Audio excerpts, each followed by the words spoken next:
Welcome to the I Don't Drink Coffee podcast. We make your dreams reality. What do you? It's true though. The fuck we? It's I mean, true. I don't know You're what to say, dude. I've never had to do this part. You nailed it, but then you've got to You got my. you got to say our names, bruh. Oh yeah, my name's Lucas Johnson. This is my fabulous, fashionable co-host Ben Kline, and we are the I Don't Drink Coffee podcast. And tonight's special guest, who we have all the way from down the street. Who I begged you yesterday, please get him on. Yeah, Because you were going to see him last night. We were going to have a podcast last night, and you're just like, no, I've got to go hang out with him. And I was like, dude, you guys are friends from back in the day and still are. Been friends for a very long time. 25 years, dude. Yeah, dude. We fucking spent a lot of time together a long time ago, for real. Christopher Dale Turner is this man's name right here. Okay? AKA Christmas. When you text me today and you're like, he's in, I was like, what do you mean he's in? Fucking A, he wants to get on the podcast. I need, because I didn't believe it. I was like, well, I explain told you this to me. Well, I've asked before, and he told me he didn't want to do it. And then I caught him drinking some beer, and yeah, that's unfair. But you took advantage of me. and I got him talked into it. So, yeah, he's older than I am in school. Yeah, what, like 1 year, 2 years? 2 years. What year did you graduate? 93. Yeah, I had to think about that my own damn self. yeah, yeah, dude. I'll just for a little background, I'll start it off by saying, okay, whenever I moved to Wilburton, I was in 8th grade. No, yeah, 8th grade, and I didn't know it, but Chris and Eric, his brother Eric, had just moved there. Also, you guys hadn't been there very long either, right? No, I don't remember when. Well, you were a freshman or sophomore when you guys moved there, I right? was like a sophomore, I think. Yeah. Maybe. Gosh, You guys hadn't been there. It's been a long time. It's hard to remember. Well, you guys moved there in '90. Is that right? Or 91, maybe. Yeah. I don't know. Well, it's a pretty cool story. I think I was a sophomore, maybe, or something. Like maybe, but it was halfway through the year. No. Yeah. But okay, well, I know, but tell everybody out here and Ben, because he didn't know this either. Well, that's to give some background on how you ended up here. I guess just my family where we lived out in California was it was really rough, and they didn't want to. My dad and mom, they just didn't want to live there anymore because scandalous stuff happening. So I decided to move back here. And you guys it was somewhere close to Modesto, right? Yeah, we lived in Oakdale then, which is like probably a little bit, probably 30 minutes or something. I'm guessing now. Like I said, I was a kid, but outside, it's kind of like in the foothills. Yeah, your dad is from California, though, right? Yeah. Like born and raised or whatever? Yeah, for sure. Yeah. Yeah. So anyways, they moved back here I guess maybe just like a quieter life, like less violence and things like that. And your mom's from here? No, nobody. Just some, they had some friends that lived here, and they just like picked up and moved their entire gang, which is just me and Eric, in a U-Haul trailer and took off.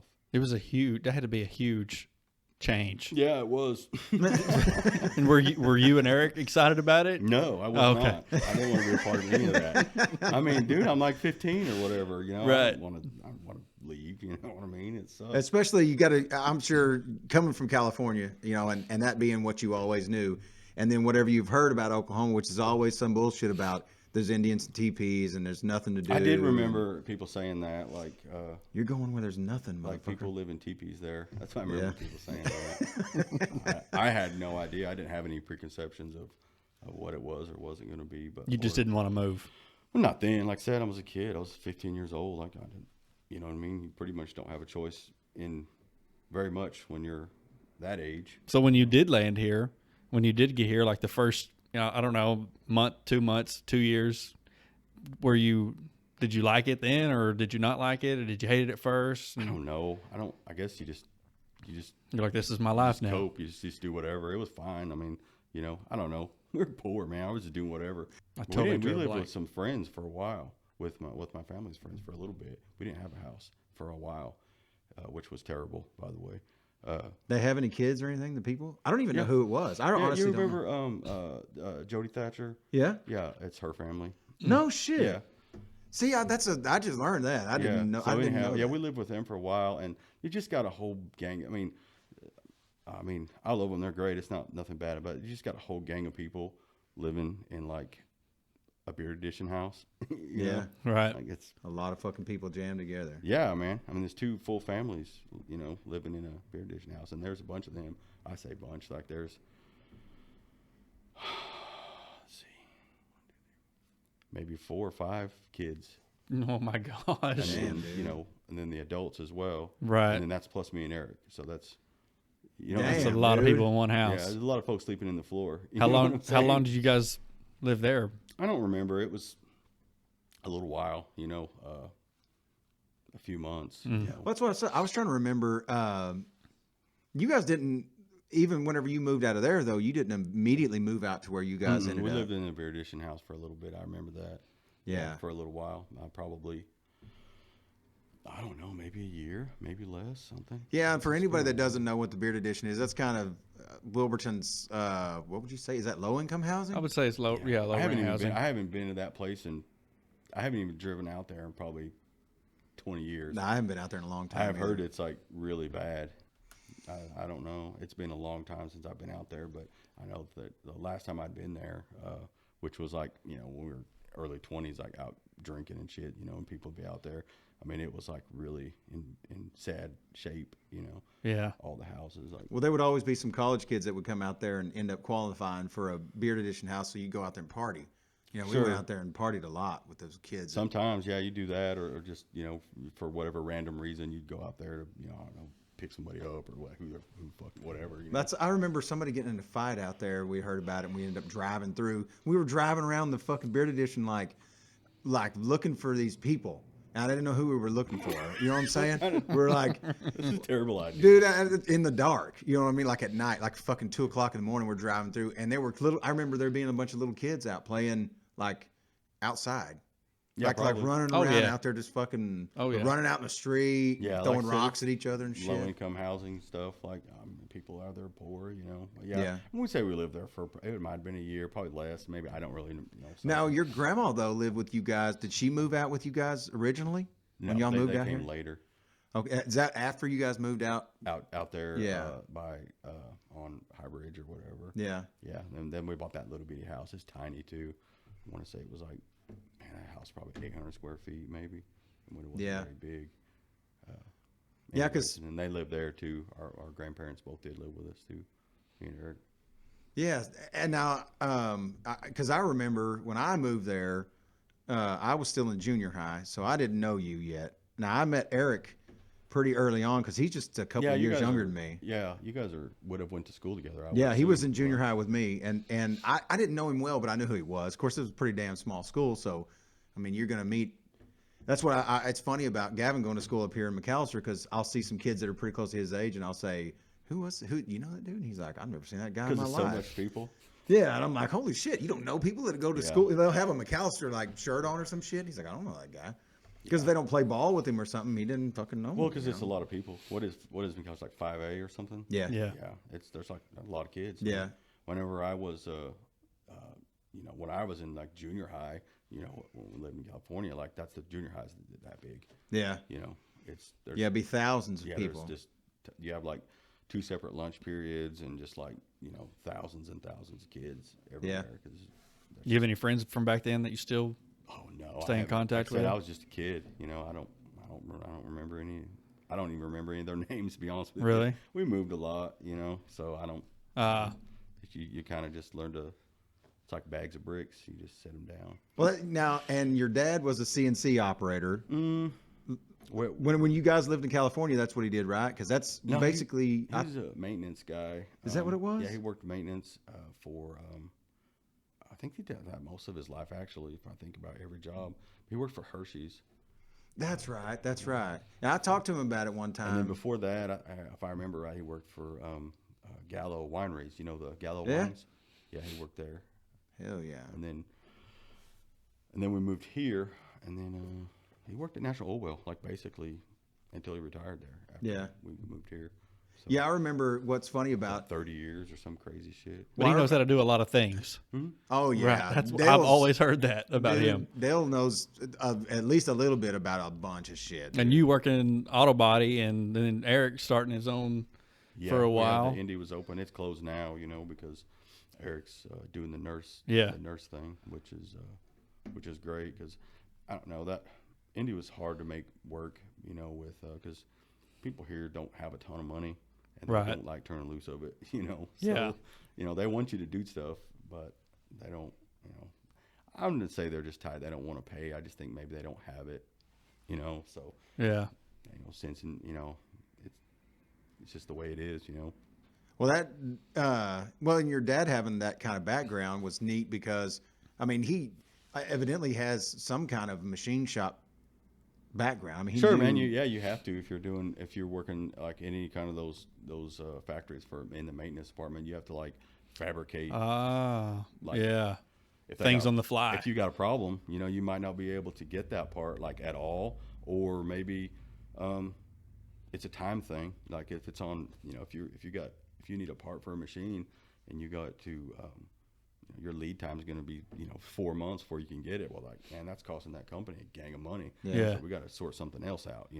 That's why all those places have tool rooms. And that these people make tools and they do that out at the base. They got a big machine shop out there when I worked out there, and that was one of the things that they would make if something broke. They were always you'd make making their own shit. Or, and like I said, it's if you're the guy, you're the maintenance guy or whatever. I mean, every place has it. It's not like it's a one. I mean, they have a crew of people that do it. I mean, they're there to fix whatever machinery is there, CNCs, manual stuff. Which in today's world, I really doubt they have any manual stuff in any large company. I doubt it now. Other than the tool room, they probably have it there. But well, that's what they like out there. I saw those guys. They would like turn things down or something like that on a lathe, but as far as making parts, they had CNCs. They just programmed it up and made them. Because it's way more efficient. Now, sometimes if you just got like a one-off part, and it's not super complicated, it's actually cheaper to just run it on a manual versus having to take the time to write a program and, run a couple of like prototypes, and stuff like that, depending on what you're doing, Hell yeah. But most things are run with CNC. I don't blame them. I mean, like, man, if you're going to build a part, I mean, it's just as efficient to make 40 of them after you program it. Yeah. And sell them. You know what I mean? Right. But man, those things are so expensive. That's why we never bought any of those, because they cost so much money, and you almost need to a guarantee that you're going to sell these. Yeah, if you got a contract building something specific, I could see then you can do it. Invest in it. Yeah, I have a friend that's in Wichita, and he does. They build airplane parts. That's what they do up in that area in Kansas, and what they would do is they would get put the bids in. Those folks up there, that's like all they do their whole lives. That's is just do airplane stuff. Yeah. So they would get the bids like ahead of time. And when they got the bid, they would hurry up and go out and buy all the machinery because they already knew what to get loans and, get all the financial backing, go buy the stuff, and then like make the part. They wouldn't just have a facility ready to go because it's too expensive to sit on if you're not working. Yeah.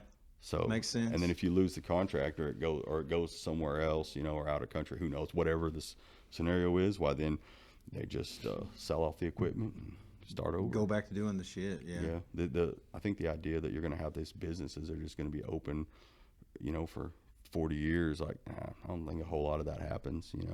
Everything's like sort of like gig economy, I guess. So you only do what you can do when you run out. If you can't get nothing to replace it here, you've probably got a window. If you can get something, another contract, like, in a reasonable amount of time, well, sure, you will. But if you don't, bills are due. You're like, sorry, got to lay everybody off and shut the doors. Well, you guys did a really good job, though, of managing, even though it was hard to keep it going, you guys did a really good job of, like, getting the building paid for and those kind of things. Kind of that way you had that. Still have that most asset. of that stuff, I mean, Eric really ran that, Indy. Most of I did stuff, but, I mean, that's mainly Eric's thing, because he wasn't working then. He was doing that, and then at the end he was going to school, to do the RN thing, because I think physically it's hard on you, doing like either what I do or that or any kind of stuff. It's hard on you physically. So he was like, man, I got to do something that I can do whenever I'm 70, or 60 or whatever.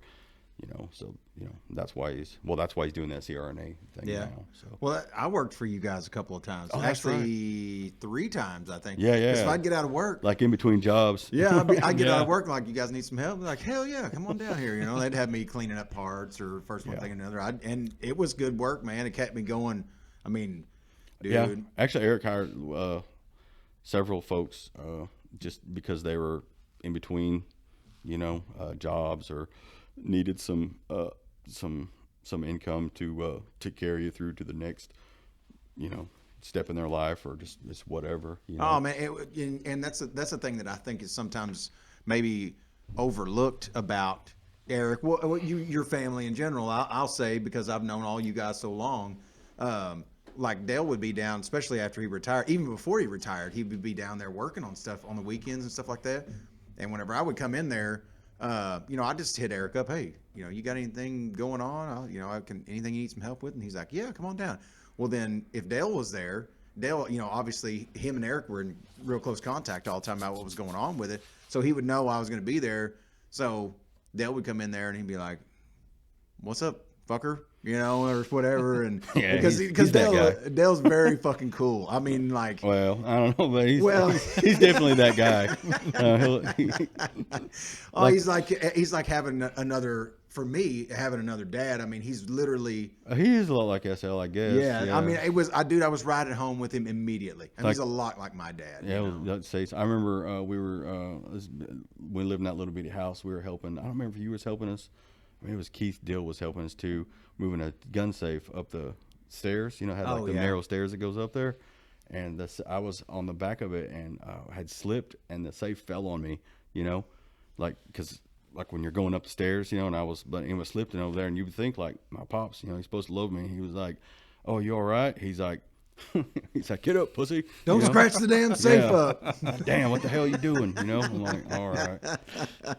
Yeah, he's always very quick to, like, what are we paying you for? Don't stand here and talk to me. He's just fucking around, or whatever. But he always had some shit to say to me. But he would also, though, if he saw me struggling with something, because a lot of times they would have something pretty technical going on. Like Eric would have some parts he's building, or a staircase, or there were several different projects that I'd help him with. And it might be something I'd never done, and I'd be doing something simple like cleaning up welds or something like that. But then Dale was real good to stop and like explain to me the why, and I always appreciated that, because I like to know why I'm doing something. Even if it's kind of mindless work, I would like to know that it makes sense or whatever. So he was real good about stopping and kind of dumbing it down for me and go, well, look, you got to do this because this, and this, and this. Real knowledgeable, very good about. Like I said, I would be in between jobs or whatever, because I work in the oil field, so my shit come and go, and or I'd get fired or some shit. That's real common in oil field. Folks, they'd be out of work. Sometimes we had a fella who did like pipeline welding, and like sometimes he didn't want to be away from his family a little, for a little. So he's like, okay, so he'd come in and just enough. I think they were just making enough money to like, pay the electric bill or whatever, and you know what I mean, kind of pad, in between, going off, because I don't know, I've never worked a job where you had to travel like and be gone. I mean, that would be difficult, Oh, when my dad did it, dude. Yeah. Oh yeah, years, for sure. Damn. So you'd be like, oh, your dad gonna be gone for months on end or whatever. It varies for everybody, but usually anywhere from 30 to 90 days is pretty common, isn't it? Shit, yeah. Well, when I was a senior, I saw my dad twice. My senior year. Yeah, I remember being a kid. My pops worked the graveyard shift, at one of the, I think it was the winery, and because of the just logistics, like you never saw him, But I get up and go to schoolhouse and he was asleep, you know what I mean? So you miss, you don't see him. I remember you didn't see him for better part of a year probably, other than holidays or on the weekends or whatever. But yeah. So it was just always your mom or whoever. Well, that's what, when I met Dale, it's funny because I knew who Chris was in school. Like when I got into high school, he was a senior by the time I got going to high school. So, in a small school, the senior guys, especially the dudes and the guys that play football and that kind of thing like that, they all kind of, I wouldn't say run in a group because you didn't run with. We got a bunch of jerks. Well, in this case, yes. Dude, it's unfair. These dudes sucked, okay? They picked on everybody. Now, I never saw Chris do anything to anybody. I'll say That's right. I'm innocent. Well, I didn't do anything. I did, Now, are you saying this because he's in the room? No, well, Yes. no, that's true. I mean, but like, and Garrett would say shit to people, but he wasn't like going around beating up on people and shit. In school? Yeah, in high school. Okay. So now, Garrett I didn't even know he went to school here. Yeah. I did not know that. I just figured because I didn't know him, until he, I guess, came back. I haven't seen him in years, man. Garrett Carlton? Yeah. Dude, he had a brother that was older than him that I rode the bus with Garrett and his brother. Yeah. Brian. Okay. Yeah, Brian. yeah. Well, when you're younger like I am, and then all of a sudden Garrett, you don't know this Garrett, and he pops up, you're like, oh, this guy's from somewhere new. else. Yeah. Shit, no, he was not new. He was they live out there on what is that road? Shit, I don't even know the name of it either. It's over by Gaines Creek. Yeah, you just drive right off that. Dorothy Johnson? No. That church is right down the road. Or not Dagnan. You're on the wrong side of town. Yeah, like. Shit, dude. Not I Damon can't Valley. think the name of it right now. It doesn't matter. I'm never going to remember it now. It's like you're going up Gowan Mountain. I can drove right to it. It's over by Gowan Mountain. It's whatever that creek is. Right before you cross Gaines Creek to go up Gowan Mountain, there's some roads over there, and I can't. Dude, they're the only people I knew that ever lived out there. Mm-hmm. Oh my gosh! I know rode what you're the bus. talking about. I should know it because I rode the bus for years. I should and I know went it right down too. that road every damn day. We should all know it, but yeah. Anyways, yeah. In any case, Frank that's Serrar Road or whatever it is down there, it's basically that's by High Bridge. Well, I mean, but if you take that road going back that way, though, you cross over the road and straight over, and it takes you back. That's where that road it comes out on. After you get by 6 Mile Lane, right before you go over that Gaines Creek, that road goes across there. I can't remember what the hell it's called, but I rode the bus with. But in any case, that's where he lived at. At the end of 6 Mile Lane. Yeah. Yeah, after you go past where it used to be the convenience store, now I don't know what it is now. Somebody keeps farm equipment there. Yeah, Wardick does. I cannot think of that. Okay, all right, let's move on. Anyway, but everybody, people, that's what's great about this is there's going to be people that scream at their radios when they hear this. They're going to be like, "It's this road." Yeah, that's good. Somebody needs to get on and tell us what the hell we're talking about because we obviously don't know. But we've slept since then. Yeah, but see, I didn't know until way later that Chris wasn't from Wilburton. I assumed that he had always just lived there. I thought he was one of the people that just, Yeah. And like I said, he was way older than me. So, and especially whenever I was like 15 years old, dude, it was hell. Okay. Wilburton High School was fucking hell. Like, that's why I laugh at people talk about getting bullied now. They're like, oh, people are getting bullied. I'm like, you have no fucking idea what bullying is. It wasn't, hey, what's up, fatty? It was fucking slap you across the back of the head as hard as they can, that kind of shit. I don't know what it's like for high school kids now, but I mean, it was like it was rough as shit, I suspect that even though the kids that were older than us probably had it worse, as far as like it was still old school. When I moved here and whenever I figured out that they paddled people, I was like, what? You get your ass You're busted not around here? Hitting me with nothing. What are you doing? Yeah, dude, it was very fucking old school. I'm never doing that, Yeah. But because whenever you called your teachers, the whole time I grew up before we came here, you called your teachers by their first name. Really? Yeah. So like instead of like Mr. Johnson, it would be like Lucas. That's what you called your teacher. That's crazy. Yeah. Dude. So we came here, and I remember I had a wood shop with Mr. Tyner. Gosh, Charles Tyner. Charles. Yeah, dude. So anyhow, and I would just call him. I didn't know his first name, but I don't know, just through habit, I just kept calling him Tyner. He fucking hated it so much. He did. He's one of those guys that would hate that. He'd come over and grab me by my love handles, because then I was skinny, and he'd grab me like this, and he squeezed so hard, like hurt, pinched me, and he's like, I don't remember what he said, something, he was threatening me, you know what I mean? And I was like, He did like Man Scotty. But he ended up before it was over with. He really liked me after Yeah. before it was over with. Well, you were one of those kind of one of the popular guys in high school. I remember, like I said. I don't know about that. Well, I mean, you guys were, especially the football players, were kind of on another level from a lot of people and that kind of thing. So I remember, like I said, I remember seeing you, and I remember one time Eric threatening somebody with you. Oh, that sounds about right. Well, and I don't remember what they were into it over something, and somebody was talking pretty shitty to Eric. I don't remember what it was. And he's like, you keep on, motherfucker, and I'm gonna have my brother come down here and beat your fucking head in. And I was like, because I didn't make at the time I didn't associate you guys together. I didn't know you were brothers, and I didn't know who the fuck he was talking about. We don't look alike at all. No, yeah, not even a little bit. And so I was like, who the fuck's his brother? You know, and I'm thinking, and whoever it was knew who you were. You know what I mean? Because they're like, well, fucking okay. You know, they went on about their way or whatever. But and so then whenever I got into high school, of course, now Eric and I had ag together. We had like this was like an agriculture class or whatever. We were out in a shop doing some shit, and that's whenever all this went down. You know, he's like, well, I'll have my brother come down here and he'll fucking beat the shit out of you. In the junior high? Yeah. Yeah, we had an ag class. Have that. Was it in the high school? I don't remember. I never had ag. With what was Gary Hill was the ag okay. teacher. Oh yeah, Coach Hill there. Yeah, dude. Yeah.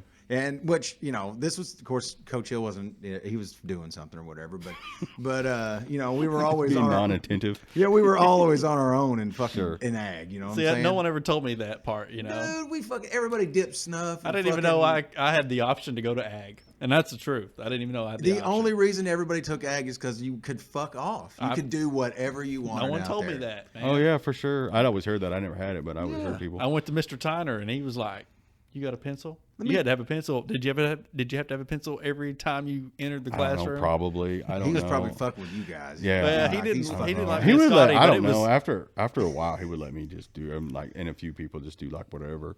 But this is a group I'm talking about. It was our fault though. You know what I mean? I'm not blaming Tyner. But you had to like, Tyner. it's just like any teacher. Like there's like, they just want to establish like some sort of like rules, and then after that you're okay. You know. Yeah. So once you prove you can be trusted or whatever. Oh, okay. Yeah, I'm not going to set the building on fire. You know? Right. It's all right. You know? Yeah. Well, and that's what like one time Gary Hill was. This was after I got older. I was in his class, and we had an equine class, right? So it was all horse stuff. So a lot of people, though, had already figured out if you take those classes that you're just fucking around, it's an easy A or B, you know. So people that didn't do that kind of shit would get in it. You know, I remember like Jesse Higgins was in that class, and Gary Hill fucking hated Jesse Higgins. He hated him. Shit. It wasn't an easy class for Jesse. Then. Well, yeah, it was. But, I mean, I remember one time Jesse was out in the shop fucking talking shit to these girls, like saying, you know, show me your titties or something. I'm talking about something. He was pretty fucking rough, you know. Go ahead. And Coach Hill goes, you see that? We were standing in Coach Hill's office, you know. And everybody had like a dip of snuff and a cup, and we were all fucking sitting around spitting and talking shit, you know. And he goes, see that baseball bat in the corner right there? And I go, yeah. And he goes, if you want A in my class, you take that baseball bat and you go hit that fucking kid over the head. Or he didn't say fucking you. He said, you go hit that kid over the head with that baseball bat, and I'll give you an A. I shit you not.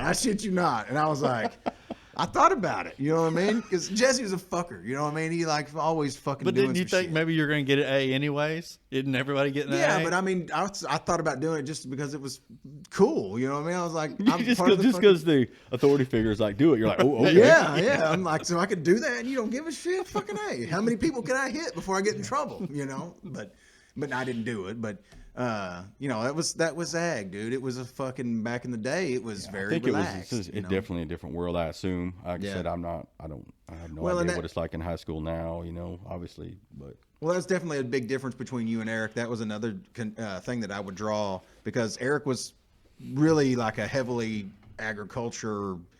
Yeah, he was always into that, and still where I'm not. I mean, he does cows and all that land out there by Tannehill. But I mean, it's not that I just think it's stupid. That's just not interesting. Well, and the industrial side of you guys' personalities are real close together as far as, you know, welding, cutting, we do all fixing that, shit. But like, he likes to do that. Did your dad teach you all that, like as a kid, or did you just have it in you? Sort of. I mean, some. I mean, I'm sure he's taught you, but a lot of it's just I don't know. I guess tinkering? you just do it. I don't really know. Well, he built a shop. I always there wonder where you like guys- how much is genetics and how much is just like Yeah. what you learn, or if it's a probably a mixed bag like most things. you Yeah. know. Yeah. 'Cause Yeah. That was I remember fucking. He's trying to stay away from you guys because I didn't want to get my fucking head beat in. We So sound like I'm fucking terrible. Though. We're not Well- beating the shit out of people. Well, I mean, I just kind of, there was a couple of people that were pretty damn physical, and there's a lot of difference between an 18-year-old kid and a 15-year-old kid. You know oh what yeah, I mean? that's true. It's weird. Like 2 years is a big deal. Shit, when you're yeah, at dude. that Especially age. a 15-year-old kid like me who did not really even. Yeah. I didn't even hit puberty until I were was like little bitty. 23. You know, You know what's what I mean? crazy? So- You're talking about feeling like that, but I mean the folks that were ahead of me were way more like violent. you Yeah. know? really. That's Oh what. yeah, for sure. So Well, when you 100%. when you moved to Wilburton, sorry, No. hold that thought. But That's when you fine. moved to Wilburton, did you get in a lot of fights because you were the No, Cali man, kid? I was just really quiet. I kept to myself. Well, and that's one thing I'll say about Chris is, in all the time that No, I was real quiet and like because My I microphone was like quit. I didn't know anybody, it's okay now. okay. and I mean you don't know anybody. It's Yeah. a whole different place. You don't know anybody, and I was kind of like a chubby kid too. So You were not chubby when I moved there. was you pretty no welcome later. though? This was earlier. Oh. no, Was you pretty welcomed in though? I mean, did you feel like an not outsider? really. Yeah, not No, really. Really? Yeah, Wilburton's a weird place, dude, because whenever I came there, it was like everybody had to figure out who was fucking tough. I guess I don't know. It was I never dealt with that. I don't guess, but yeah, I don't know. It took a while, really. This dude named Aaron Richardson, like my first day was fucking like, he's like, where the fuck you from? I'm like, what? Is this an ABC after school special? Yes, dude, it really was. I was like, what are you talking about? You know, what the fuck? What's your problem? You know, I just got here. I literally walked out there at like 10 o'clock in the I feel morning. like this is like a like an 80s like bully movie. Dude, that's what I tell my kid. That's what I tell Gavin all That's the what time. we're talking about. You know, as I was like, dude, when I was in high school, it was fucking rough as shit. You know, I mean, there was a lot of fights, a lot of shit going on. Man, high school wasn't that rough when I came. It was junior high for us. Good God. Yeah. It was junior high, Yeah, man. we had wall ball, and you had all these fucking things going on where everybody's measuring dicks all the time. You know what I mean? It was like, because everybody's 13, 14 years old, everybody's puberty's hitting, so everybody's got to try to figure out who's fucking tough. I'm sure that still happens. Yeah. I mean, Yeah, and really, I'm still trapped in a an 8-year-old body. you Yeah, know, but at that now- age. I'm like, good gosh. I remember seeing. I remember in 5th grade, Luke Mitchell had hair under his arms, and I said it. I was Yeah. like, dude, you've got hair under your arms. He was like, yeah. Yeah? You know, I was Where's like, yours? I was like, There holy you go, odd thing for you to say right now. yeah. Well, it was, but it floored me. I was like, yeah, dude, I You got was. hair on your arm. What's your boss look like? I What's going on here? still remember, man. I still remember it. I didn't have something's going on with my microphone, dude. Oh no, it's my headset. That's what it is. I'm pulling this fucking cord. Anyways, yeah, I remember a kid named Brandon Presley. Whenever I was in junior high, when I was in 7th grade, when we started playing football, was the first time I'd ever been around other dudes like dressing or whatever. Now I have a brother that's a year younger than me, so I mean I've been around dudes, but I'm just saying like people I didn't know. We were all getting undressed, and I was just like, I was real self-conscious. So I was like, is everybody else wearing whitey tighties? I'm like looking around, like I'm just fucking. And then Brandon Presley takes his shirt off, and he's got, dude, more hair than I have now under his arms. I'm like, holy shit! I was the same way. I was like, this motherfucker has hair under his arm. We're fucking like 12, Dude, it's hell on the late bloomers. I'm telling you, man. I was was a real- one. I was a real late- one. And I it was wasn't- hell on. I wasn't them. real always- small like you though. You There's were a little always bitty. like was gonna say, two, like, like when- in that group. There's always one of the kids or maybe two who have no problem being naked, and they're just like walking around. Yes. And you're like, man, put it away, dude. What are you doing? Yes, man. Yeah. That's very funny Yeah. to bring up Yeah. because Hey, that's dude. true. Terry Broyles. He was that guy. Over there, I'm down there, trying to get my football gear on. Terry's over there like, hey, man, what do you think about this and this? And I'm looking, I'm like, man, take your junk somewhere else, dude. Put some fucking Yeah, clothes what are on. you Why doing? you- He's like, what? And I'm like, It's natural to be naked. And you're like, no, motherfucker, like, it's well, really it not. might be, but not right up here by me. What are you doing, man? Like, you could have put some britches on before you come over here. Plenty of time to talk I'm about not saying this you got to shit. have a 3-piece suit while you come over here. Yeah. But, I mean, I don't want your wang hanging out in my face, on, man. Yeah, I saw folks like that. I saw Terry punch Brian Cole in the face one time. That's funny. No shit. They were I haven't playing. seen Terry. He's the greatest guy. I haven't seen him in a long time. I used to talk to him periodically, dude. Yeah. Just he would message me sometimes. You know, I got to be pretty good friends with him. You know, for here and there and that kind of thing. And I really like Terry actually. But, Yeah, I do too. we were playing chicken, which is I don't think they do that. I bet you they don't do that shit anymore. But with a knife? pocket knife, yeah. You know who can.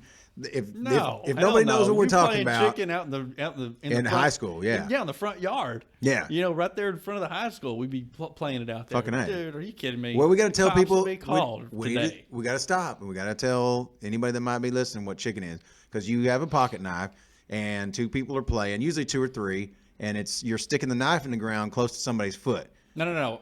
We never played chicken. We played stretch, but still, it's with a pocket Dude, knife. Oh, we just call That's it what chicken. fist fights are made out of. Yeah, and You here's the told deal. this story already. Have but I go told ahead, it on the yes, podcast? But go ahead, tell it again. Dude, yeah. And he fucking stuck Terry in the top of the foot. Oh, it's about, Straight up. about the guy he brought up. So yes, we Yes. should tell us. Yeah, dude.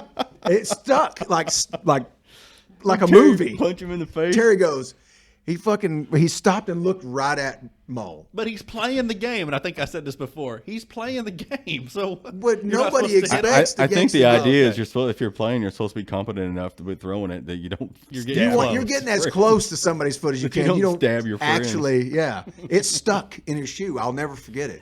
And he just sit there and stared at him. He reached down, and Mo goes, Terry, I'm sorry. I didn't mean to. Terry don't say anything. This is my high school this is in a nutshell. This is high school for me. He reaches down and pulls the fucking knife out of his foot, and it's because it's Mo's knife. Gives Mo the knife, punched him in the face.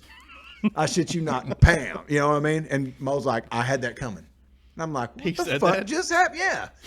I'm like, what the fuck just He's happened? like, well, if that's the worst thing that's going to happen for me, stabbing you in the foot. I wouldn't have punched anybody. You know what I mean? I'd have been like, damn, this hurts. You Yeah, know? and I played this game, so this is what I get. Yeah. Well, that's Terry. You know, I mean, Terry's fucking, he kind of, But he wasn't going to lose. he wanted to be seen as, a Right. pretty tough guy. We all I don't had know. that I thing going I on or didn't whatever. maybe that's how I didn't view it that way. He was never that dude. Well, I mean, not a dickhead, but I'm just talking about you kind of have to, if somebody does something to you, you have to do something Maybe back you're to just them. talking about like teenage boys in Yeah. general. Oh, well, Yeah, I fair. don't mean to say that it was a unique experience as far as in that day. Yeah. But nowadays, the thing I'm trying to draw on is, Yeah. could you imagine I don't know. I people don't doing that shit nowadays? do. I have no idea. You have younger boys that they do that shit. Fuck no, dude. These guys, if you hurt somebody's feelings, they can go tell the teacher. They're not going to the rodeo grounds and to everything. sort it out. No, Right. hell No. no. Everybody shuts it down. The whole fucking. We have to clear the fucking classroom if somebody gets their feelings hurt. You know what I mean? Everybody's got to fucking go talk to the counselor and figure out, how does this make you feel? How do you we feel, move on from this? Are you feeling bullied? Are you feeling like singled out in front of people? Are they singling you out? We don't want that. You know. Yeah, they're saying that's exactly what they're doing. Singing. Yeah. It's a very fucking. Nowadays it's very sensitive. Yeah, I hate it for them kids, man. There's no way to there's no outlet, to deal with something like that. Where, I think before, even though that's not the greatest to be out there, beating the shit out of each other, but now you can just got this, and then plus you got cell phones, so you can't just go home and forget about it. It's just like all the time. Somebody, you had a disagreement with whoever, so now you can't just go home and let it rest for a little while. Then you look on your phone and you're like, oh, then these other people are saying, Everybody's did you see talking this? about And, it. Yeah. And I don't know what it is for boys, but I had girls, and teenage girls are savages. They're Fucking A. They're the worst humans ever. Yeah, dude. They're so mean to each other. Women And as a species are I fucking wonder- terrible, man. I wonder too, I'm gonna 'cause piss people off. With Yeah, you are. yeah, I don't know about that, but But just keep my mouth shut. and again, maybe that's different now, but when you're a teenage boy, at least whenever I was growing up, the threat of, if you had a problem with somebody verbally, the threat of physical violence after that was about 90%. Mm-hmm. So I don't think it's that way for girls, or it wasn't, then. So they could okay, boys don't have frenemies, Right. you Yeah. know? So Everything's pretty well right up yeah, front. so you have girls, and they're like, yeah, we're friends, but immediately they're doing something shady behind, but they're not really friends, like I said, boys, I don't think boys do that, or at least I don't remember that, I don't know if your boys ever had that issue. No. So it's either we're cool with each other, Or not. or stay away from me. Yeah. like it's just like that, because if it's, you know, if we're not cool, then like I said, the threat of physical violence is like a lot. It's like 90%, you know, where I don't think it's that way for girls. I think it's like, you're probably not going to get punched in the face, you know, but a lot of but I'm emotional. going to come over here and spread all kinds of rumors about you. And, you know, just because, you know, I like your boyfriend or who knows what, just whatever, because the kids are stupid. That's what they do, you know? Well, girls are more susceptible to someone's opinion than a guy would be too. That's a bigger threat, I would think, I to don't a know. girl. Maybe. I feel like Yeah. they're more competitive with, you know, I mean, guys are too, but it's mainly like with like, you know. You're always establishing a hierarchy though, Well, with guys. like it's usually like some sort of physical contest or something, you know, or Right. or we'll just say a skills based contest, you know. May not be necessarily physical. It could be just like, I'm better at, I don't know, math, or just, I don't know, whatever it is, you know, versus like ladies are like, well, I'm better at making you feel like shit. Yeah. Yeah. Well, that's whenever I was a nurse's aide, dude. When I worked as a nurse aide, I could definitely say that, you know, predominantly that's women are doing that work, I guess, whatever, for whatever reason. Most of the people I worked with when I was a nurse aide, the nurses, everybody else were females. And dude, women can be, savage is the word. They can be fucking very uncaring if they want to be. You know what I mean? They can do that. They can get there. And I would say, as far as personal care goes, on a clinical level, you're going to get what somebody knows how to do, they're going to do, and that kind of thing like that. But on a personal level, as far as comforting someone or whatever, most of the time, women in that position, they ain't about comfort. They're not about trying to make you feel better about where you're at. They're like, look, lay down in the fucking bed, take the shit we tell you to take. You think and that's be just still. maybe from being a little jaded? I mean, not. No, I I'm don't talking think- about you what think I that's- saw. Oh, just what you think? I mean, what you saw? like physically watch these people do this shit, and they don't. Well, I don't- because they know if they give an inch to the person that they're caring for, that person, especially if it's a male, he's going to take a mile. well, definitely, just like Right. having to make people take showers. Whenever I worked at the Veterans Center in Tallahassee, you know, we dealt with mostly men were in that facility, and they were mostly women that took care of them. So you had really big guys who a lot of times didn't have their mind anymore, and you had to get them to do certain things. Well, they were ill-equipped for that situation because you had to get on this dude's level, like, and go, hey man, I know you don't want to go take a shower. I understand what you're saying, but help me out. You know, I've got to give you a shower. You got to take a shower. Let's go down here and get it over with. And where a woman would be like, get your ass up. Get in the shower like a person's supposed to. You know what I mean? They would do that shit, you know, and that would, and you know how a guy is. But it even worked, if he didn't don't, it? Maybe. No. Oh, it would even, not work? even if he didn't have his mind, whenever you back a dude up, he's going to be like, I don't you know. can kiss my ass. I mean, that'd just you be know? like an individual, you know. I think that if you were, you know, if I worked in a place for, you know, however long, I think you just get jaded. You're like, oh, another fucking guy. Well, definitely. Act When I right, saw you people know? die when I was in it, you know, it was like, The first time you're like, oh my god, and then after that you're like, okay. Well, yep. even in your profession, you're still at McCullers, right? Mm-hmm. I'm sure you've dealt with the same type of yeah. situation, dealing with Folks, customers. Customers are an emotional bunch. Yeah. yeah. Yeah. And you probably can see them coming from a mile away. Yeah, for sure. certain time, I can. a certain Well, time. I've done this my entire life, so yeah, I can tell exactly. Usually when a customer shows up and tells me, like, gives me the quick rundown, usually I can tell exactly what's going on with when the first sentence goes on. You know? This Right. person's going to call tomorrow wanting their vehicle back or something like that. No, it's not even that. It's just like, all right, if somebody says it's just a little scratch, that means it's owner pay. That means they're paying for it. Yeah. You know? Right. And you go out there and you're like, the door's caved in. Like, and they're like, it's really not that big a deal, right? And I'm like, it's kind of a big deal. And they're like, yeah, but I mean, it's just like, it's not no big deal, right? Just a scratch. And I'm like, but if somebody else ran into them, the car needs to be totaled. Right. Yes. Yes. Right. I mean, you just see this, but I mean, at one point, this has been a long time ago, I would just get frustrated, you know, and people lying, they lie all the time, you know. Not everybody. I'm not going to sit here and say everybody's a shyster. That's not true, but Right. you get jaded, you know, and I'm just like, oh, what are you doing, you know? But then, you know, after a while, I got to thinking. I remember I was out there working, and they, called me up there and like, I need an estimate, and I'll be like, what? Because I'm busy, and then I got to thinking like, well, no shit, they want an estimate. That's why they come here. The hell's my problem? This is your livelihood. The hell am I This gonna is be your- mad? So that was like the day where I was like, you know what? If I'm gonna do this, then treat people right and Right. do the best you can. I mean, obviously you're not wizards. You can't like make it not have happened or whatever. But Yeah. I really do do the very best that I can for folks. I mean, I know that sounds like a bullshit lie, but you do all you can for folks. I mean, obviously you can't Can't please everybody. you can't please everybody, but you do the very best you Well, can. that is the job, and especially where you're at with it. I mean, you're kind of like what 70% estimate guy, right? No, it varies. It really just depends on the workload and different stuff. I mean, sometimes, and if it depends who's there, you know what I mean? Because people are gone for different parts of the day, and Well, do you deal with the public a lot? I mean, fairly often. yeah, daily, Yeah. But I don't deal with all of the public. It's just we'll say half or Yeah, when there's a not third. somebody there to Like do I said, it. it varies. It just depends on because Keith, he paints too, so he might be working, doing something he can't turn loose from, so I'll do it, or he might be gone, or I'll be busy, so he'll do it. It just, you do that in tandem, to try to figure out. Dude, it's literally the only It's kind of a thing. liquid situation, I guess. It's changes. Do whatever needs to be done. Yeah, it just changes like according to every. Is that where you started?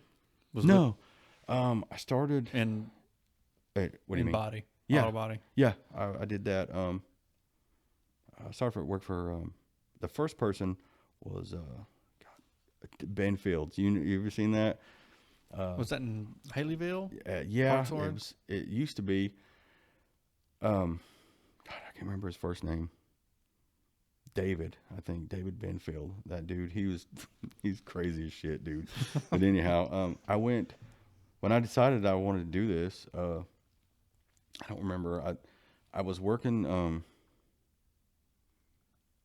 want to say I was doing roughneck stuff with Mike Wilkes. I was working for him, and then after that was over, I decided I didn't want to do that anymore because I hated traveling. And the oil field this is like 1994 or something. So the oil field was like zero, So we were driving like, to Greenville, Arkansas, every day just to work on a double, that's just like piece of shit rig, because that's all that was running in those days. That's when you worked with Mike Royer in those days, right? That's how you met Mike him. Royer. Yeah. Yeah. I love that guy. He's the most fun, dude. Yes. Well, of course, whenever I'm like 18, when I go out there and start working with these crazy, like, folks, I was like, oh my God, I'm going to die.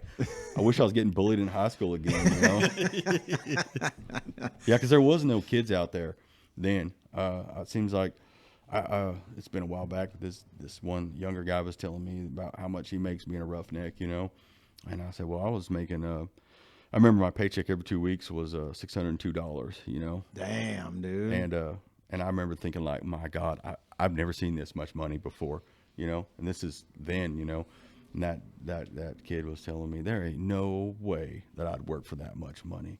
Or that less of money, and I was like, well, in 1994 you would, and you'd been happy. Folks are raising their families off that. Hell yeah, they were.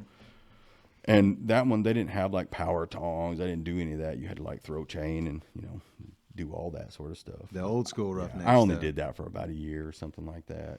Then decided you wanted to switch. I just didn't want to travel anymore. I hated it, man. I was like 19 or 18 years old. I wanted to like chase girls around and like get drunk, and you couldn't do that if you were in a car for 16 hours, 2 hours a fucking day, one Yeah. way, or you know what I mean? I was just sick of doing it. So, then I stopped anyway. So, I decided, that I wanted to work on cars, like be an auto body guy, just like randomly. I said, man, I love cars. It's really cool. Let's do that. So I went and got the phone book. Then it was the phone book, not a phone, and wrote down every body shop that was in like the 3 city or like radius, and I wrote them on a list, and I went to every one of them the next day and like asked for a job, and every one of them was like get out of here. Really? Yeah, they're like, I don't got. they said, how much experience you have? And I was like, none. I'll sweep the floor. I'm here to learn, And they're like, yeah, sorry, get out, We'll call you, don't call us, that kind of thing. So I was like, shit. So anyhow, and then this one dude, the Benfield character, he's like, yeah, come on in, And I was like, all right, cool, got a job. And that was when I had, what was I driving then? I had my white Impala that I had. Hell yeah, I forgot all about that. That got like shit, 1 mile to the gallon, right? So at this point, this it was like right on that. It was like in Krebs is where this dude's place was, and he was like, "All right, man, I'll start you off on like a probationary like pay." And I'm like, "That's fair," So the first, however long, he didn't give me a time like 30 days or whatever. He just said until you prove that you're going to make a hand, he's going to pay me $100 a week. Damn. Yeah, and I was like, It's okay. a far cry from what you were making. On the rig, yeah. Yeah, $100 a week. Right.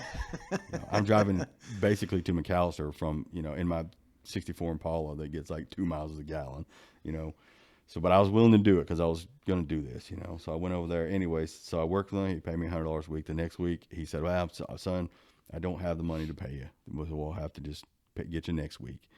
I was like, all right, man, you ain't got $100. I'm basically a servant right now. You ain't even gonna pay me $100. I can't even I gotta put gas in this some bitch to get here. Anyway, so I was like, I'm done. I'm out of here, So anyhow, he called me and left me on a voicemail.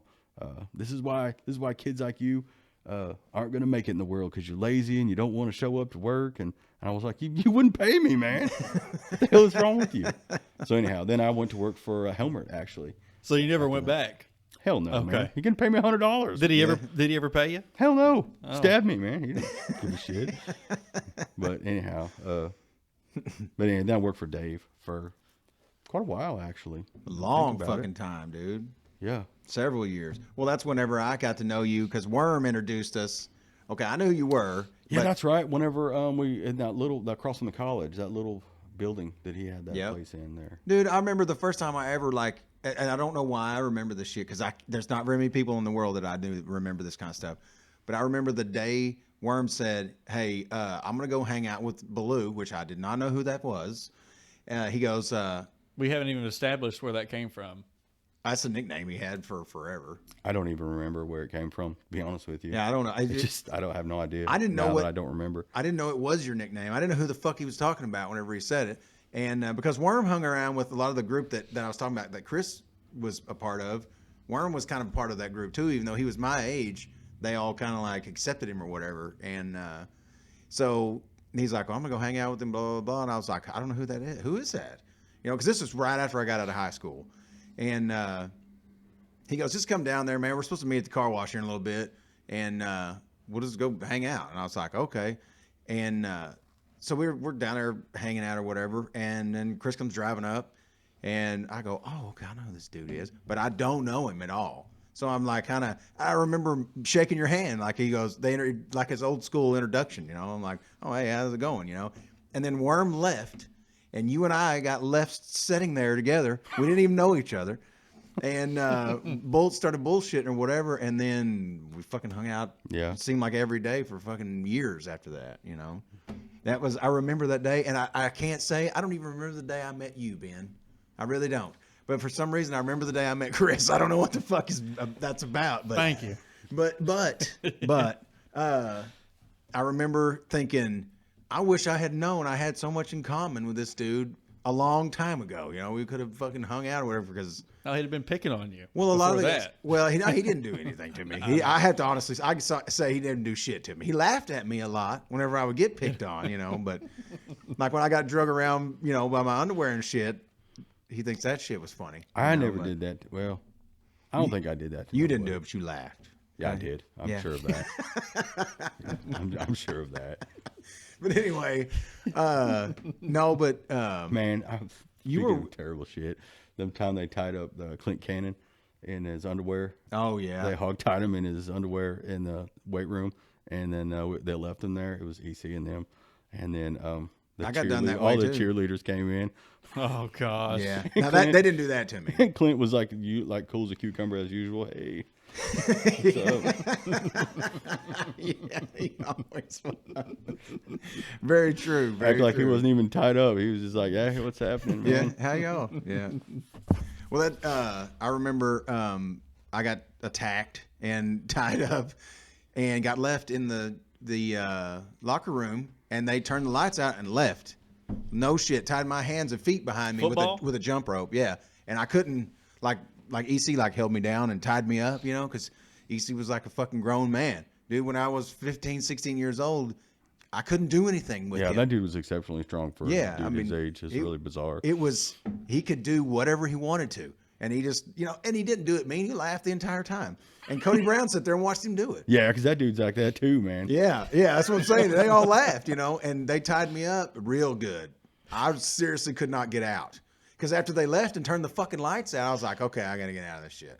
Because whenever I started, I was struggling, and EC's like, it's just gonna get worse if you keep fighting. It's gonna get where he fucking pushed down on me. I'm like, okay. So I let him tie me up, and he drugged me around, give me a little rug burn, on my belly and shit, and then they left, turned the lights out, and they went home.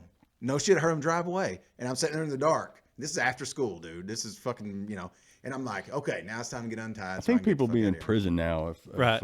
No shit, that yeah. happened. And I'm, obviously it didn't hurt me any, but and I'm going, fuck, I can't get out. Like I'm getting kind of panicky, because everybody's gone. And then a coach comes in and to get something. I don't remember what it was. He flips the light on. He goes, Lucky you. what are you doing? And I'm like, trying to go home. What the fuck you think? And I'm ready to get out of here. And he goes, who did this to you? And my first thought was not. I would have never told this motherfucker who did that to me. You know what I mean? fixing to say. You want it Hopefully worse? didn't. You know what I mean? You want another one?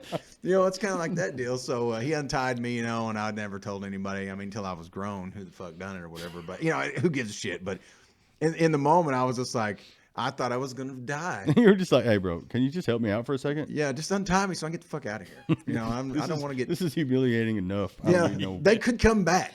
Let's get the fuck out of here. Even you're not going to do anything to EC, so just get the fuck out of here. I miss that dude too. I haven't. Obviously, he died. But Yeah. it's terrible. No, dude. Well, that's what I was going to say. Is we ran around. Once we got to know each other and we were hanging out all the time, dude. It was all kinds of shit always going on. But you were working for Dave then. And this was right after I got out of high school. Now, he had a shop across from the college, you said? Yeah, that little bitty. Yep. It's more like a shed. Thinking back. Yep. I mean, it wasn't. It's not even much. there now. No, they. What is it? There's they put some. They built a little house there. No, I don't know something. They tore it down and built something there. I'm trying to think of it. Oh man, it wasn't nothing to be like proud of. It was just like a. I little remember building, and we were fixing cars out of there. I One just room. can't picture it in my head, and I know it, but I just it can't was picture it was not a lot bigger than this room. No shit. It was one stall kind of. Well, actually two, but the other had so much like stuff in it you Yeah. couldn't pull a car. Well, then in he there. moved over by the car wash. Yep, down there. North side of that was Wilmington. big time shit to me. Whenever he moved over there, I was like, holy shit. It was all nice and new. And I mean, it was a neat shop. Yeah, they had it for. It was like an oil field, is what it was for years, and then. And now that Yeah. fucking thing's not even there anymore. No. Yeah, didn't they tore it down and built a Yeah, there's a Long bank time there ago. now. Yeah. bank or a church or Yeah. some kind of thing there. Yeah, I forgot about that. It's It's right crazy. next to the county barn, Yeah. isn't it? Isn't that? That's what it is. Yeah, because I crashed my 4-wheeler right there in them bushes. Yeah, that's the highway department is Yeah, right that's there. not the county barn. Yeah, the highway department. Yeah, Yeah. right there. There's Oh, like a little okay. ditch and some bushes. I crashed my Polaris. Yeah, you remember when remember when Jason wrecked your fucking motorcycle in the driveway? Yeah, and he told me, dude. because So I fucking what was funny. it? It was a Suzuki. It was a What was that GS850, I think. Yeah. Anyhow, and this is when Jason had bought a Sportster. Remember Jason that? Draper. I Yeah. want someone to fucking tell Jason Draper he's in this podcast. Yeah, by the way. yeah. Do it. I love Jason, man. Yeah, I do too. I haven't seen him forever. But anyhow, yeah. So, anyways, he's like, "I'm gonna ride your motorbike," I'm like, "All right, cool. I just got it," And it anyway. So he gets on it, and like burns out and crashes like right on the highway. Yeah. Like right there. He wasn't even going very fast. He And I was literally made it like 8 feet. I said, "What the hell are you doing, man?" And he said, "I don't know about these damn Jap bikes. I think the gas is on the wrong side." I was like, "It's the same as yours. What are you talking about?" He's like, "I don't know. I'm getting on my American bike." Yeah. He left my shit out there by the road. Yeah. He didn't even pick it up. I had to Yeah. go out there and do it my damn self. I forgot he was riding all the time then. Yeah. Yeah, and he fucking wrecked yours in Yeah, and 3 he had feet. that do-rag, and everybody said he looked like a ninja. Forget about it. You dude. remember that? Forgot it. I knew you were gonna bring up some shit. I forgot. Dude, Yeah, he and that's said, it. he said, we got, how's it look, guys? What do you think? And It had said like live to ride, ride to live, some or shit some like shit that. But yeah. it was like too big for his head. yeah. And Keith Deal says, "You look like a ninja." He's mad as a hornet, dude. He didn't think that was funny at all. Oh, he didn't think it was No, funny. he's like, "That's a bunch of bullshit, man." No. Jason was funny and he had a very good sense of humor. But he did not like getting singled out. No, he don't like that. He's mad as shit. He didn't appreciate But, it at all. Yeah, I worked for his dad for a while too. Whenever I was a kid, yeah, I learned a lot of stuff doing carpentry and stuff there. Yeah, Yeah, I worked for him later on building houses, and he would bring that. You know, we would say something about. I'd bring up some story you'd told me about working for him or something like that, and they'd, oh yeah, you know, they'd tell me about it and all that shit. But Rolled out after wrecking your bike. that was very funny. yeah. I forgot he just all said, about it. I don't dude. know them jet bikes. I think the gas is on the wrong side. Well, or he had- something. he I was had- like, "No, it's not." What was his? He had a Sportster or something like Yeah, that with like Sportster. buckhorns on it. You know what Yeah. I'm saying? So, Yeah. and Chris's he had drag bars on his.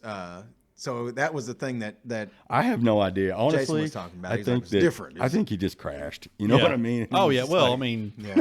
yeah, those things are easy to And crash. it wasn't just like for him sure. over there by himself. There was like all the whole gang's sitting there. Didn't he burn his leg or some shit too? I don't remember. can't remember. I just remember he laid it over and like the whole gang. It was like there's like Everybody, there's like all of us were probably there. 10 of us there. Yeah. and we're like, what the hell are you doing, man? Yeah. Well, and you know, you think about, to me, seeing these groups of kids, they still have guys like us that do that. You know, Yeah, I see groups him. of guys that I run see him around and shit. in McAllister. I'll see him parked every now and again. Sitting around, which I support it. Is there anybody doing burnouts anymore? Is anybody doing wheelies on motorcycles or any of that? Oh, crap I'm sure going of on? it. Yeah, I don't see it. Yeah, well, you're not part of it. They're not gonna do that shit in front of you. You're an old man. Yeah, for you know real. what I'm saying? You're a fucking But old we did grown it up, in front of dude. everybody. Well, We did it in kinda. front of everybody. I don't know, man. Where I live, Trust like, me, I got pulled over a motherfuckers are whole doing bunch of wheelies. times. Motherfuckers are doing wheelies on my street. I see Yeah. it all the time. Really? Oh yeah, they're burning out. go to and acting Tandy. crazy. Go to Tandy Town if you want. That's where everybody fucks up. That makes me feel good. They hang out at I Tandy. I'm- Yeah, and then over there, I see him always hanging out down there by I don't know what the hell, by the farmers market, that little parking lot. Yeah. I see them kids hanging out down Yeah. there too. And then sometimes I'll see them hanging out over there by that laundromat. Or Is that still called Choctaw? They still call that Choctaw, right? I don't know. Everybody parks out over there at the end. Oh, of I don't know what Choctaw. they call it. Yeah, but So we always called it back in the day. I know both of my boys when I they never go to hung hang out. out. I never hung out up here whenever I was a kid, so I don't really. Yeah, know. I didn't have I it. never came up here, not on purpose. I don't know. I just didn't. Whenever you were still, when you would drag Maine or whatever, I came up here and one time I came with Willie Sharp actually, and we drove on Maine down here and like down where did we turn around at? It was like a Ken's Pizza or some shit like that. We would turn. It was an odd. For me, it was a weird setup how they had it. It was like an L-shaped, because ours to me made sense. I guess it's because I was Right. used to it or 'Cause you're whatever. used to it. But I came up here and I was like, this Yeah. is fucked I don't up. think What kind kids do that anymore. I mean, obviously because they have phones, they don't Yeah. need to. Right. But And gas prices Well, now- are way higher than they were. Well, back now in the my- day. I don't know, not relatively. I don't think because I My remember boys like would do shit that was a lot shit. of those shit was a lot of money whenever I was a kid. It was only 99 cents a gallon. Yeah, that's true. But That is you true. didn't. But minimum wage was like $3.15 Oh or something. fuck, dude. Yeah. So you'd work all day long, all week long at your minimum wage job and get $120. You know what I Yeah. mean? Yeah, I remember I was when I was making time and a half when I worked for Mark Ward at his gas station. I would make $10 an hour, and on a Saturday, I made fucking money, bro. You know what I mean? I'd make like $400 that day or some crazy shit. Yeah, just it seemed because like I was- you were going to be you're balling out of control. Yeah, I was like, I made, or I think I made 400 for the week or something like that. I can't remember, but I remember thinking, holy shit, working Saturdays is where it's at because you make. Yeah, money. I remember whenever I had two jobs. I worked for Bill and I worked for the convenience store there too. Yeah. So I worked two jobs. Like I said, I was probably 17. I was 18 or 17, something like that. Yeah, 'cause- and I remember having like I remember having like $400 or $500 in my wallet after I got paid, and I was just like, my God, I'm rich as shit. You know. You know what? Yeah. And you worked out there at that gas station at the end of 6 Mile Lane after you and Tanya were together. Yeah, I had to, Mr. man. Quick? Yeah, I had to. Oh, okay. Yeah, because that's me and Tanya. When Sadie was born, like I didn't. Shit, man, we were poor as shit, and that's whenever Dave was like, man, he would pay me sometimes. You know, I should have left before, but I don't know. I was just a kid. You know, I was 20. I think I was 22 when she was born, maybe, or something like that. And so I couldn't afford to pay anything. I couldn't afford the rent, you know, or anything. So I worked that job out there at that convenience store at nighttime. So I would go. I'd work all day at the body shop, and then go in and at 11 at the I'd go home and like take a shower and try to get something to eat and rest or whatever, and then go work from 11 until 6 in the morning. Wow. At the convenience store, and then come home and get your shit together, and then I go back to work at the body shop. So I just did that. Yeah, and to tell you how much the rest of us had our shit together is, we'd go out there and sit with him half the fucking night while he was out there working, And screwing then, around. and then go home and go to sleep and sleep all day. Right. Yeah. So I had to go do that, but I mean, I didn't have no choice, man. I had a kid. I don't. Yeah. You know, like we never were on like state assistance or anything ever. Well, besides medical, like Sooner Care, you know, for not for us, just for Sadie. Then You were the hardest working man in showbiz though back in those I didn't know days. what else to do. Damn, dude. Well, you know, That's true. I had to like Grow up real quick. Electric bills do, man. They don't give a shit about your problems. No, that You know? cuts Well, you and- right off. And not in a negative way, but I mean, right in the middle of us, in all the debauchery and all the shit we were doing as kids that are right out of high school do, is whenever you and Tanya got together, and then whenever she got pregnant, we were all still running around. Yeah, and- I mean, at that point, obviously, I'm like a little bit older. Like I was kind of tired of doing it. Yeah, you didn't run hard like the rest I didn't of run us. a party that much. I was getting sick of doing it, and then and like then I we said- would go hang out all Yeah. the time at Dave's shop. You know, Yeah, Chris yeah. would work. And follow him to the Mr. Quick. Hey, I shit you not. We would go yeah, out there at the shop and work. Yeah, because I always was in and out of jobs, especially in those days, dude. I might have a job, I might not. I might be just fucking. actually, think about it, like a lot of people did that. Just come over and hang out, like while I Yeah. was working. Come over and hang out. We really did, and you know, Dave was always fine. He didn't give a shit. And half the time, sometimes we'd pitch in. I know Garrett was real good about. He was always like half the He time. would work there a little bit, I think. just Yeah, like he would. sometimes. He'd be out there wet sand. We would sit there and bullshit while we wet sanded cars. That's how I learned how to I did fucking the same do thing it. when Scotty worked at the feed store. I'd just go to the feed store Yeah, and and hang help out him and load work, up feed. You know. Well, I'll tell you what. Whenever Chris went to work here at McCullers, it took me a little while to get used to the fact that I couldn't just show up at Chris's work and sit around and bullshit all day. You know what I mean? It was more Yeah, of hang out. a little more Different type of body. structured. Yeah, you know. well, that and the workload's like, you know, way more. Yeah. I mean, Yeah. like, you know, you didn't realize when you start someplace and when you go to someplace else, you're like, oh shit, there's like a lot more, you know, things. There's actual work to do. Yeah, I can't. He couldn't sit around and like sit there and sand on a door sit on a stool while I was sitting there going, dude, you should have seen this bitch. She's fucking blah blah blah blah blah. Yeah, you know? can't do that. Well, Yeah. there's like we got like there's A lot of shit to like, get shit's done. we got deadlines, man, when people want their cars, and I don't blame them. Yeah. I mean, Right. I always view it like if I was in the customer's shoes, you know, like if I go to a, you know, I don't know, a restaurant, you know, and you know, Bunch of people hanging out. somebody's in the back, you know, jackassing around, they don't give a shit. And like, I wouldn't want that. No. So like, I don't want to treat folks that way, Right. you know. So Yeah. you know, you try to do your best to get it, you know, do That's a good what I job could- and get it out. I mean, You could definitely tell it was a different, because like I said, now, we've followed Chris around everywhere. You know what I mean? We're like whatever, because it was like he was always working and shit. So if you wanted to hang out with him, it worked out good Had to because be at work. we could go out there and hang out while he worked. yeah, and Dave didn't care. And you would Yeah. work till fucking dude. If you didn't go get him and finally get him to do something, he might be out there fucking 10 o'clock at night doing some shit. Would do whatever. Yeah, because he would he'd let me work on my own shit, like, you know, after hours. So I'm like, oh, this is fun, you know. So I'm like, you know, doing whatever. Of course, after Say was born, like that kind of shit stopped because you didn't have to, like, dude, I was doing good just to keep the lights on, you know. Yeah.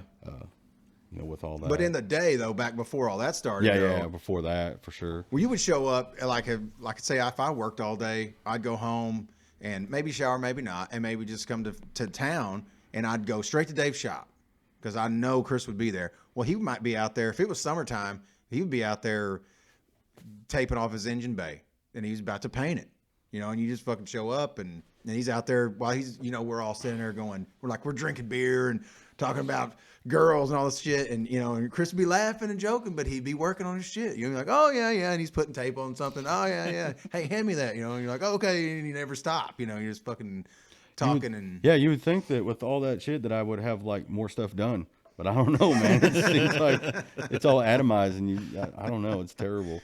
Nah, man, I'm doing like running circles and doing jumping jacks and shit instead of working or like getting shit finished. Well, what's funny though about it is like Gavin almost kind of did the same thing, whereas his buddies, like one of his buddies his uncle owned a mower shop here in town in McAllister, and Gavin ended up getting a job working down there because he would go down there and talk to his buddy while his buddy was working. Yeah. So he ended up working at the mower shop, and he learned a lot of shit like socket sizes and shit that, I worked on stuff, but those are like you call them soft skills. Yeah.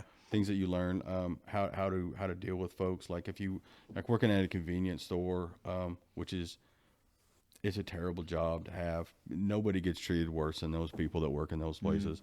Really? Have you never been in a convenience store? Yeah, but I've never really seen anybody mistreat anybody. Oh, shit, I have. Yeah, me too.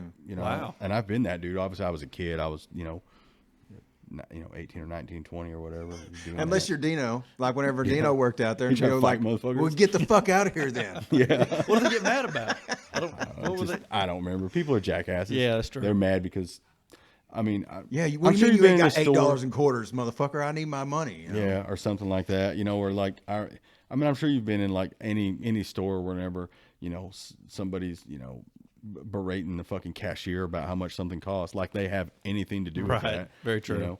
In a convenience store. And I've seen, man, you go to any convenience store and like be a fly on the wall and watch, people who are actual pieces of shit who don't work and they're crackheads treating the people at the cash register like shit. I'm like, what are you doing, man? And 9 times out of 10, that's the way they are, though. Yeah. They got in there and they got a fucking chip on their shoulder. Or Yeah, whatever. a bunch of jerks. But anyways, I always treat folks with some sort of respect because they're working. Damn, what are you gonna do? Yeah, They're not like I don't like it when people shit on folks because they think that whatever they're doing, whether you're it's like being a jerk to the wait staff at a restaurant. Yeah, it man, that sucks, fucking dude. shit goes all over me. I hate it. Dude, if you want to put me in a bad fucking mood, and me and my brother, without throwing him under the bus too bad, but I mean, we just got into it, like at Christmas time, because he was acting shitty to a waitress, dude, and it pissed me off. Like pushed me over the fucking edge, pissed me off. I feel like if it's that bad, then just leave. I mean, I've done that. I'm sure you guys have. I've been like, oh man, this actually, if it's real bad, it starts to become funny. You're like, oh my God, it's so terrible. Well, and see, in like this instance is classic where he wanted his shit now. He don't give a fuck what people are doing. Yeah, I want my damn, I want my fucking cobbler. Yeah. Where is my cobbler? Like it's a personal thing. Like she's like, I'm not getting him his cobbler. Fuck his cobbler. Yeah, like they're over there playing cards instead or something. And this place was packed. You know what I'm saying? It was a real crowded restaurant. We're in a room. There's like 8 of us in our party. Are you telling us a story? Well, I don't. And he was being a fucking shithead. I just wanted the details. Right in the middle of it, I fucking turned and I had my fork in my hand. So Brandy was laughing at me because I pointed at him with my fork because I was pissed, dude. And I go, "You're not going to do that while I'm in here." I was fucking mad, dude, because I'm like that about. I always felt that way, even before that, because I feel like they're just working folks like me. I'm a blue collar guy, and I don't like getting treated like shit. Well, it don't matter what you do. I mean, if you act like you're better than somebody, and you're in the convenience store and you're acting like you're better than somebody, you're like, hang on a second now, you're in this convenience store. And this person. Well, it's a hierarchy thing. They just feel like those people. I don't get it. Well, I don't. I'm not condoning it. It's obviously terrible, but they feel like those people are lower status. Yeah. Then that's why you treat them. Yeah, you're serving me, so give me my shit. You need their service. And I remember, at one point, whenever I was a kid working, it wasn't. I think it was before when I was working there and working for Bill Draper. So I was probably 17 or something. And this kid, I say kid, he was probably in his 20s at this point, but he was working a job, obviously, that was like a manual labor job, like oil field hand or a roustabout or something. He'd come in there, you know, and he was, you know, making some smart shit remarks to me, you know, and he's made some sort of remark about, you know, once you get I don't remember how he said it. Basically, he's like, why are you working this pussy job behind a cashier? You know, this is, you know, get a man's job. I mean, little did he know that I was building houses. Yeah. Also. During the day. Yeah. You're working. This is your Also. second job. Yeah. But, Even if you weren't, though, you know yeah, what I mean? But I mean, yeah, that's just jerk moves. That's what know? you pick. That's because what you they pick. feel like those type of those people that work those jobs are lesser. I mean, that's how people, like, not everybody, but a lot of people feel that way.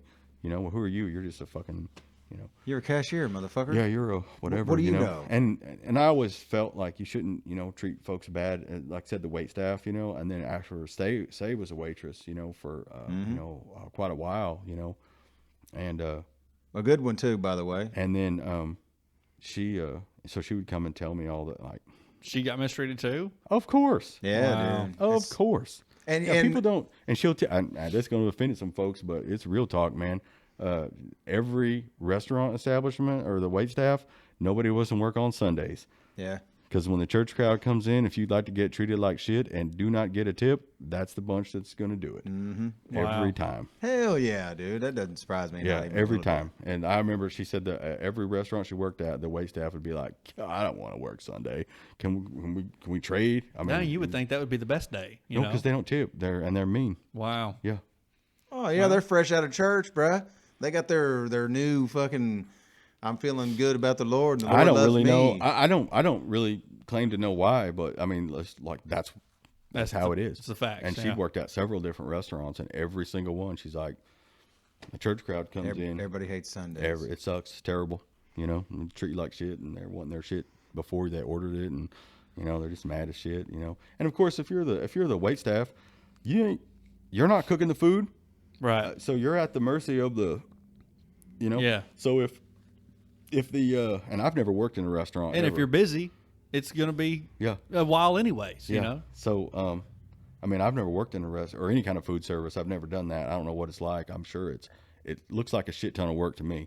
I don't know. Every time I've ever went to, I don't know, a McDonald's or someplace, and you look like through the window, it don't look like some people are just hanging out in It's there. constant to me, movement, they're fucking yeah. getting after it in Yeah. there, and they're getting after it for like no dollars. You know. Yeah. For sure. So I don't know.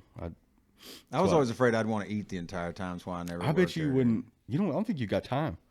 I know if I had to work at McDonald's, I hate the smell of at the window. Oh, the It window, smells like yeah. fucking old It is ketchup. terrible. There ain't no does. way I could fucking work there, dude. I would get fucking burnt out quick. Yeah. I worked for a meat processing plant one time for a few months, and that smell, like the gut smell or whatever it It's was. basically like the frozen fat smell. Fuck, dude. It ruined me. Too You know what I'm much. saying? Like I got to work. That's why I didn't work there anymore. I was like, I can't keep When'd you work smelling this there? shit. It was a long time You ago. turn into a vegan after that shit. No, I still eat Not that meat. far.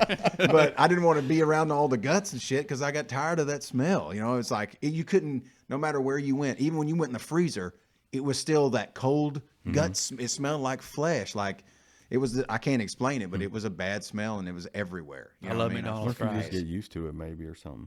I never did. I don't know, the dude that did it, that I worked for, that owned it or whatever, he didn't give a shit. You know, I guess, yeah. Maybe some people got used to it. I don't know. If you're a butcher, like that's your life, I guess. like the guy I saw in the chicken house that time. I went in there when I was working in the oil field. We were going to this well that was behind these chicken houses, and the guy goes, "Go in there and tell him that we're going to go through his gate because we're supposed to let him know when we go through." I was like, "Okay."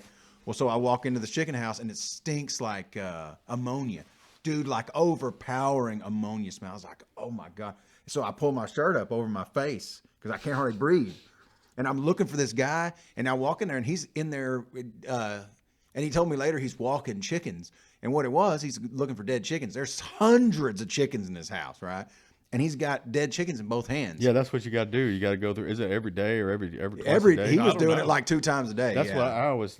It seems like somebody was telling me you got to go through there 2 times a day. Yeah. Wow. And he's holding these dead chickens, right? He's walking around looking 'Cause for they'll dead get chickens. sick if And- you leave them in there. Spread like wildfire, They'll I'm eat sure. them and shit. Yeah, they'll get Yeah. So he's walking with them, and I walk up to him, you know, with my shit over my face, and he goes, "What's wrong with you?" And I was like, "Man, it stinks in here," you know. And he goes, "Smells like money to me," you know. That's all he ever said to me. And I was like, "Well, we're going through your gate." And he's like, "All right." And I said, "How do you stand it?" You know, because you know how I am. I can't not ask a fucking stupid question. Oh, having to go You and know? deal with landowners. Remember we worked Yeah. at Sooner? Yeah, Good dude. times were at that. That was terrible, man. Having to deal with landowners, I can only Man, imagine. them dudes be pulling shotguns on you all the time. Everything. You deal with it all. doing Mad as a that hornet. shit. And I'm like, look, man. See, I still deal with guys that deliver chemicals like that, and I don't fuck with them because I know what they go through. Yeah. You know, I mean, even in my job now, I deal with those guys, you know, and they'll come pulling in there, and you can Yeah, I tell almost, it's been a long almost day. forgot about working there. We it was right after. Yeah, Sadie was trying to little. think. Yeah, she was She little was a big. baby whenever you Yeah, were it working seems there. like I worked at Franklin before that. I don't remember where you were working at right before. No, that. I worked Sooner first, and then I went from there to Franklin. And Franklin was the worst job I've ever had in my life. Really? I worked there too, and I did hated not it. like it. I worked there too. I felt like I was in a prison, man. Yeah, it I did sucked. too. Well, yeah, it was bad. Yeah. Well, I worked in the wintertime. So I would go in when it was dark and come out when it was dark. And I was inside all fucking day. So it seemed like eternal darkness. I was in the summer, and I was like, I cannot breathe in this place. Yeah. Man, I hated it. Tanya worked there too. That was when, like I said, just for a real short time there. And they called her to the office because I had a bad attitude. Really? Damn. Where'd you work at in there? I don't remember what. That's where I really got to know Scotty, actually. Oh yeah. That was when I he didn't worked know there, that. too. Yeah. I mean, I knew him before that because he would always bring his Frontier down to the body shop, you know. Yeah. We'd paint stuff for him and this and that. And, of course, he likes cars and shit, so that's why but, I mean, at that point, I was like a dad already at that point, and Scotty's like, obviously quite a bit younger than me. But, I remember him being around whenever Yeah. you're working for Dave. yeah, he was just like, he was probably in high school still. He's just like a baby. you Yeah, know? he would like pop in and pop out. Yeah. He was kind of like, sometimes he'd just be there, you know. But he But, got the lingo real fast and always real easy to be around. I remember that, you know. So then when he was just happened to be working at that Franklin the same time as me, and we worked on the same, what do you call it, line there, doing, I don't remember what they were called, the cores, I guess, for the motors. We had to they had like a fixture, and the one guy would stack them up and braze them together, and they run them through an oven, and then my job was to file them down or ring gauge them so they would be the same, like size all the way, and put them in an oven. Then we'd have like a big shaft, and we'd have to put them in a fixture, and right out of the oven we had like asbestos gloves or whatever the fuck, and put them down, and then you'd have to hurry up and shove the shaft on the core, and then you'd take them to the next station, and seems like there was like an epoxy material or something while it was hot, and then it like rolled it in there so it like absorbed all the epoxy into those cores. And then it would go on down to Scotty where he worked at, and I think I don't remember what he did, maybe balanced them or something. Yeah. I don't remember. That's what me and Worm, see, I worked there, and then, where was Worm? Worm was working at Roy's, I think, when he came to work at Franklin. Because when I went to work there, Reese Kurt was, okay, him and Robert Ketcher were both working, building the motors, assembling them, right?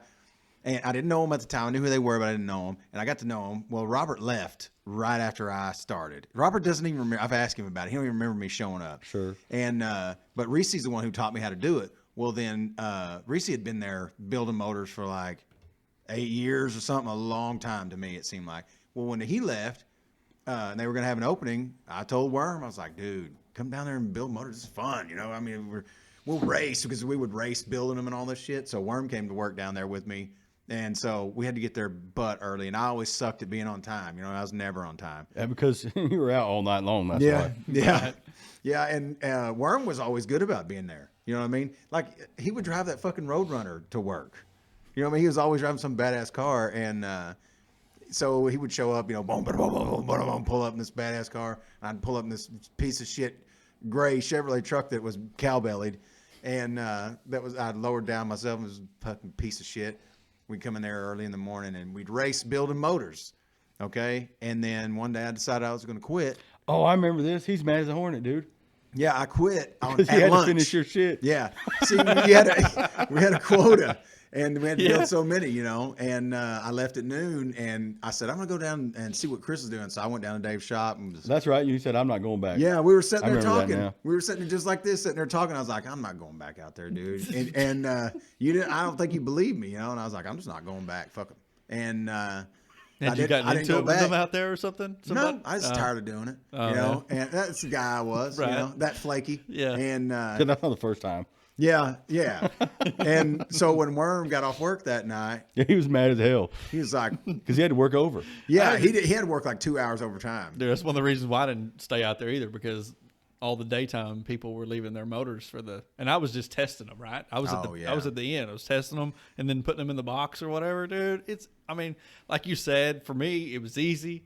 Looking back on it, it was really easy, but it was like working in a prison, and all the dudes that I worked with out there, they did not like me. I don't know why, but they did not like me. They were always messing with me. But see, we had the guy right by us, Richard Sonagera worked there. Yeah, I remember that. And then Eddie Quinones worked there too, by us, and that's how I got to know Eddie. Yeah. Now I knew Richard a little bit before that, but it was fun because those guys were always cool to talk to. Especially Richard would say the fucking craziest shit. Nobody cool in my area, man. It seemed like Billy Draper worked out there too. Yeah, he worked in a way away from me though. Yeah, that was when I was dating. I think I was dating Jennifer then, because I would go talk to Lisa sometimes, just like go over there and bullshit with Lisa. Well, because Bill was one of the bosses out there, and I could go there and talk to Lisa as long as I want and not get in trouble. You know what I mean? But I was kind of fucking Worm because he would be over there working and I'd be over there talking. You know what I mean? So I'd have to like hurry up. That's terrible, man. But I did leave him the day I quit. I fucked him. I had to work like 2 hours overtime. He was fucking pissed when he got off work. Yeah, not kidding. It did feel like a prison to me. I hated it. I remember because after you finished your quota or whatever, of course you'd clean up your area. Well, man, I'm like bored. I can't sit around and do nothing. It's terrible. So I just would go down and help Scotty so he didn't have to work over, because his was like the last part of our line. So when I'd go down and help him so he could finish it, because he didn't want to stay work over. He didn't care about the money. He just wanted to leave, So I would go down and help him. Well, then they'd be mad at me because you're supposed to stay in your area. And I said, well, I'm done. And they're like, well, have you, of course they'd say some shit like, well, is your area clean? I'm like, well, yeah, that was part of the deal. Are your parts stocked back up? Yeah. We get that shit. Yeah, all that shit. Yeah. No, well, so then they upped the quota. Just I got them fuck with me over that shit. So I'm like, oh shit, okay. So I busted ass, man. This is terrible, but still gonna get it done. Yeah, so I busted ass and skipped my the break in the morning, whatever lunch, not lunch, but the one in between. And so I 15-minute break or whatever. Yeah, sometimes I'd skip it so I could hurry up, and I got it all done there. And of course I did it 100% on purpose. Got all my shit, went right back down there and helped them at the end of the day. And they're like, well, did you finish your stuff? I'm like, yes, sir, I did.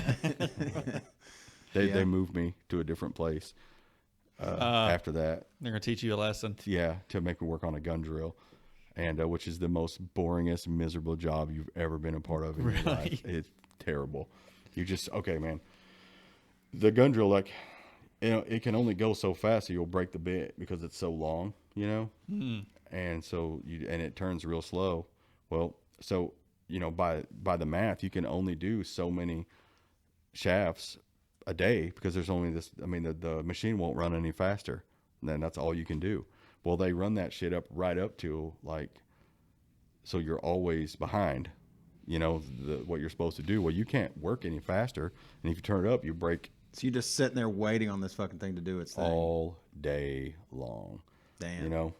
Well, when I was like, okay, whatever, they showed me, fine. But at this point, Sadie was around. I had to pay I had a kid, and so then I got my paycheck and it was less. I'm like, what?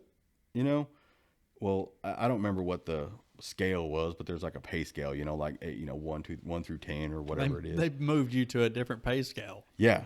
Wow. But it was lower, right? Yeah. And I was like, I thought that I read in the handbook that if it was,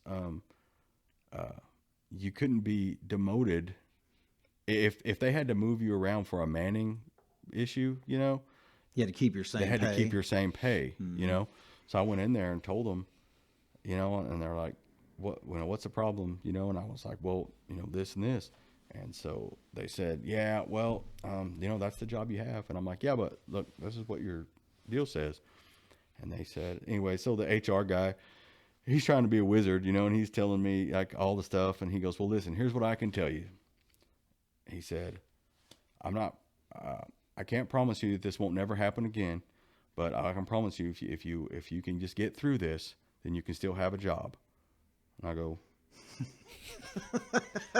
Hang on a second. so immediately out Am I of my getting fired? so out of my mouth I said, so you're telling me if I'll eat some shit, there'll be more shit to eat later? And he said, well, you know, that's not really the good way to think about it. And I was like, oh, okay. So I left. I fuck this. I never came back, you know. I went and got another job. Like, what are you talking about? Yeah. Well, it's like all those. I felt horrible because whenever later I had to be around Eddie Mayo, and he was my boss. Whenever I just left and never came back. Yeah, he was you know? mine. Oh, really? Yeah. Okay. Well, when first time I had to be around, I was like, he did not like me. well, I go, Eddie, I'm sorry that I left without telling you I wasn't coming back, and he goes, huh? He had no. He Oh, goes, so you went back out there? No. I'm talking about I've married his daughter later. So he was my father-in-law. He was my father-in-law. You know what I mean? He probably seen 100 folks. Dude, like that's you exactly what he goes. You have any idea? Because him and Bill both worked out there. I guess their entire working careers. You know, because hell, Eddie just retired. I don't have any idea. Like a year or two ago. Really, dude? He's worked out there all this time, and Bill, you know, retired and they moved to Florida or whatever. But yeah, so I was like, man, I'm sorry I did that. You know, and he's like, you have any idea how many kids come through there and never show back up? He's like, most of them. Yeah. You know, there's no way I could remember. You know why? Because it sucks. Right. Yeah. It's terrible. Yeah. Did you have to do the morning exercise? I was going to say, that was the shit? most embarrassing thing. I was like, wow. Watching really? grown men do it was the worst to me. I'm watching you know what I watching Billy Draper when you're doing you're supposed to swing your arms down there. Yeah. And he started doing like he was jacking off. And he had to go get talked to. He did. Yeah, it was the funniest thing I've ever seen in my life. Because nobody wants to be out there doing this. It's just like stupid formalities, you know. Yeah. And it's not like you're out there like doing some cardio. It's just like, Right. you know. I remember Eddie doing them. You know what I Yeah. mean? And I remember thinking, Eddie's a grown man. He's like my dad's I'm age. like, You can know, we and he's just out not there. do this, please? Yeah, yeah. When you're wiggling your arms or whatever, This and all this Billy fucking starts shit. like doing this, you know. It's so funny. Yeah, I remember watching so Reese funny. Kirk and those guys do it too. You know, and you just, you know, of all the things that you see grown working men do, that's not one of the things you would think you'd see them do. Martha Bonham was my manager or boss or whatever you want to say. Oh, yeah. Yeah. She was awesome.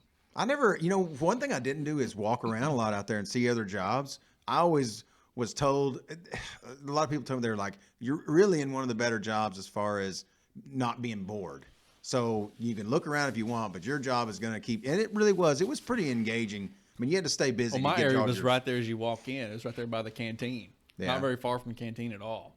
So yeah, I don't know how anybody works out there. I didn't venture past that area. I don't know. Maybe some folks are suited to that. Honestly, it's fine. You know, it wasn't for me. Yeah, I suck at the over and over repetitive shit. I can't. Well, like I said, then you can't come and go.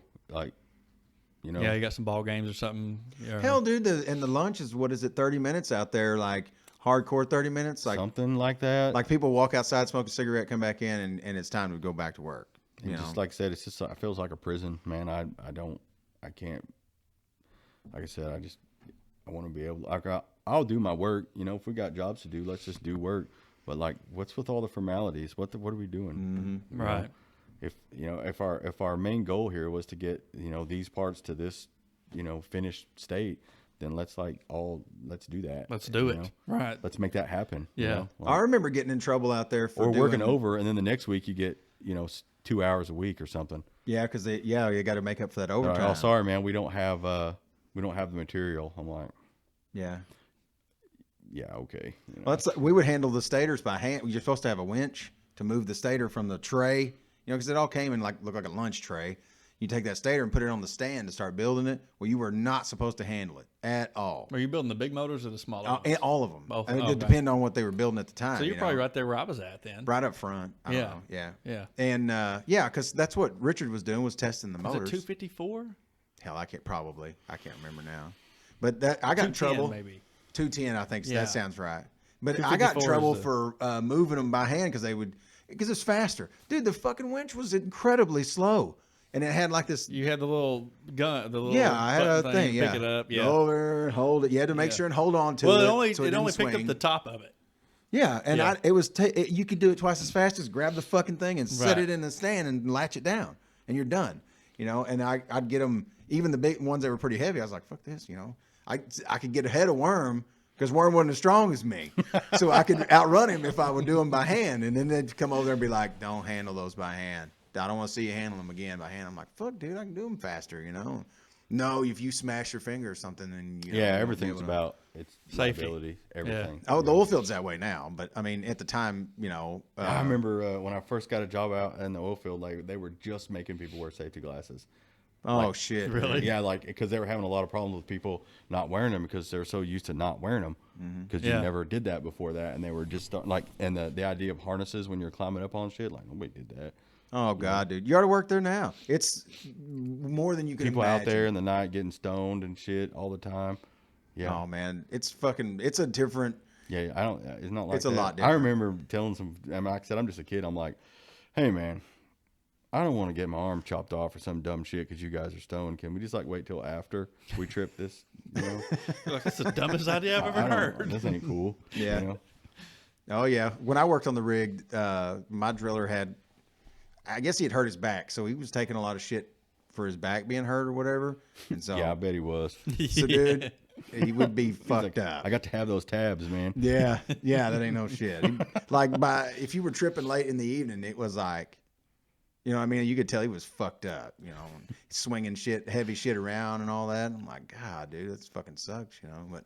But I worked with guys that knew, so I'm sure you probably had guys do that too. Be like, watch out for this shit because this is gonna swing through here and it'll fucking smash your fingers off. So. Oh yeah, we had. I think with Mike, obviously he was my friend, you know, so he would always. And then let's see here, Jason Brinkley actually. Yeah, I worked on the rig with Jason. Yeah, also. I worked with him, and we went to. He was a year older than me in school, so we knew each other obviously.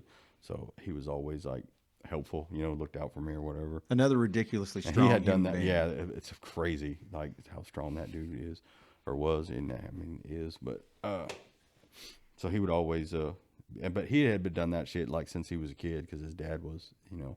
So he had several years experience, you know, by the time he was, you know, out of high school. Yeah, he was a driller on the crew that came in behind me when I worked on the rig, and Trevor was on my crew, so he would fucking, dude, every day he would do something bad to Trevor. I don't know, something, because Trevor's really worried, you know, not worried. I wouldn't say, but he was preoccupied with his appearance and stuff. You know, I mean, it was a big deal for Trevor he wanted to dress nice and to look nice and to do, you know, and. Jason was real fucking, yeah, he was rough and everything and he thought it was hilarious that his brother tried to be fucking cool or whatever. So he would come by and wipe some fucking shit on his clean clothes or, you know, fucking do something mean to him, mess his hair up or some shit like that. You know, it was funny. Yeah, and I met some dudes out there like Royer, you know, he was always a fun time, you know, and then there was some people out there that were complete assholes too, of course, you know.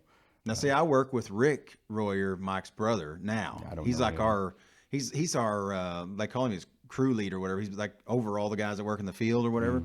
And I was telling him about how I met Mike, you know, which everybody calls him Rooster, but I met him as Mike. It's how you introduced me to him. That's how I always called. I never called him Rooster ever. Yeah, me neither. I always called him Mike. Yeah, I remember being in fucking Junior Mart and him going Christmas across the whole fucking. He's so loud, dude. And that's what I was telling Rick about. You know, that's how I met him. Him screaming across the deal. You know, he's like, I don't know if he was hard of hearing or what. That's what he said the other day. I don't know what his problem was. Why? Because he's the opposite, dude. He's like, I've never met him. I didn't know. He's very quiet, very reserved. You know, I mean, smart, really intelligent guy. Definitely knows his shit. We're doing what we're doing, but yeah, it was funny thinking back on that. Him fucking screaming Christmas. I'd have never thought to call you Christmas.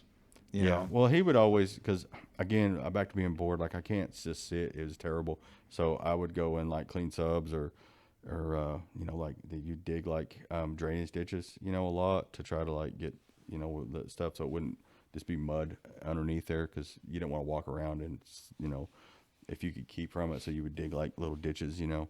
So I'd be down there doing it. So Mike would come down there and do it with me. Where them other guys, they didn't care. I ain't doing shit. Yeah. I'll let you do it and not care. Well, because it was a status thing, like, you know, they were too that's good what for it. Worm Hands did, you know. Yeah. And I was like, I'll go wash the subs because it's boring just sitting up here, with waiting. you guys. I didn't have nothing in common with these guys. Are all like 40-year-old men, you know, and I'm like 18, you know, or something like that, you know. Like I don't know what the hell am I going to talk to these guys about, you know. So I just go down there and do work, you know, because that's how I was raised. They're there to do work, so do work, Yeah. you know. So I'd go down there, and I've heard like, you know, he's going to suck ass. I'm like, I'm just bored, man. There's nothing to do. Yeah. So I'd go down. Anyway, Mike would come down there and help me, like, dig things or whatever. Yeah. He'd probably bored too. Yeah. He seemed like an antsy character. Yeah. He would be sitting around. Yeah. Yeah. He was, it was funny to me because I didn't know very many people that had worked on the rig whenever you had not been off the rig that long whenever we started hanging out. So you would tell me these stories about these guys. And then when I went to work on the rig, it was a lot different because I worked with guys that were younger than me, and everybody except for our driller was younger, but they had been doing it for a few years. So they all kind of knew. I don't remember anybody my age out there whenever I did it, honestly. I didn't do it for very long. I mean, it was just, I don't know, 6 months or 5 months or something, maybe something like that. I remember and I worked on the rig at the same time that I'm trying to think. Yeah, that Keith worked on the rig. Like Keith kind of got started he started a little bit before me. And then I don't remember how the hell did we end up start hanging out with Keith? Do you remember? Nope. Because he wasn't in the beginning, you know what I mean? Like I don't really remember. He's like Probably all of a just, sudden just there. like folks, it seemed just like. everybody's hanging out in the parking lot there a lot. That's probably how you just end up. Yeah, I was trying to remember what prompted Same, it. you know, everybody just kind of goes to the same events or whatever, you know. Yeah, I'm sitting here trying to remember, dude. Who knew him I was first? thinking the other day, you know, about that dude passing away. It's been so long. He was just a baby, you know. Yeah. Was he like 21 years old or something like that? When he died? Yeah. No, he was older. He was 20, like he was in his late 20s, 27, I think, 26. Think so? Yeah, something like that. Man, it just seems like he was so young now that we look back. Yeah. You know, like, Yeah. That's a funny thing about being in your 20s, dude. Whenever you're feel way like you're past old, them, but you're not. Yeah, Right. Well, that's Exactly. when you had a family and we were still hanging out and stuff. I remember thinking, "Damn, dude, you know he's so young to have a family and stuff." But really, I mean, you were 21, 22 years old, and Yeah, I was 20. I think when Sadie was born, I was 22. I think, Yeah. if I remember right, something like that. yeah, I didn't have Gavin until I was 24. Yeah. And so I always felt like we waited a long time compared to what, you know, like my mom was 19 whenever I was born. And so it seems like our generation, it seemed like we had all these adventures and we did all this shit for so long and we did all this shit, but it really wasn't. It's like 2 years or whatever. Yeah, or 5, you know, give or take. But it was all this crazy shit, you know how it goes because you're running and gunning every fucking day. We meet up. Yeah, and then go, you like realize that you fucked up your life by not being productive before Yeah. you have kids. Yeah, that's what it amazes I didn't me. have any kind of plan. It's like starting a race with your pants around down your ankles. Yeah. It's the stupidest, man. Yeah. My God. That's you know? what Gavin Yeah. talks to me about investing now. You know, he's 19. And Right? I still don't know shit about that. Dude, I wish I would even thought. I didn't even know what the stock market was. There was some shit they would say on the news, and I Hey didn't man, even know what they whenever were I talking was about. Gavin's age, I didn't even know what credit was. I had no Yeah. idea like I didn't even know what the hell you might as well have been saying a different language. I Right. was like, yeah, credit. I don't Yeah. know. Like Yeah, because they don't teach us stuff in school. Yeah, I remember They should, but they the don't. first loan I ever got was a $13,000 loan because somebody that owned their grandpa owned the bank was selling a truck that he wanted to sell, and so they gave me the loan. yeah. I was fucking 18, 18, and I got a 13. That's not a lot of money now, but at the time, it didn't even seem like a lot of money. I didn't have a concept of $13,000. You know what I mean? It was just like not in I wanted your the name. truck. Well, I was that young and stupid. Paying the payment. Yeah, I mean, I was that classic fucking moron who was just like, I just want that truck. You know, I and don't care what it is. yeah, You don't care if it's 7%. yeah, I could. interest. Right. If someone would have said, "What do you want your payment to be?" I'm like, "Who gives a shit?" You know what I mean? I don't care. Whatever. I just want that vehicle. You know? Yeah. Yeah. I do my best now to try to try to tell my kids, you know, things like financial literacy, because I had to figure every single bit of it by myself. I had to figure it out. Like nobody told me. You know, at one point I'd be upset at my you know, my dad or my mom, you know, for not explaining it. But the reason I'm not is because nobody told them either. Yeah. That's why. I mean, Right. so trying to like break this kind of cycle, so my kids will know, of course they don't listen too well, you do your best, but Well, you do what you know. can. Well, and to be honest with you, man, I mean, I'm still learning stuff, about like, we're talking about investments and stocks. And I mean, I think that's probably like, playing an instrument. It's probably indefinite of combinations and things that you can do, to try to, when you're talking about investments and stocks and things like that. Oh yeah. well, my parents were the biggest advice they got growing up from their parents was get a job and save money. That's it. Just save up some money. My dad will still say it to me to this day. He'll say, you need to have some money saved up. And I'll tell him every time, I'm like, it costs me money to save money. And he's like, what are you talking about? I said, well, my savings account, I had one for a long time, and it cost me $6 a month to have it. And it made 3 pennies a month. So it cost me money to save money, Dad. I don't have a savings account anymore. Well, you need to have a little money sitting back. I'm like, yeah, but I don't have a savings account. Again, there might be something I'm missing here, but I just leave that in a checking. Well, that's instead of a savings. Well, the idea was to supposed to- but put it you don't- somewhere where you won't touch it. That was his idea behind it. But when he Just have was a a separate kid, account. Well, I think it helps a lot if you have a very large amount of money to have it in, a savings. But I think that's where, same thing with like investments, like if you've got, I think that's why poor people stay poor, to be honest with you, is because if you've got $4, $5, $6, $7, $10,000 that you can, basically gamble with, then you're like, oh, well, things worked out. I made $6,000, But I mean, I would say 80% of the population, they don't have that kind of money that Right. they can they can't use, or they don't need it, or or they're willing to gamble if shit doesn't go right, then you're like, oh, well, that money's gone now, I mean, Lord, I'm really averse to gambling. Shit makes me feel uncomfortable, man. yeah, I can't do it either. Well, and that's where, like I said, it's a difference in mentality as far as, when my dad was a kid, you could make money. The interest rates were high enough that you could make if you put your money in a CD or you put it in like bonds or something like that. Well, then that money would make money that way. It's a double-edged sword, it's isn't it, though? changed. Because now, like, it's great if you have money, right? But if you don't have a lot of money, it's not good, because, like, if you want to buy a house, like, your payment's way higher. right. Yeah. So it's not good in that way. But if you're rich, like, it's great if interest rates are higher. Right. Well, that's what I say about, they keep talking about the Fed's going to raise the interest rates here anytime. Well, it's bound to. They've been low for so long now. It's a funny thing. Like I was telling Dad, I was like, well, it's a hard way to look at money, but instead of saving money, I should buy something that makes money. Because the interest rates are low, you can get a lower payment right now. If you can get it locked in, You it's still a trying good to do time. that UTV? Oh yeah, deal? yeah. That's always Still working on I mean, that? it's I haven't done it because I'm scared of the fucking economy, dude. You know what I mean? I sit here and go, well, shit. What if they raise interest rates and nobody can afford to come out? Because right now interest rates are low, so they're getting this money for unemployment. COVID had everything. Yeah, I think that's about over now, though. Right, and that's what I'm saying is if I run into a deal where people can't afford to go out and ride ATVs every weekend, well, I'm gonna be fucking sitting there I'll be holding straight, the bag. man. I don't understand how any people pays for shit that they have. These fucking people have. I thought when COVID hit, there was going to be. I'm talking about before that. Yeah. Well, true. Like, Yeah. I know some folks. I mean, not in particular, but I have seen folks, and you're like, man, they've got All this They've stuff. got $180,000 worth of cars in the driveway. Mm-hmm. They live in of course, real estate in McAllister is really expensive here versus other places. I still have yet to figure that one out. And then,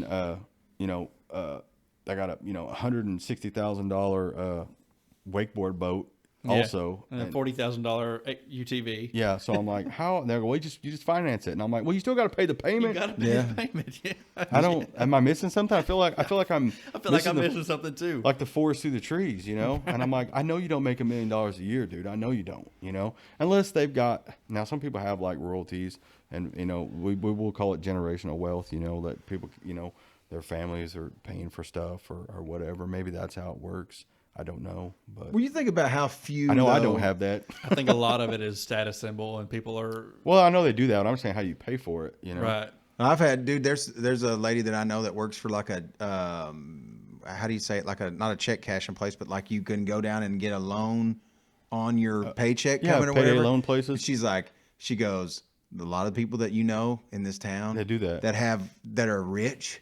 She said, I see them every week. Yeah. I'm like, motherfucker, that's how they're doing this shit. You know what I mean? Is they're fucking living on money they don't see you have. next week, man. Yeah. But at some point, like you're going to run catch out. up to you? Yeah. For sure. How can it not? I don't know. People just keep shuffling that shit around, dude. They sell it, refinance it, or whatever. I don't know either. I'm with you. I'm with you on that. Yeah, I don't understand. Well, think about okay, remember when we were young? I can go out and buy every one of those things they're talking. I have credit. I have spending power, but I mean, you still gotta pay for it. Oh man, think about how few shitty vehicles you see running around anymore. To me, used to, it's like everybody has, like going to high school. You go to a high school and look in a parking lot, dude. You like one or two people would have a decently, fairly new vehicle. Now that whole fucking parking lot is full.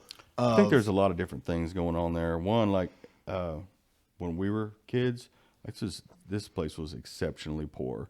Like this is a very poor part of the country. Still is. And it still is. But then it was even worse because the oil field had been gone and there was no jobs. Now that's starting to happen again, because there's no oil field jobs really. Mm-hmm. And people are looking for, like weed and other things that are bringing in revenue. But I just can't believe that some of the vehicles that these people drive. Well, and they didn't finance dude, whenever we were kids, you couldn't go get a car. You could not go buy a used car and finance for 72 months. They didn't do that. Yeah.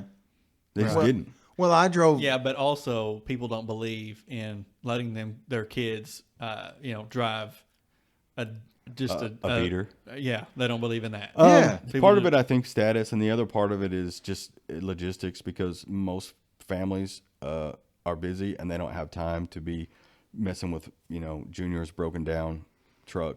Well, I know that's one big thing for me is I don't want to, like you said, I don't want my son to break down somewhere because it's a real hassle, Yeah. So we live from a really small town where it was like, okay, it's fine. Like if it breaks down, like some folks just push it over there and we'll deal with it later. Right. Like, yeah. My first vehicle that I ever had, I bought myself, and it cost $600. Mine too. Yeah, but if your kid's not like going out of town all the time, who cares if the thing breaks down every once in a while or whatever? Well, I remember being a trip to Tulsa was a fucking odyssey. I remember me and Chris going to Tulsa, and it seeming like we went on an adventure to me. You know what I mean? Seriously. Right. Like we're going to Tulsa. Like I cannot believe we're going to Tulsa. Yeah. Or like the time we went and bought those 4-wheelers. You guys were buying 4-wheelers in Oklahoma City. Oh yeah. That was like a fucking big trip to go, and we went in the middle of the night. That was one of the times I learned about how credit. That's another interesting thing. Me and Garrett went up there to buy these 4-wheelers just one day. He called me, hey, let's get 4-wheelers. I'm like, I don't have any money, man. And he's like, so what? We can just get them on credit. And I was like, what's that mean? He's like, well, you can just get a loan for it. They'll do it. And I'm like, okay, well, let's get after it. Because I had gotten loans before at the bank, but I didn't put two and two together. I was a stupid kid, man. I'm like child. So anyhow, we go to this Polaris dealership and get these 4-wheelers, and they we looked at them. We picked out whichever one, and they're signing us up, and he said, hey man, it shows here that you don't have any credit history. I'm like, all right, what's that mean? And he's like, you've never had a loan before. I said, that's not true, because I had them at Latimer State Bank, as a younger, couple of them, and they don't turn that in. But small banks don't turn them in. Son of a bitch. They want you to come back to them. That's exactly the game, And I was like, and he told me that. He's like, well, okay, I understand. He said, this is what's going on. I was like, well, that sucks. What I do? He's like, well, it looks like now Garrett had been in the Navy, right? So he had gotten loans at other places when he was off at the Navy. So he had credit, He's like, well, his credit's good enough to buy both of these 4-wheelers if you want to do that, So classic shit they'll get young guys into. Like, yeah, go ahead. So anyways, me and Garrett, we're tight, So he's like, yeah, put it on my shit. So Garrett bought both of them in his name. And then when we got back, the next couple of weeks or whatever, I just went down to the bank and got a loan and just paid him back, you know. But that was the first experience that I figured out that banks don't turn that shit in. Right. The small ones don't. Well, that was what was crazy about that is I came over there that night just to hang out and whatever, and you guys were like, we're going to get 4-wheelers. I was like, really? Where? Like somewhere in like Dell City or something like I don't that. even It was somewhere remember around now. Oklahoma City. I remember Maybe that. I don't really remember. Well, and they were like, they stayed late for you guys to pick them up because I followed Garrett. You and Garrett rode in Garrett's truck, and then somebody rode with me I don't know. It sounds familiar. because I got stopped. We were doing like 100 miles an hour down fucking I-40, and the highway patrol stopped me, and he goes, Because they hide out in the trees there in the middle. yeah, he goes, he goes, are you with the guy in the red truck that just went by? I go, yeah. He goes, yeah, I was pulling out to get him when you came by. And I got a fat fucking ticket, dude. you really? Yeah, it's like a $500 ticket. Took me forever to pay this shit off. Yeah, dude. Because we thought it was cool, you know. I was like, shit, yeah, we're making like a midnight run to go get these fucking 4-wheelers. And no one's gonna stop us. Yeah, well, he gave me a fat ticket. But yeah, it was a fun, that was one of them crazy ass times where we just, well, it's like that guy, there's a comedian talks about it. He's like, hey, Dad, guess what? We're going to Aspen tonight. You know, we're going to be back. We'll get there at 3:00 in the morning and, you know, stay for 11 hours and then drive back or whatever. Scotty, Trent, and I did do that right there. We Yeah. did go to Aspen in the middle of the night. Yeah. Run out of gas. Yeah. I Yeah, my remember that first story. experience with a loan, I went in there and had a cosigner and was going to buy my crotch rocket. And they were like, oh, yeah, you know, and had a good cosigner. And I went back in there the next day, and because no one was returning my phone calls, went back there the next day. No, called. They finally called me back, and she said, Ben, you need to talk to your grandpa. I said, what's this got to do with my grandpa? And they're like, you need to talk to your grandpa. And of course, what happened was they called my grandpa and were like, hey, Ben's down there getting a loan. Ben's trying to get a loan for a crotch rocket. And what do you think about that? And of course, he was like, no, you know, don't let my grandson get a damn crotch rocket that's going to kill him. Small town politics. Small town politics. I'd have been so Dude, fucking mad. I was so mad. I'd be mad too. was so mad. But it I'd have all makes never sense went back. now. You know what I mean? Yeah. I didn't. I would have Okay. never went back. I I'd have been didn't. like, you And I've got motherfuckers. and I've got a big story about that establishment that will come out at some point. Stay Yeah, tuned. I'd have been fucking hot. Well, let's see. Whenever I wanted to get my loan, you know, like I said, I just wanted the truck, and he had it for sale. He's like, "Well, I'll sell it to you," you know. And I was like, I couldn't believe it. Like I felt like I got lucky. You know, I was like, oh, "You'll sell me this truck? Well, how much you want?" You know, and he's like, "I'll take a 13.5 for it." And I was like, I didn't know if it was worth it. I didn't know anything about that Like shit. whenever people sell, they show their like, it's like congratulations that you bought a car. Like, Right. No. This, Now that I'm grown, it doesn't feel good to buy one at all. It's a fucking terrible experience, Yes, you know? You're like, well, yes. fuck. congratulations that I didn't win anything. I'm paying for this. Yeah. Oh yeah. I did, oh shit! Did you give it to me? Right. Yeah. Right. Yeah. Right. Or like the Christmas commercial where the guy or the girl goes and buys 2 trucks, you know, for her and her husband, and he's like, "Oh, this is awesome," you know. Yeah. You know, I'm like, no. Yeah. Here's the payment book. You by just the signed way. up for $150,000. Yeah. Yes. Yeah, I never feel good about it. Every time you go, we got to buy another vehicle. I'm like, fuck. I've never actually bought myself a new vehicle ever. Not a I've brand only new bought one. I never have. You know, the only brand new vehicle I've ever owned is that green truck that I had. Oh, I remember that that 6-cylinder one. Yeah. truck. Yeah. Hey, that expedition you saw when you pulled up out there, Yeah. I've driven that since 2008, and it's a 2007. It had really buy it low used? miles on it, and that is the truck I've been driving for the last 13 years. I've always driven older stuff. It's mainly just because I want to. It's not because I can't go buy one. Right. Me I too. don't know. Plus, like, man, like, if you're going to go buy a new anything, I mean, it's a lot of money. Well, that's what Fucking A, Lucas said. dude. Lucas said, dude, he you know, and people don't pay And off it's just vehicles like you depreciating. do, Ben. You know, They it's don't. depreciating, you know? mine's been paid for a long time, and I'm like, wow, I don't have a payment, and I like this. you know? I honestly look at a vehicle just like you do renting a house. I mean, you're going to make a payment. It's a part of living. Well, either that or you're just gonna work on them. Mm-hmm. I mean, and then that's what I mean. I work on them for a living, so it's not a big deal for me to do it, but and keep it up. But I understand that most people's lives they don't have time for that shit or facilities or That's why I tools stopped or building 'em. whatever, you know. So After I built that fucking car, I'm done with it. None of that, That no more for fucking you. broke me, bro. I was Yeah, like, I told fuck you, this man. shit. I told him too. I've got a truck right now that I'm getting an engine put in by somebody else. I could do it. Fucking A, I know how to do it. But Yeah. I'm not. I'm paying this dude I remember to do you it. talking about that. You're like, man, I said, dude, you're gonna have like this much money in it. You're like, no way. And I was Hey, like, all right, man. that's what I was. Kenny, we were talking about Kenny earlier. He was sitting there, and I was telling him and Chris what I was going to do with the car, and I wanted to build, do all this. And Kenny's like, "Yeah, you can probably do it, but he goes to have it the way you're wanting. You're talking probably about $40,000." And I was sitting there looking at him, and I wasn't saying it, but I was thinking, You're fucking stupid. Right. There's no way it's going to cost that. There's no way it's Yeah, going to because cost I told you $40,000. whenever you first talked about it, I said, yeah, you probably have around 30 G's in it. Yeah. You know, respectively, depending on, some things. And I thought, And no you way. said, there ain't no fucking way. And I was Yeah. like, all right, man. And there is a fucking way. Oh, It's yeah, real easy. Well, it's that way it's that way in everything. I mean, it's the same way with remodeling a house. You know, you're like, oh yeah, I can remodel this thing for $20,000. You know, $30,000. It depends on what you want. It's not gonna be Yeah. that. It's always gonna be more. It's never gonna be less. It's Yeah. always gonna be more, unless you cut corners. But if you don't cut corners, it's gonna be more. If you do it the way you want to do it from the start, and you think it's gonna cost $20,000, it's not going to. Yeah. It's gonna cost more. Well, that's every time. like building that car, and I told Chris about this stuff too. And in his typical fashion, he's like, all right, yeah, I see what you're saying. He was understanding exactly, because I was like, well, I want it to be drivable. I want to be able to get in it and take off and drive. I want it to be nice, blah, blah, blah. And he's like, yeah, sure, I get it. I understand. And he's like, and it's going to be, you're going to have to do this, this, and this. Just like the wiring was one thing I remember talking to Chris about. Yeah, He's I like, told you, man. I said, don't just start over. And I was like, well, I kept thinking to myself, I was like, well, I'll make it work, Yeah. But by the time I got rid of it, I was like, I was fucking stupid. I should have just done exactly what he said to do from the get-go. Yeah, because if you buy a universal harness, I mean, they're not a ton of money. I mean, it varies depending on what you got going on, but you can get them from anywhere from, $200 to $300 for, a kit, for a universal one.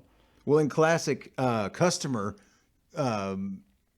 mentality or whatever, I was like, well, it's already got wiring in it. Yeah, that's 70 years old. Yeah. Right. Yeah. I was like, well, I'll just put some tape around it, that kind of thing. And never mind, I want it to be usable and Right. drivable, but one of the main components of it, I was going to skip. Yeah, and then that's the drivability problems that you were having. Right. Was that and it kept cropping up every Yeah. time. I'd be like, okay, Yeah. well, I got this fixed, but my fucking blinker don't work, or this doesn't work. Or when I turn this on, this turns off, or whatever the fuck. It's always that. Yeah, your best bet, and it's really laborious to wire one. Really, it is. It's a bunch of work, but I mean, if you'd like it to not be broken down on the side of the road when you're driving it, that's kind of a prerequisite.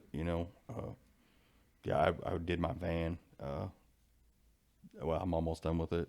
Just rewired it because that very reason. I was like, I don't want to be over here trying to fish around and figure out why the alternator's not charging here. Cause Just do it now and get it over with. 1966 wires over here breaking apart and shit. That's stupid. Yeah, you've been driving. I have a A100, a 66 okay. A100. Nice. Yeah, I had a 66 van one time. Is that the one you and Scotty in there had? Yeah, I remember Scotty having that white one. Yep. Yeah, the 66. Oh, the van you guys were Dodge, talking yeah. about driving down Gowan Yes. Mountain, Pinole Mountain. Yeah, we had it first, Scotty and I, and then I think we did we get rid of it? And I bought it back after that. Yeah, we got rid of it, and then I bought it back after that, and that's when You guys did a bunch of stupid ass shit with it. yeah. Did you swap the motor out in it and all that shit, didn't Yeah, you? Or because something like that? we burn it up. Yeah, I think Trent told me about that. You cut a hole in the roof or some dumb shit. Yeah, they hoist the motor out. And we didn't know that. I should have just called my grandpa and said, "Hey, how do we get the motor out of this van?" And he'd have said, "Drop it on the ground, roll the van backwards, and there it is." But we were like, "How in the hell do we do this?" There's stuff So we over the top couldn't of get a it. cherry picker in it because it wouldn't lift the motor out enough to pull it out. So we were like, You cut a hole "Let's in cut the a hole. goddamn roof. Let's cut a Dude, hole in that's the this thing." fucking craziest shit. But we had a little statue, a little. Did nobody demon head sit or there and go something. like this? You think you Right. might be doing something wrong here? Yeah. Because I don't think this is how you do Well, it. we knew we weren't supposed to pull we knew we were supposed to cut the hole in the roof, but we didn't know. We thought, well, maybe if we have a longer cherry picker, I can't remember. I was baffled. I was like, well, okay, let's Fuck it, let's cut a hole in the top. cut a hole in the roof, and then we put a little demon, little head up there, so it's what was up there. So it kind of worked out, you know. Well, that's okay. Speaking of, Chris and I have done that. It's a very long. That we cut the was, whole fucking top off of his car. 54. Yeah, dude. He had an old Buick. That was a moment of shame. I knew what I was doing, but I didn't care. So I was like, this car would be cool if it was convertible. I remember having the conversation. We were at Sooner. Mm-hmm. We out there with a fucking die grinder, cut off wheel, a die grinder, and a torch for the back for the C pillars, and we cut the roof off of a 2-door hardtop 54 Buick. Yep. Oh my gosh. Yep. Where's I that helped. car now? I had no idea. Let me tell you something. What the funny story about that car is he drove it around. It was cool, you know, and it was fucking. It was like kid cool. You know what I mean? It's like for young dudes, it was a fucking neat thing that you had a car with no top on it. That you know what I mean? Cut off. Yeah. Well, then even better. he sold it to I don't even know who. Mike Manasco, I think, actually. Well, later on, this kid I didn't know when I worked at Flint as a roustabout, this dude was driving that car, and it was wintertime, and he would drive it to work, bundled up like a motherfucker. It was cold like it is outside right now. Did you tell him, hey, I was like, hey, I know that car. I helped cut the roof off of that car. and he was like, you mother. No, he wanted it that way. He was a kind of a car guy or whatever, you know, but I mean, he was tough as shit to drive this thing around in the So cold. it turned out good. Just No, it was terrible. No, it was bad, you know, but I mean... No. I mean, it was as good as you could make it with a die grinder and a torch. Right. And I mean, I took the glass out of it. I didn't just like break it out and shit. But Yeah. I had intentions. I was like, well, I could probably put it back on if I wanted to. Of course, I never did any of that. That was like right after Say was born. So like, Yeah. I didn't, you know, we were doing good to do anything. Yeah. I sold everything I owned actually after that to try to buy Tanya a car and just to get. Dude, I ends remember in meet. those days, you were always exhausted.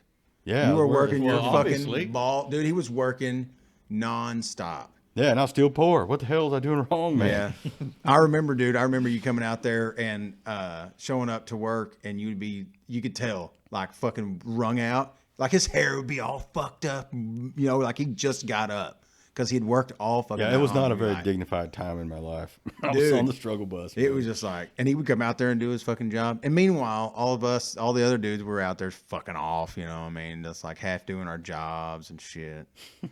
I mean, and I would talk like shit to the guy that was over us. And well, that's like me and Chris went to a concert whenever he worked there. Oh, I forgot about that. And you did it the right way. Chris took some time off. I just called in sick. You know what I mean? Because I decided, you know, that I Hey, was. man, that dude was weird anyways. I think he was sweet on you, really. He probably was. So y'all I work don't together know. Well, he didn't. At Sooner Energy. He didn't want. Okay. He didn't want me and Lucas hanging out ever. Like if there was like a job where Mm-hmm. he thought we were going to be in close contact, like driving in like an area together, he would like switch people. So send one of us like to the other Opposite side ends of of the the fucking world, yeah. You know, and like you know, it was really strange. You know, and he's like, "Well, I just don't think it's a good idea." He was like He was younger me. than us. He Yeah. was younger than me. And he just got the job because it was like his family or something, you Yeah. know. And he was like, well, I just don't think it's good for employees to be friends, you know. We hated him for it. You know what I mean? We're like, you. So anyhow, fucking we go to idiot. this deal, and STP, dude. We went yeah. to Just Stone like Temple what concert? Pilots went and and all seen kinds that, of people. and dude. all those people. Anyways, we went and had a big time, you know. Anyhow, so and we came back, and that dude was mad as shit because Lucas just called in sick, right, and just didn't, you know, no phone, like he just didn't answer the phone, you know. So Well, he he- calls my Lucas' girlfriend. mama. No, And I his called my girlfriend. girlfriend. Yeah, my girlfriend. So he ended up telling on me Yeah. because she didn't know that I had. Well, I kind of did it like sort of sneaky. You know, I knew he wouldn't let us be off together because he didn't like me and Chris fucking But hanging you out. called in sick, right? Yeah, I So was what's he like, I don't calling feel for? good. Well, he knew we were doing something. Yeah, but what's he gonna do? He's gonna tell on a grown man? Oh, it bit him in the ass, dude. He's in the mad. end. Oh yeah, he's butthurt, dude. He's mad as shit.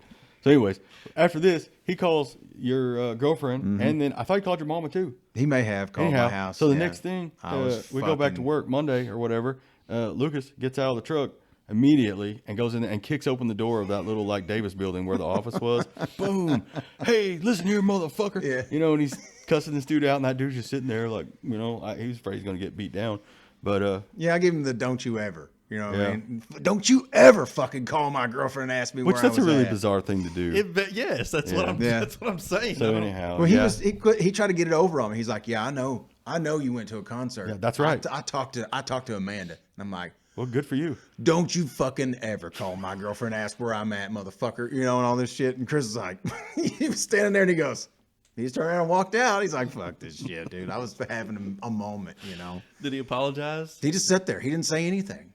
Yeah, And I was like, nothing. I'll beat your fucking head in. You ever fucking do that shit again? When I tell you I'm off, I'm sick, that's what I am. That Fuck whole you. business was scandalous as shit. Yeah. Telling us to spray when it's raining anyways. Who cares? Yeah, I got fired Yeah. from that job because There's like rules, like OSHA rules, but they're legit because if environmental shit. yeah, because if you spray that stuff, you'll sterilize somebody's pasture. Right. If it's raining. I mean, it's a real deal, you know? Yeah. And then they got to do lawsuits and all that shit. But they And, tell you to do it anyway. we had to go to school to learn that shit. Yeah. We Legally. had to get a license and shit. and then you go back and you're breaking all these rules that they told you not Well, to. They because, want you to. because they wanted X amount done during this amount of time. Well, if it's windy or if it's, you know, because you don't know if it's going to be windy. I mean, you can tell if it's going to rain, but you can't necessarily tell if you're going to drive way on the other side of Stigler or some shit. If it's going to be windy, you know, at this place, it might not be where you're at that Yeah, morning. this is like 1998. You can't get on your phone and look at what the Right. fucking weather Right, is. and and not to mention, like, we didn't have like GPSs and shit either. You had like, remember them big books that had the what were they yeah, called? they had the directions and shit in It them. wasn't directions. It was like land plot. Things, Yeah. you know, like like south, you know, like longitude and latitude is what it had, and you just had to find it. Yeah, it was the jeez. yeah Yeah, I know what they're called. section, township, and range and all that. Yeah, that's shit. what it was. Yeah, Yeah. dude, and they gave us a gauge, right, a wind gauge, and you were supposed to fucking stand there, and if there was a cutoff, like if it was like blowing 8 miles an hour, you weren't allowed legally to spray. So I was out there and it was fucking blowing like 12 or 14 miles an hour. So I'm And like, they're like, "Go ahead and okay. do it." So I put my shit up, you know, and I'll go home, and so you had to tell how much you got done that, Yeah, you had that to like day. record it, you know. Yeah. So and whenever they found out, the dude from Oklahoma City called up and he's like, "What you didn't get anything sprayed in Arkansas "Yeah." yesterday?" I was like, "Well, the fucking wind was blowing, you know, like 12 miles an hour." He goes, "I don't care. You'll spray anyway." He said, "We'll take care of the lawsuits. You don't worry about it." Yeah. But if you read the fine print, they didn't sue you. They sued you. They sued the person that did company and the Yeah. employee. Who Yeah, done you're it. wantingly Yeah, because you're you're pulled in. educated. You were wantingly breaking the law Yeah. to do this shit. So anyhow, yeah, there were several times it was raining. They're like, just go do it anyways. And I'm like, well, I'm not doing that shit, dude. I'm hanging on by a thread at this point, you know, like financially. And I was like, I can't afford to be sued by some pissed off rancher. You know, I'm not doing that. And they'll sue your ass too, and I don't blame them. You know. Yeah. And you know what the companies do? They throw you under the bus. Yeah, for sure. Yeah. And they'll go, we Yeah. never told them to do that. Yeah, Right. they've been to school and all that. Yeah, Yeah. and that's why I was like, I'm not fucking. That's the law. I was trained. Like I to said, not they do said, that. we'll take care of it. No, you won't. Right. You're a liar. Yeah. You Yeah. don't give a shit about none This of us. We dude could all die don't- right now today. They don't care. Yeah, he didn't give a fuck what he just wanted to make his money. Yeah. You know, and yeah. So he said, well, anybody that doesn't want to spray in 12-mile-an-hour wind can give us their phone back or whatever, you know. Whatever. I was like, okay, fucking, I'm done then. Fuck this shit. I don't even remember what I did after that. I don't remember that. That was after that. I You went to Franklin after that? think so. I worked so many places. I don't. Then even I worked know. for Gary for just a short time after Franklin because I quit Franklin. I pulled one of your shit. I left at lunch. I was like, fuck this. I hate this so fucking much. Yes. Yeah. And For Gary who? Bates. Oh, Because I went out there at lunch and I was talking to him and I was like, man, I can't do that. And he was like, yeah, it sucks, you know. And I said, you got anything that I can do, you know? And he was like, yeah. I was like, I can keep you busy for, you know, a while. I don't really have a spot for you, but I'll make room for a little bit. So I worked on, I think it was his GTO actually for a while, for just a couple weeks. And then I actually came to work up here. yeah, because you drove back and forth for a while, didn't you? Yeah, me and Scotty and Kenny carpool Yeah. up here.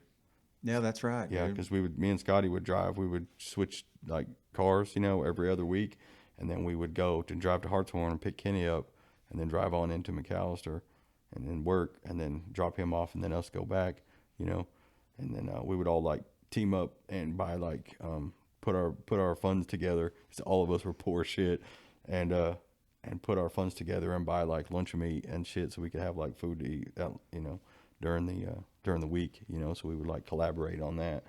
And then we'd just like every other week we'd switch cars, and we'd always get pulled over in Scotty's fucking truck. And he's always speeding like a son of a bitch too, In his Frontier? Yeah, all the time. All of us jammed in that thing. And I'm like, I was pulled over a lot. Stop going 70 in Krebs, dude. Right.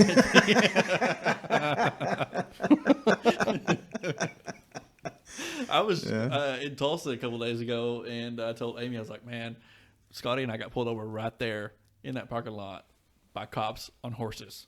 Damn. I said, we just got to Tulsa. It was going to cruise, going to Memorial and cruising at Memorial. And we do the turnaround. We had just got there. I'm talking about we had just pulled into Tulsa. And been there a million times, And there was two cops on horses, and they're looking in the truck as we're about to turn around. They see Scotty don't have a seatbelt on, So they're like, so we pull over, and Scotty gets a seatbelt ticket right off the bat. That's funny. Damn, I had a gang of those damn things. Yeah, I remember when you were driving up here, and then because it was really hard. I lost not track of you really, but I didn't get to talk to you a whole lot until you moved up here. Yeah, for sure. Yeah, because then I spent You most were of the time always driving. you were gone. working. And then we moved here whenever John actually sold me the house I live in now. Actually, Worm's dad did. Oh, yeah, I remember. And then we moved up here. I remember Tanya didn't want to move because we didn't know anybody here. I didn't know anybody here. So we moved, and I was like, "Well, I don't care. I'm over here working 2 jobs, starving to death in Wilburton, So like, on the highway every day, driving a lot. Well, I'm not. This is like before I even got a job. I got see. this one.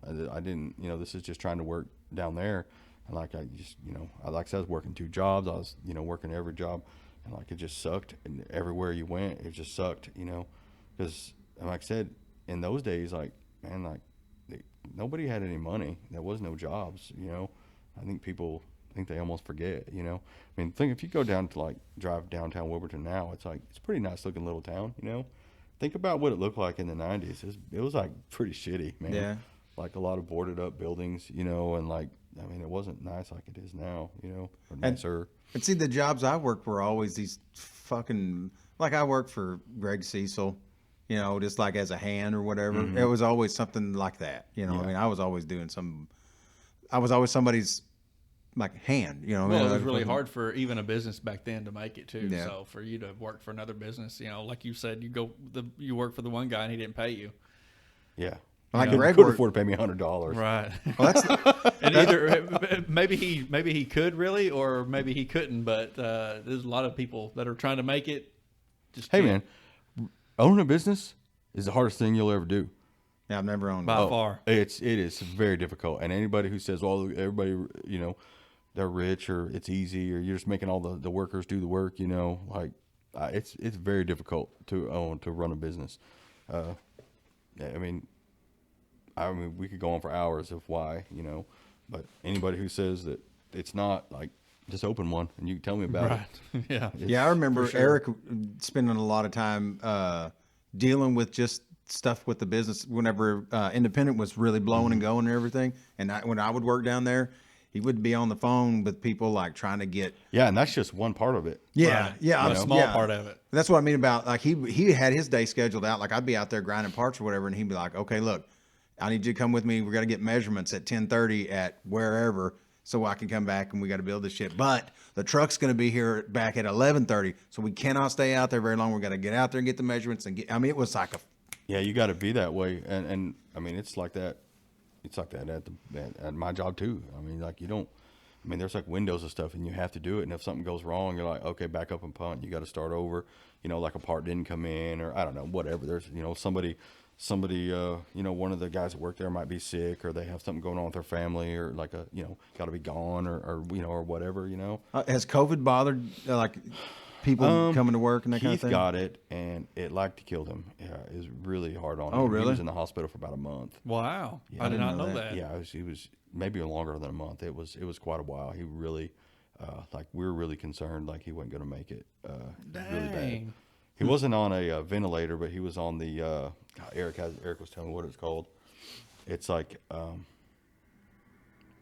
pressure. I don't remember what the name of it is. It's apparently there's like 3 steps. There's like the oxygen that they just kind of put up at your nose. Cannula, yeah. And you just kind of breathe it in. That it's not. But then there's the kind that you push up in there, and then it's like kind of forced, but it's not like a ventilator.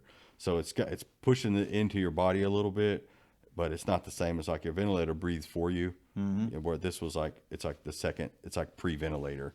So he was on that for a while. Wow. Yeah. He's good now.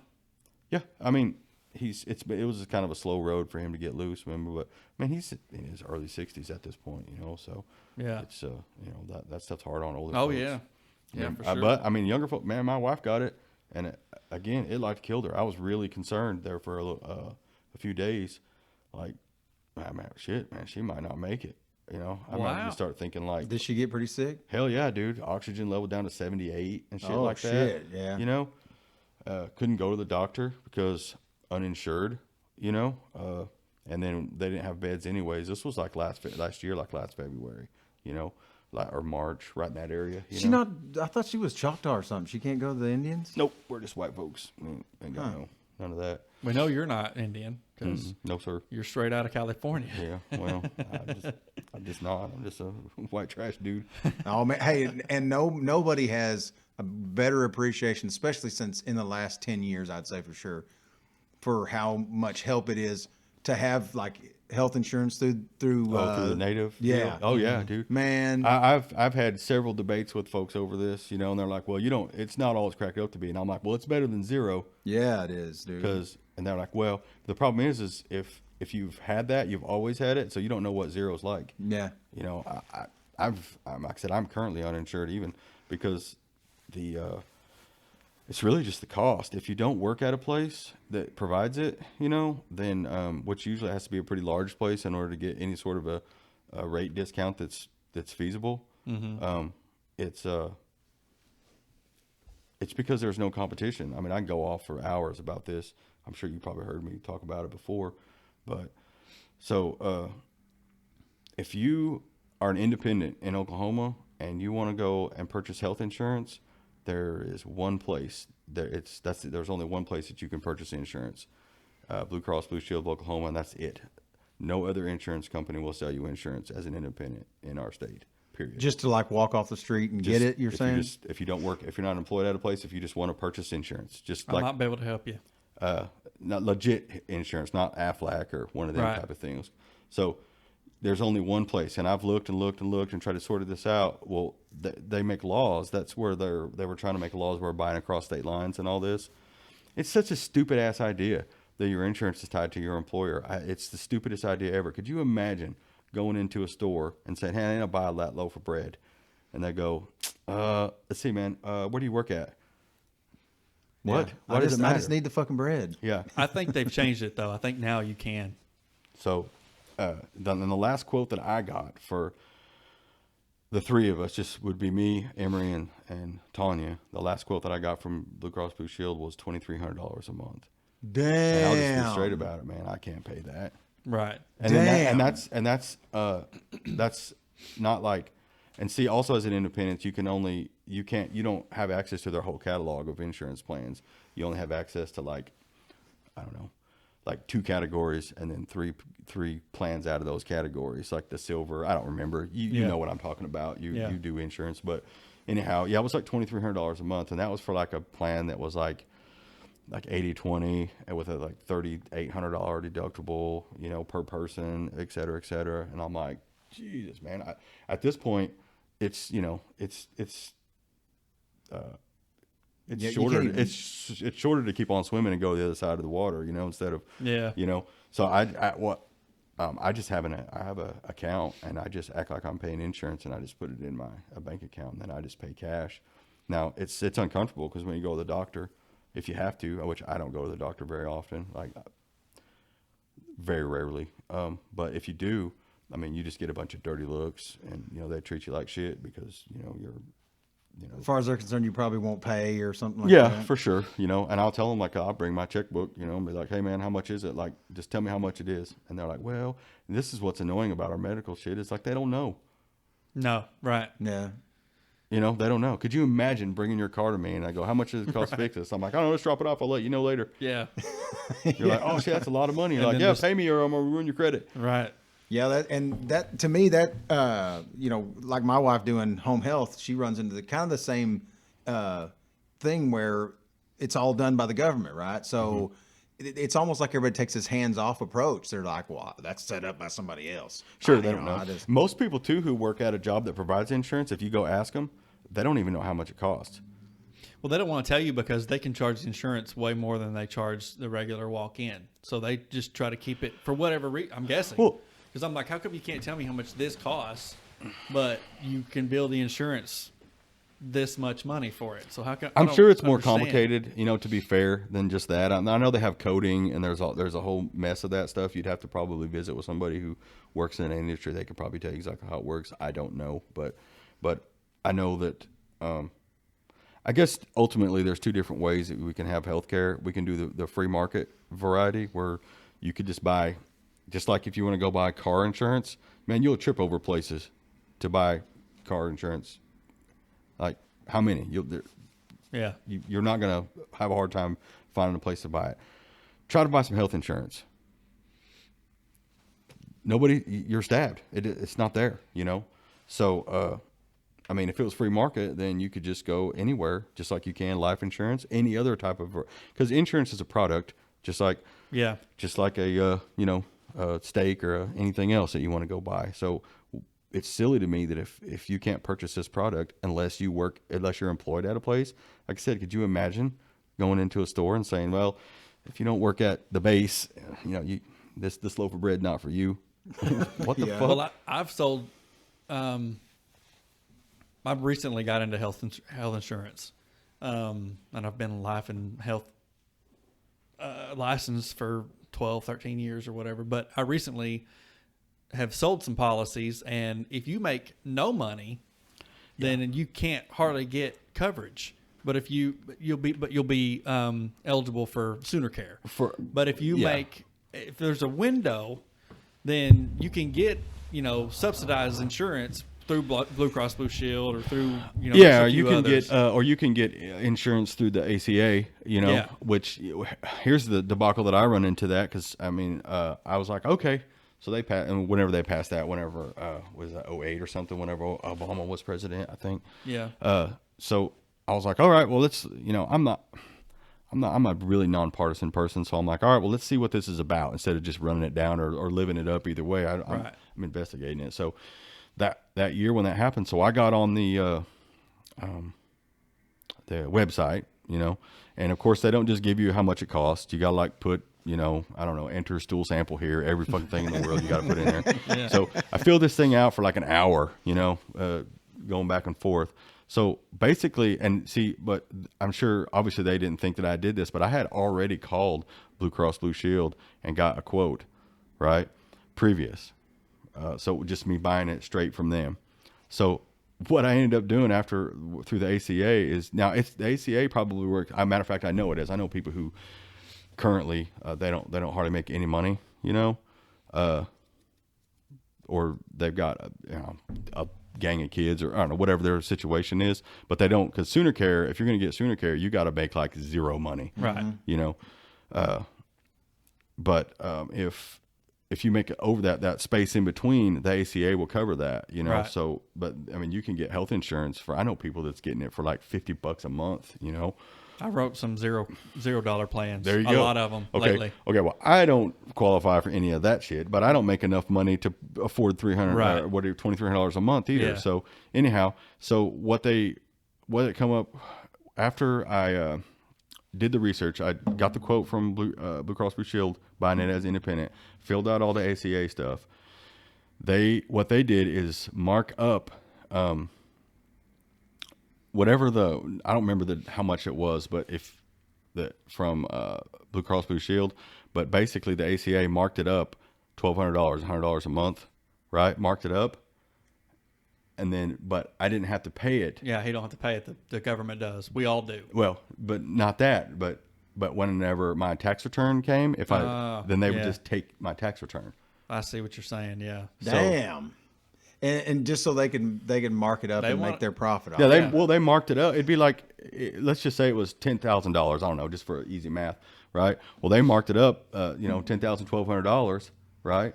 And then whenever tax season come around, if I had any money coming back, right, then that $1,200 right off the top, they would just take that away from me. And if I didn't have that much return, then I would owe them. So it was basically like them giving me. They would mark it up $1,200. And then give me a loan from what they marked up and what I could have bought it cheaper for, and then take it from me later. Just let me pay it later. That was the deal that I was going to get. I'm like, well, that's stupid. Well, like you're saying about there not being a free market about it. See, and then they can just do that because they know what are you gonna do? You know what I mean? You can't go somewhere else and get it because So I said now we don't have a free market deal because you can't purchase it just like you can any other product, right? So, and you can only purchase it during a certain time. Also, and we just missed that window. Again, could you imagine that? Let's just say you can only go buy a car in between December and January. Yeah, you cannot buy a car the rest of the year. Now, if you're Native American and you have a CDIB card, you can change plans once a month, and you can sign up anytime. Yeah, pretty cool. Yeah, but if you're a Native American, why the fuck would you want health insurance? Because a lot of folks, people do. Why? So you can go anywhere. Yeah, absolutely. So you can go anywhere. I know a lot of folks that do that. Yeah, but their Indians are fucking everywhere. Huh? What? Yeah. Fuck no, dude. That's like my son plays football, right? Okay, well they wanted my health insurance information for him so they could set him up in their system or whatever. Now they don't care if he gets hurt. Where do we send him? So I said, send him to IHS, and the Indian Health Service has a facility not far away. Yeah. Well, what if his ACL's blown out? I'm like, send him to IHS. Well, he can't go to a local hospital. And I said, if he's dying, send him to the local fucking hospital, and the Indians will pick up the tab later. Yeah. They kept asking until I had to get kind of shitty and say, I'm not purchasing health insurance for him to play football. He has health coverage. Well, see, no one would be covering what I'm doing now. You know, I'm going to Tulsa twice a week to the doctor. Nobody would be covering that. But it's out of network, and I just learned that they're not really covering that much anyway. So it's really not. Yeah, so here we go. We're dealing with all this nonsense where you got to have, it's like your taxes. You got to hire an accountant to figure it out because it's so complicated. At this point, health insurance has turned into that too.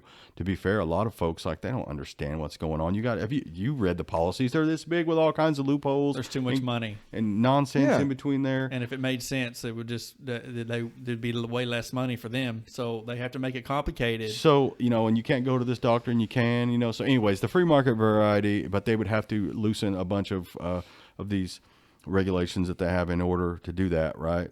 So that's one way. Or the other way would be nationalized healthcare, which I have my reservations about that, just as I do the way that we're doing it now, and some of the free market style. Most people usually they get real assed up whenever you say, well, that's another way to do it. They don't want to hear that, but it is. And people being hypocrites about it. And I'm not necessarily for it because there's a lot of, and there's two different ways to do that as well. You can do it like the UK does it, and they have where all of the people who are doctors and work in the medical field, nurses and stuff, they are employees of the state, or the government, right? That's how the UK does it. Or you can do like Canada, where they have private doctors just like we do, except the government just picks up the tab. It's essentially just like Sooner Care, or just like, actually, I guess technically, the Indian healthcare, that would be like the UK style. And then the Medicare, like for old people, and Sooner Care for little kids or people who don't have jobs at all, that would be like the Canada style. So, I don't know which way's better. I guess the devil's always in the details, Both of them have things that are a little spooky for people. I mean, for me too, you don't want to. Well, it's in the circumstances, it seems like, especially in healthcare when it comes to that, is your circumstances can change so quickly that it's hard to know what to do about it. Even me now, I've been all my life, I always had Indian healthcare, Yeah, so you've always got something. right. You know? Well, but as a guy now that I think about in my new job, like the job I just got, they offer, they'll cover me, but then I have to pay for anybody that I add on or whatever. And it's a bunch of money. Well, and it's one of them things that I thought about just for the simple fact of, I thought about it for a little bit because there's certain things that the Indians won't just do up front. You know what I'm saying? I mean, like cosmetic things and things like that. Yeah, they they don't won't do do any of that shit. So like my weight loss surgery. Yeah, and this is the big, a lot of the problem that people have with the nationalized healthcare system is you've heard people freaking out talking about like people death lists, they won't fix you because it's not worth, or whatever, and then like you said, if you got a knee surgery, it's not emergency, so you might have to wait 5 years for some dumb shit, well, which is true, and that sucks. So I mean, you got to figure out a way to do that. But at the other side is like, if you're poor, you ain't getting a knee surgery anyway, Right, right. Yeah. So it's gonna be 5 years either way, Well, It's true. That's just like whenever we got ready to do the weight loss surgery, the Indians don't touch that shit. No. You know what I mean? They're like, as But far as should they're they? concerned, well, Whose fault was there's several ways to look at it. I know. You know what I mean? But I'm not trying to get anybody to pay for it. But what I am saying is it's viewed like breast augmentation or facelifts. I mean, that surgery is looked at as a cosmetic surgery, And I don't look at it that way because I think it's saved my life on some levels. But that's my own personal opinion. But what I'm saying is like, when you talk to people who have it done in America, well, that surgery is $30,000. It's a bunch of money. I know some folks that's got it done here, and it's a bunch of money. Yeah. Several. Yeah, but they've had their insurance, had paid for it. Yeah. Is how that's worked. Well, and sometimes they won't. If your BMI isn't right and you're not grossly overweight, they just say no. There's a whole bunch of stuff that goes along with it. I'm not against it. I mean, obviously, it's worked for you guys. It's awesome. I know some folks they've done it and. They've just went right back to well, it was where they were. The way we did it. It was sketchy as shit because I mean, you're going to a foreign country and you're going to ask people to do things in what's largely considered a third world country.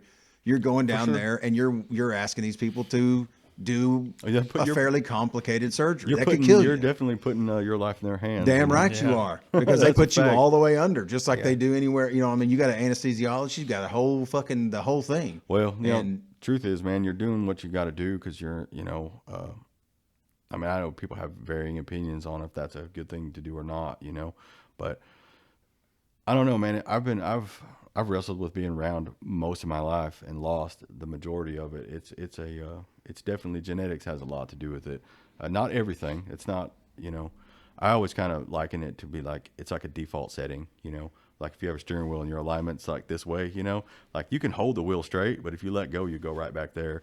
Where other people, you don't have that issue, you've never been round. I mean, if you've been, you would be a good example. You've never had that issue. Your default setting is not this way. It's this way, So it's definitely a difficult thing to do to lose weight. Well, and to say that it's the answer for everybody that's overweight or something like that, I would never try to say that. No, that's silly. And definitely like the way I looked at it is I'm in my 40s, and if I was going to do something long lasting about it, I would have already done it. And the reason I'll say that and this is for myself, I'm not talking about anybody else. I'm saying now, even after I've had the surgery, if it wasn't for the surgery, I would still be big because I'm sitting there eating food and I want to eat all the food still right now. I don't want to abstain. My stomach won't let me. So if it wasn't for the surgery, I'd still be huge. Yeah, but it sucks that you can't eat very much food now. Well, in the moment it sucks, but whenever I go to put clothes on or I go buy clothes, French fries and a burger. Hell no, dude. I don't appreciate and I'm that. fine with it. You are, dude. Listen, hey, it's really uncomfortable, dude. It really is. Here's the trade that I felt like I made is whenever I go to any fucking store you want to go to, I don't have to go. Well, shit. Where's the fucking 42-32 jeans? You know what I mean? They're like, well, we have one pair over here, and they're this style. You know what I mean? They're for a guy who's bigger around than he is tall, so have a great day with it. And you're like, well, fuck. It's, like I said, it's just like for anything, man. Like it could be any, I won't call it affliction, but situation. If you've never dealt with it, then you don't know. Right. It's hard to explain. Like to I've heard someone. you talk about having, the headaches and such, All right, man. So like, I don't know what that's like. Yeah, that's. I don't know, Well, that's Yeah. like me and Trent give you shit. We give him a lot of shit about him, and all the time. But it's easy for us to do because I'm not hurting all Yeah, the it's time. not me, Right. The same thing. So somebody be like, well, why do you gotta, get this surgery? Just don't stop being fat. Right. Well, that's You're why like, I get that a lot. That's hard.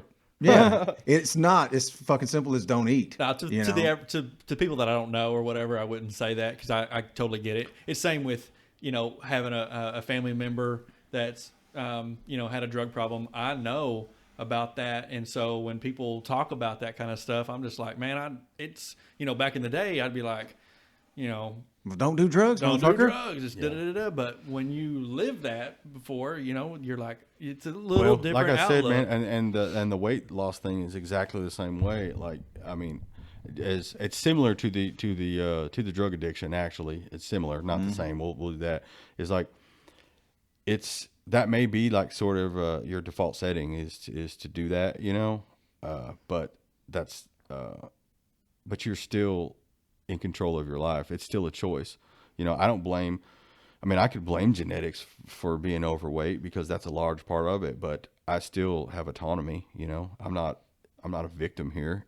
Right. The reason I'm fat is because I like to drink beer and I like to eat food. Yeah. Well, that's to a large degree. That's what I felt like. I know what's going on. Right. Well, Yeah. well, just like changing your lifestyle where you feel like you're doing something about it. Well, I got to a point to where I felt like this was my shot at doing something about it. That I kind of took control of it in that way where I knew it's hard to say it that way because it sounds weak as shit, but I had to take my choice away, if that makes sense. Well, sure, man. You know? It'd be just like if you were a drug addict and you're like, all right, man, I can't hang around these folks anymore. Yeah. Because, they're over here, fucking up, and I can't put myself in this position to do that, But yeah, I had a guy have tell the me the other willpower. day, just the other day, about that he had been to prison for drugs, and we were talking about. I was like, man, most people I know that get on drugs never get off of them. It's a rare thing. And he goes, I just have to stay away from the people that do them. Yeah, He stop said doing if it. I stay away Yeah, from them, it's a choice for sure. It's a choice. Yeah. Same thing with being overweight. And I have been around and lost weight, but I mean, like I said, it's just kind of a genetics thing. Like I mean, even my kids, but my youngest one is always been, she's always been a big girl, always. Now that she's doing the wrestling thing, she's not. She's like, she's slim now, I mean, she's still a big kid, but she's not like chubby. She's not chubby at all now. That wrestling thing changed her entire thing. But definitely, you have like a preset thing. Well, like, look, think of like your family. Like, Nate's big too. Mm-hmm. It's just like that's how it is. well, and like you said, I remember my entire life. My dad's still this way. He still fights with eating it all. Like wasting food is a big thing. Oh yeah, I was don't a know. happy plate kid, weren't you? Yeah, I mean, it's my dad's like, still don't throw that away. We're not throwing that away. You're going to eat it. Yeah. Stay here and eat that, And I'm not blaming it on dad. I'm just saying, And the thing about if somebody, that's kind of like that has like some genetic disposition to be overweight, is that you can lose the weight 100%, Trent's a great example of that. I was looking at his picture there. Yeah. He lost like 80 or 90 pounds at one point, because it's just willpower. But folks like us have to work harder than somebody who doesn't have a, predisposition for that. You just have to. I've proven it to myself over and over again that it would be a thing I could never go back to. It wouldn't. In order to stay the size I am right now, Where you at now? 235. Yeah, that's rad. I would never be able to go eat a piece of pizza.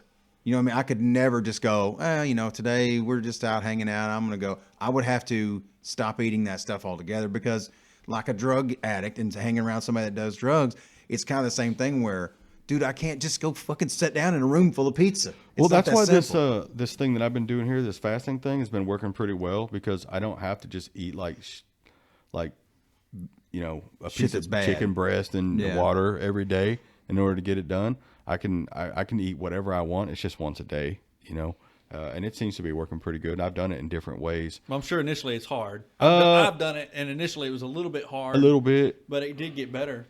It's not bad. Whenever I could drink like caffeine, because it's a natural appetite depressant, caffeine is, that was a lot easier. That's what I lost, like, I don't know.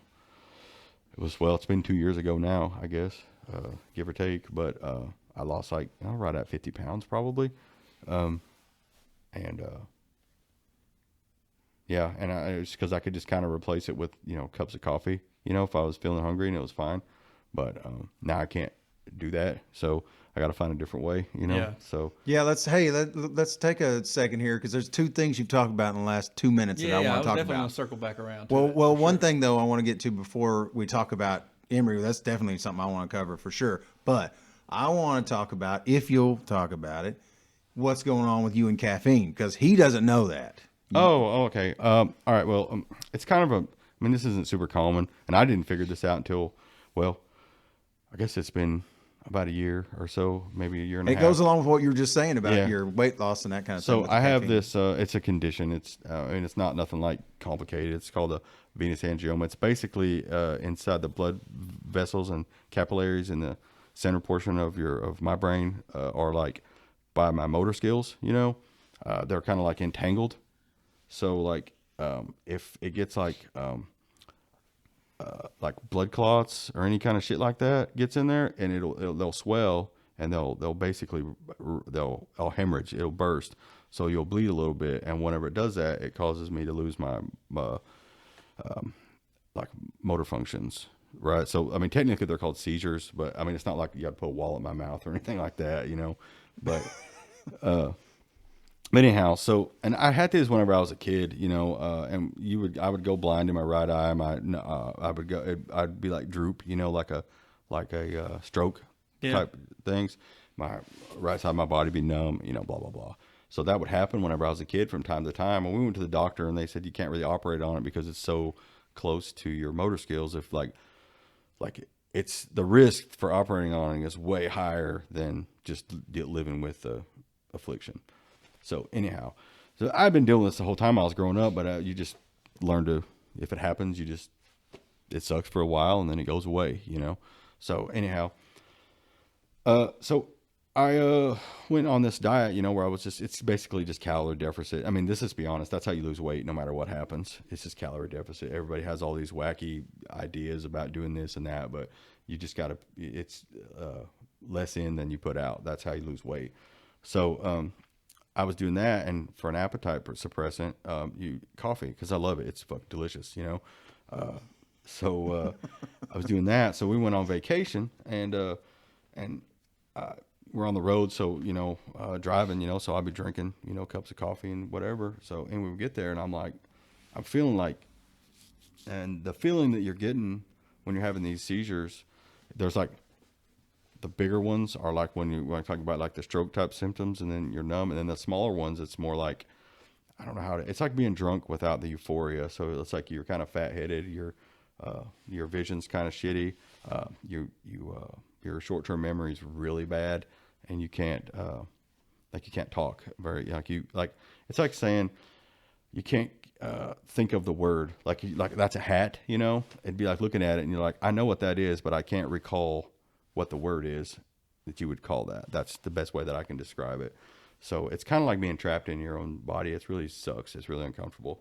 But anyhow, I thought I was having a heart attack, etc. So that's why I ended up going to the doctor, getting some blood work done, and thinking, because obviously I was, I had been overweight. So I thought, well, I'm having some health issues because of that, because I'm getting older. You were on vacation whenever you were going to the doctor, right? I went on vacation, went to the emergency room because I thought I was having a heart attack. Yeah. I thought, I was like, damn, I'm going to have to make a choice here. Do I try to tough this out and not ruin everybody's time? Or if I made a bad choice and they come back from the restaurant and Dad did make it, that's really going to be bad for holiday. So we went down there and they did all the tests, and they said, well, you're not having a heart attack, but you got some other problems. We don't know what they are. I'm like, okay, so I'm not going to die. And they're not today. And they're like, all right, cool. So we went back to vacation, did all the stuff, and we were in Florida, I guess, or whatever. But anyhow, so we got back and I started going to the doctor, and again, this is all non-insured stuff. So I'm trying to sort out somebody who will fuck with me, and I found these folks here in town. They were really helpful. I can't remember it's over in that little shopping center by Burger Supreme. I don't know who's that strip over there mall. for It's right sure. next to Burger Supreme. Yeah, I Is know it what you're like a talking pain about. management place? No. Oh. I don't remember what it's called, but I think the lady that I was dealing with was Kendra Dodd. She's really, really, really helpful, really great. But anyhow, so I'm trying to sort this out, and instead of like some people going, Doc, I'm sick, fix me, Run as many tests you need to find out what's going on. So I'm like reading about this and trying to sort this out. Well, I didn't put two and two together about this condition I have being related to this. Okay, so essentially what we've come up with here is, okay, they run they did a panel, and my vitamin D was like, I don't remember what the scale Extremely is. low. Like it's supposed to be like 60 or something, and mine was like 4. It was really bad. And so caffeine is like blocks vitamin D absorption. So I did not know that. Yeah, caffeine, it blocks vitamin D absorption. Now I'm sure somebody who's better versed in this could go on for days of you could do this and this to change it or whatever. But anyways, basically that blocks that, and then vitamin D promotes like blood clotting. Or is it the opposite? Anyways, you get the idea. So essentially, me drinking caffeine makes me have these mild seizures, like just all day long. If I drink it. And it in way increases your likelihood of it too. Yeah. Right? But sometimes you could go without having one if you had caffeine, or no every day. It depends. It's kind of like how much you got built up in your system, kind of, right? So like, if I was drinking two cups of coffee a day, we'll say, then I would just be like basically having them all day long. Wow. And if I would drink more than that, like for whatever, like Coke, like a can of Coke, man, if I drink, if I were to sit and drink a 2 liter of Coke during the day, we couldn't have a conversation because I couldn't tell you, what day it is. It's terrible. Wow. And my sight's stupid, and it's really stupid. But it's like being dizzy, except you can walk fine. I don't know how else to explain it. So anyhow, so you can't. So they said, well, you're gonna have to just stop caffeine. And she was like, well, you can take these other meds. And I was like, I don't want to fucking take meds. I hate that Rather shit. just give up. I was the like, all right, caffeine. man, I'm just gonna not do that. So I tried it, and as a test on my own self. So I quit it, and it was like it didn't help. But I think there's like levels. There's like, once you have so much in your system, it takes a while to like work that out of there, and then you're kind of back to normal, right? So you can drink like a Coke, right? And it's got this much, and then you don't drink anymore, and then You'll be it'll go good. back down to good. Yeah. And like I can drink like sweet tea, some places, and it doesn't have very much caffeine, and I'll feel fine. Sometimes I'll get a hold of a glass, and I'll be like, I'm fucking stupid for an hour. Wow. And it wasn't like that when I was younger, but I guess I'm It's just getting gotten older. worse as you got older. Yeah, so I don't drink caffeine anymore. I drink decaf coffee, which actually has caffeine in it, by the way. It does. It's just a little bit, Oh, it's just vastly Smaller- decreased or whatever. smaller. like a dose. lot less, like Should be called we tried to decaffeinate It's it. almost decaf. So do you It tastes like still shit. you still maybe have a Coke every once in a while or I'll try it. It was about a month ago. I drank I don't know, it looks like a whiskey glass, like that kind of tall. I drank one of those of Coke, and I was fucking fucked up for about 2 hours, where I couldn't hardly function. I'm like, I guess I'm out on that deal. So if I drink a soda, it's got to be like fruit flavored shit or something like that. So was there any how do you say that? I mean, if you just kept doing it, is it going to eventually be really harmful to you? It was just going to get worse. Yeah. Well, it sounded like, you were in pretty bad shape. It was hard to function daily. I still went to work every day and did whatever I was doing. But I mean, like reading, because my vision was like I said, if you're drunk, you know what I mean? Your vision, it just looks like everything's kind of, like you're seeing double and shit. It was just like that all the time. So, it's not good, Right. So I just quit drinking caffeine. And then after about a week of doing that, I was like back to normal, and I'm like, oh my God, I'm gonna fucking fuck that. I'm not drinking. So that yeah. It's not hard to quit now. Right. Yeah. So anyhow, yeah. So, but back to the weight loss thing, you know. So that was sort of like the crutch. I could drink that because caffeine's a natural appetite suppressant. Another thing that the caffeine does is, well, originally it was like a medicine, right? So like if you have a headache and you drink a cup of coffee or a Coke, you know, that caffeine will help your headache, you know. It's a amphetamine, you know, essentially. But anyhow, but now I can't do that, so I got to figure out some other way. So I just do this other deal, and I'll drink some decaf and drink a lot of water. Hell yeah. And just Well, tough you're it probably out. better off for it anyway. I Yeah. mean, there's a lot of that shit that we all take as shit we do daily and constantly that we really would be a lot better off if we didn't fuck with it. Oh, for sure. I mean, yeah, I know folks that drink, Mountain Dew. I worked with a guy who was a painter. That dude drank Mountain Dew all day long, and he was skinny as a fucking rail, dude. Yeah. I don't understand how I did it. Dude. Well, that's just He drank, whenever you know, them cubes that you buy. What do they got? Like 30 or 40 of them in there. I don't know. I don't like Mountain Dew. He would buy them. I love Mountain Dew. Well, or, you know, soda. You know what I'm talking Right. about? Yeah. He would buy 2 of those a week out there and drink every bit of them. Damn, dude. That's like probably 60 sodas. Well, now I'll say this: Yeah. before I had weight loss surgery, like probably the 6-8 months before I had surgery, when I was at my heaviest, I was drinking 2 of the big, what are they, 20-ounce cans of Monster. Dude, I don't know how. At least 2 a day. I don't know At how least many. I don't know how people drink that shit, dude. 2 to 4. Sometimes I drink 4 in a day. God damn, that's terrible, dude. So yeah, they don't do nothing for me though. I think they Well- taste like 9-volt batteries. Well, the sugar-free ones I got to where I guess I got adapted to them or whatever, you know. So I loved them. I Yeah. still like them. You know, I don't drink them near as often, I can't drink near as much. But just like you were saying, I got to where the caffeine in them, I didn't even know a difference. Right. I mean, I could drink them and it was like nothing. Well, it's I like think drinking water anything, your anyway. body gets like accustomed to something, you know, and just do whatever. Well, you got to Like think about medicine. the damage you're doing to yourself, though. You Yeah. know, I mean, love it or hate it, you know, even if you're not feeling the caffeine, you're getting all those fucking For sure, man, chemicals, and that you and know. nicotine too, and then you know even all the processed food stuff that people eat, and then this includes me. I mean, I do it too. You know, I Yeah. try not to. I mean, but I like McDonald's French fries, but that shit's terrible for you. Yeah. You know? They're Damn not straight right. from Idaho. I thought those things were from Who knows Idaho, what the fuck is man. going on with But those? yeah, I don't know. Being healthy, it sucks because another thing I'm sure you probably dealt with this is like, I think you just don't want to think about it all the fucking time. Yeah, that was one that point is I was going to something make you do have earlier. to. Well, when you talk about like It's miserable, you know? when you're doing fasting, let's say, okay, well, I did fasting for a pretty good while, and I had good results with it too, and I adapted to it pretty good. But if you're out working, like say I get called out at 11 o'clock at night, right? Well, when I get the problem figured out at 5 o'clock in the morning, okay, I haven't been to sleep, but I'm real fucking tired, and I'm real put out with everything. I don't So- want to fast, motherfucker. I want to eat something. I'm fucking, I'm tired. Oh I yeah, wanna not fuck being with able it. to sleep is tough if you're because I think a lot of people, and including me, at certain points in my life, where you'd eat at later in the evening, like I don't know, bowls of cereal or fucking whatever kind of snacks that people are into. Because after you eat, you're naturally, because of cortisone shit or whatever Cortisol, yeah. you'll feel a little sleepy, so you'll go to sleep. Because I don't know about you guys, but my brain don't shut off at night. I'm thinking no. about like, all the stuff responsibilities and, just all the stuff, same as everybody else. Yeah.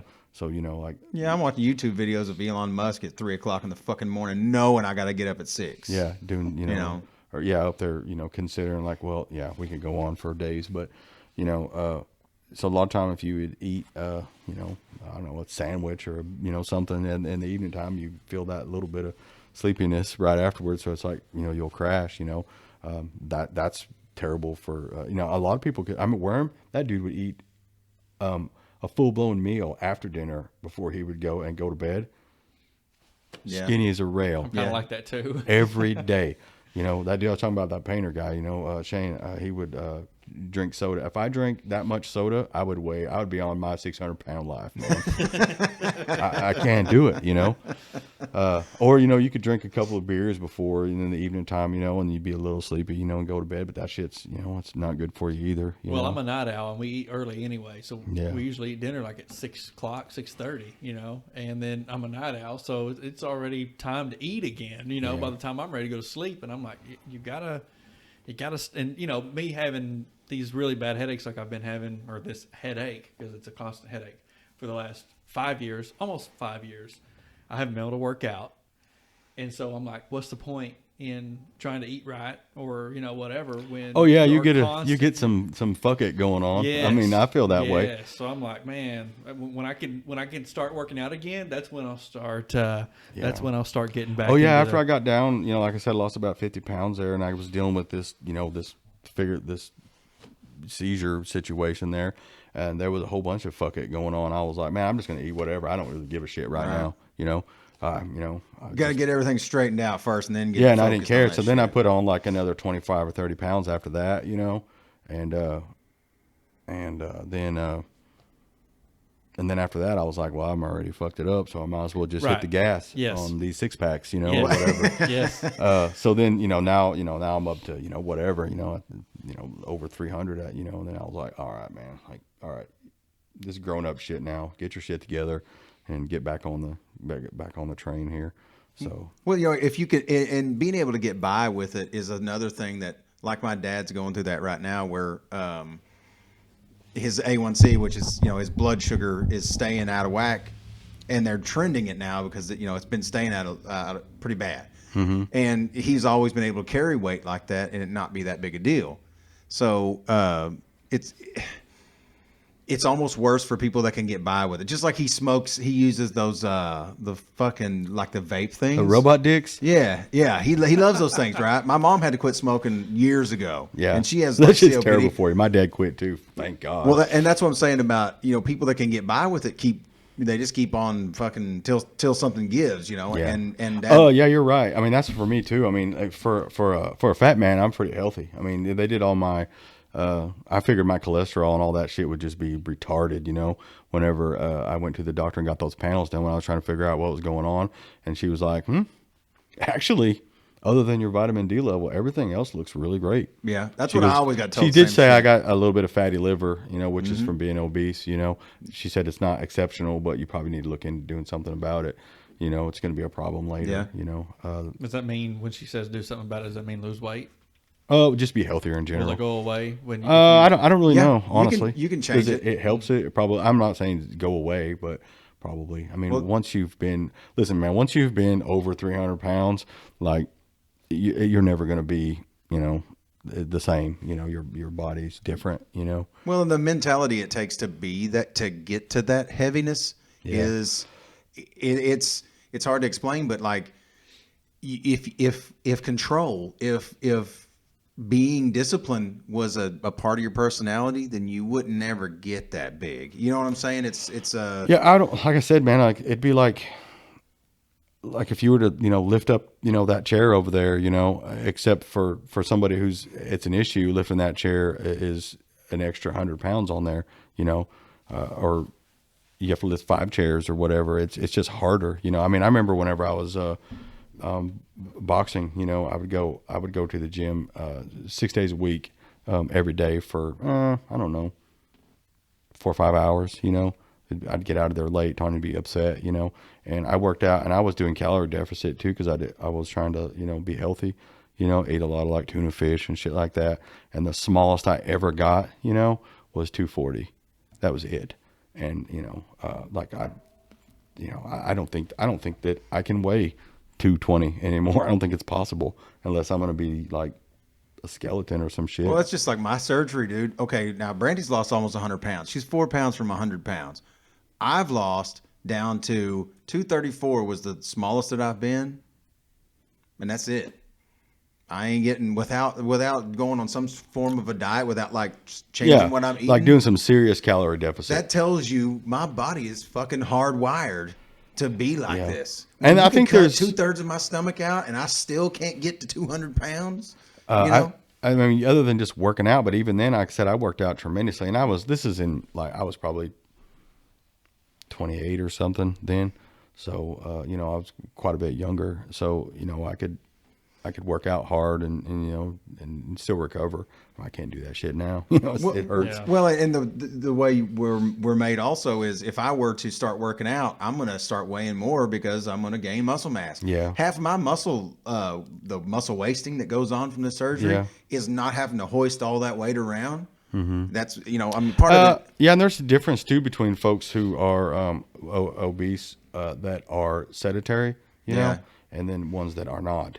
I mean, because you're in the oil field. I mean, there is truckloads of dudes out there that weigh 300 pounds. Oh, that get around just fine, just like me. I mean, my job's really physical. I mean, I'm up and down daily. You know, there's no sitting around for me. You know, you just learn to adapt. You know, but I've noticed, and I've gotten older, like now I'm getting like a lot of sciatica shit I didn't have to deal with. You know, like, and I could tell whenever I'm lighter, it's not as bad. You know, my feet, hurting. You know, when I'm lighter, it's not as bad. You know, so it's like a longevity thing. You know, and definitely, I'm definitely going to do it. It's just, it's hard. You know. Hell yeah, it is, dude. We kind of skipped over Tanya being sick. I didn't know when she was when she had COVID. Oh yeah, she had COVID. It was last year. About sorry. He's actually doing really well. I don't know, even though he's further away. I don't know. Somehow the angle you're hitting the mic, it's picking up your voice really well. Oh, is that working? I've turned his mic up a little bit. Yeah, but yours has sounded like shit this entire time because you keep looking around the mic at him like this, and it gets way out here. Okay, I'm sorry. And then I have to bring you back. But anyways, so yeah, Tanya, it was around this time last year.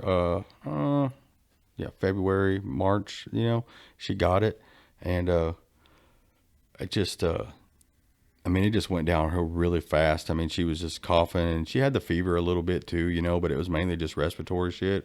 And like I said, her O2 levels were, at one point, like I said, it was down to like 78. So I called Eric, and he was like, that's like, you need to fucking do something right now, you know? And I was like, we can't. I mean, this was right whenever it was going on and everything was shut down, and the hospitals were, it was like, panic attack everywhere, you know? So we just like, I was like, well, what do you want to do? You want to try to go somewhere else? And Tanya's like, I don't want to go anywhere. I just want to sit here. And I'm like, okay. And I tried talking her into it. She wouldn't leave. And so anyhow, that was, like I said, there's times where you're like, okay, somebody's sick, but it's going to be okay. Or they got a broken leg or something. This is not one of those times. Well, it was right up until it wasn't, you know what I mean? And I was sitting there looking at that, and I'm sitting there thinking like, oh shit, like I really have to start doing some thinking in my head, like scenarios, like,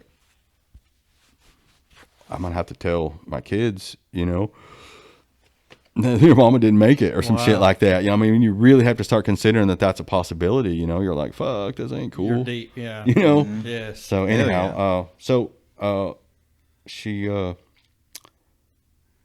pulled through about 2 days later, started getting better. So after that. Did you ever get sick with it or anything? I never did test, but I got it because I lost my taste and smell. But I never felt sick, not one day ever. No fever, no nothing, zero. You just lost taste and smell. And lost that, and that was it. She never went to the doctor or anything? Mm-mm. Well, she went and got a test, and the doctor said, just go home and hope for the best. Like they didn't have any, at that time, I don't know, especially where we live here, they didn't really have any kind of therapeutics. I don't think it was so new. You think about this, this was pre-vaccine, Right. pre anything, they were just like, very scary. My parents got told the same thing. They were like, well, just go home, treat the symptoms. Hope for the have best. A great day. They didn't really have anything, which that sucks. It seems like to me, if you want to get vaccinated, I think it's great, but it seems like they should have been also concentrating on therapeutics and figuring out, because if you've already got it, you got it. Like, let's figure out how to manage the problem also, but it seems like they still haven't done a whole, I say they haven't, they've got stuff that they're working on, obviously, and they've figured out how to manage it better than they did before. But it seems at first they were just like, There was a lot of that. If you're about to die, come to the hospital. Other than that, we don't got nothing for you. Like, damn, dude, that's it. That's all you got. That's why they told my parents, dude. Yeah, they told you too. And like I said, we couldn't go to the hospital if we wanted, because especially when they figured out she's uninsured, they were like, oh shit. Good luck. I hope that works out for you. Damn. Wow. So yeah, I didn't know she'd gotten that sick, dude. I didn't know. Yeah, she's real bad, dude. But it was like for about 2 weeks, give or take, and then she pulled out of it, and she's doing fine now. She never lost her taste. Well, she lost her taste and smell, but it came right back. Mine took a while to get back. Even now, it's a little bit not right. I don't know how to explain it. Really? Yeah, like mint flavored stuff, like toothpaste. Fucking terrible, man. Really? It's like I can't explain to you how like, it tastes so fucking bad. It's probably worth it though, rather than getting really Yeah. bad Well, I sick, mean, but you know? honestly, man, I don't get sick anyways. Very rarely. Really? I mean, even for somebody who's obese, I don't get sick, or I don't like. It's very rare that I get a once a year you might get a snotty nose or or a stuffy nose or something, but like sick where you don't go to work type shit. Like I don't even remember the last time that I didn't go to work because I was sick. It's been, Yeah, I'm the same way about that shit. I mean, if I don't do anything, I go to work. Fuck it. And I was just sick a couple of weeks ago, real fucking sick. yeah. Yes, he was. And Like you I know don't what? remember the last time I had like a fever sick, like sick, like where I was like, oh God, I'm about to fucking die, I don't even remember. It's been forever. But like I said, I never got sick, not one time ever. Over the COVID thing, and neither did Say or and I'm like, and we're in the same house. Nobody's Right. quarantined. I ain't got no place to fucking quarantine. Where am I going to go? Out in the yard or something? It's February, dude. What are we doing? That's why none of us. Now, my mom and dad had it. My brother and his family.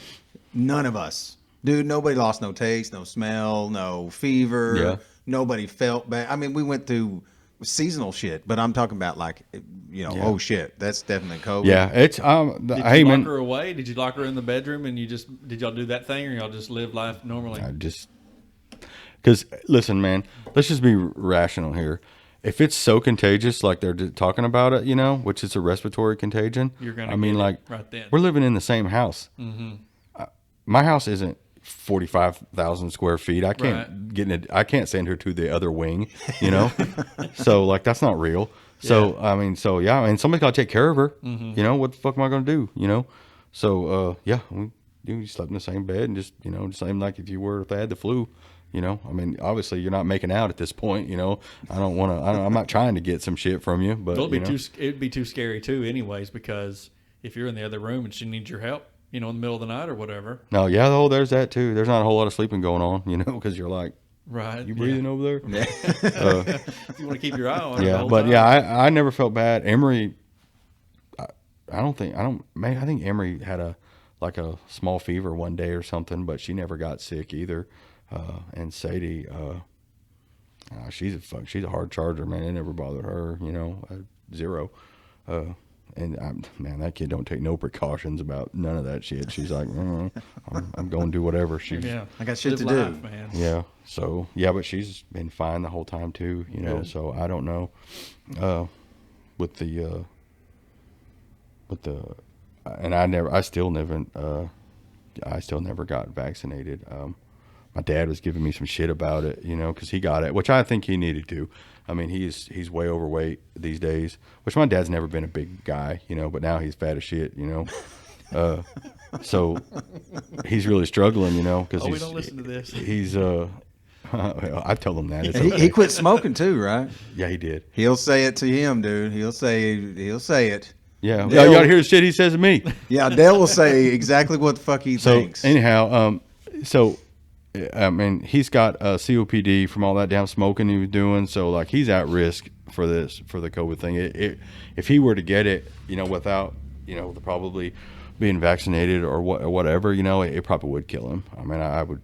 Well, I thought that about my mom, dude, because she's got severe COPD, and she didn't. But she got the very first, when they got it, the minute I fucking heard about it, they got Yeah, it. boom, You know what like I'm saying? somebody- yeah, like yeah. it was sitting there waiting on them, So he went ahead and got vaccinated, which I support. I think it's good for him, and so far he hasn't got sick or anything, from anything, from any side effects from it or COVID, either one. So so far so good, as they say. Hell yeah. But but Tanya was gonna get vaccinated, but then she decided not to. She's on the fence about it at this point because she's already had it, So, I mean, you do have some natural immunity. I'm not a fucking doctor. I don't know, or a scientist, if it's whatever. But the reason I'm not doing it is because of my condition, So if something goes wrong, I get like a blood clot or whatever. I really don't want to have a stroke and be paralyzed. I mean, what's my gang going to do without me? They're going to be in a lot of trouble, So, and to be honest with you, since you can still transmit it after you're vaccinated too, What the fuck's the point? Well, that too, but I mean, if you don't want to, and it does help folks not only can you get sick. you can transmit it, you can obviously get it. You know, Yeah, and yeah, you have can the get it same as well. Now, like I symptoms as said, everybody. but it does, at least that's the way I understand it, that it does keep you from the symptoms from being so severe, you know. So that's cool. But for me, like, if I went ahead and take it, like, you know, and it doesn't work out, like, nobody fucking cares if I died or I'm paralyzed over this shit because of my situation, you know. Nobody cares. That's my problem. You know what I mean? Yeah.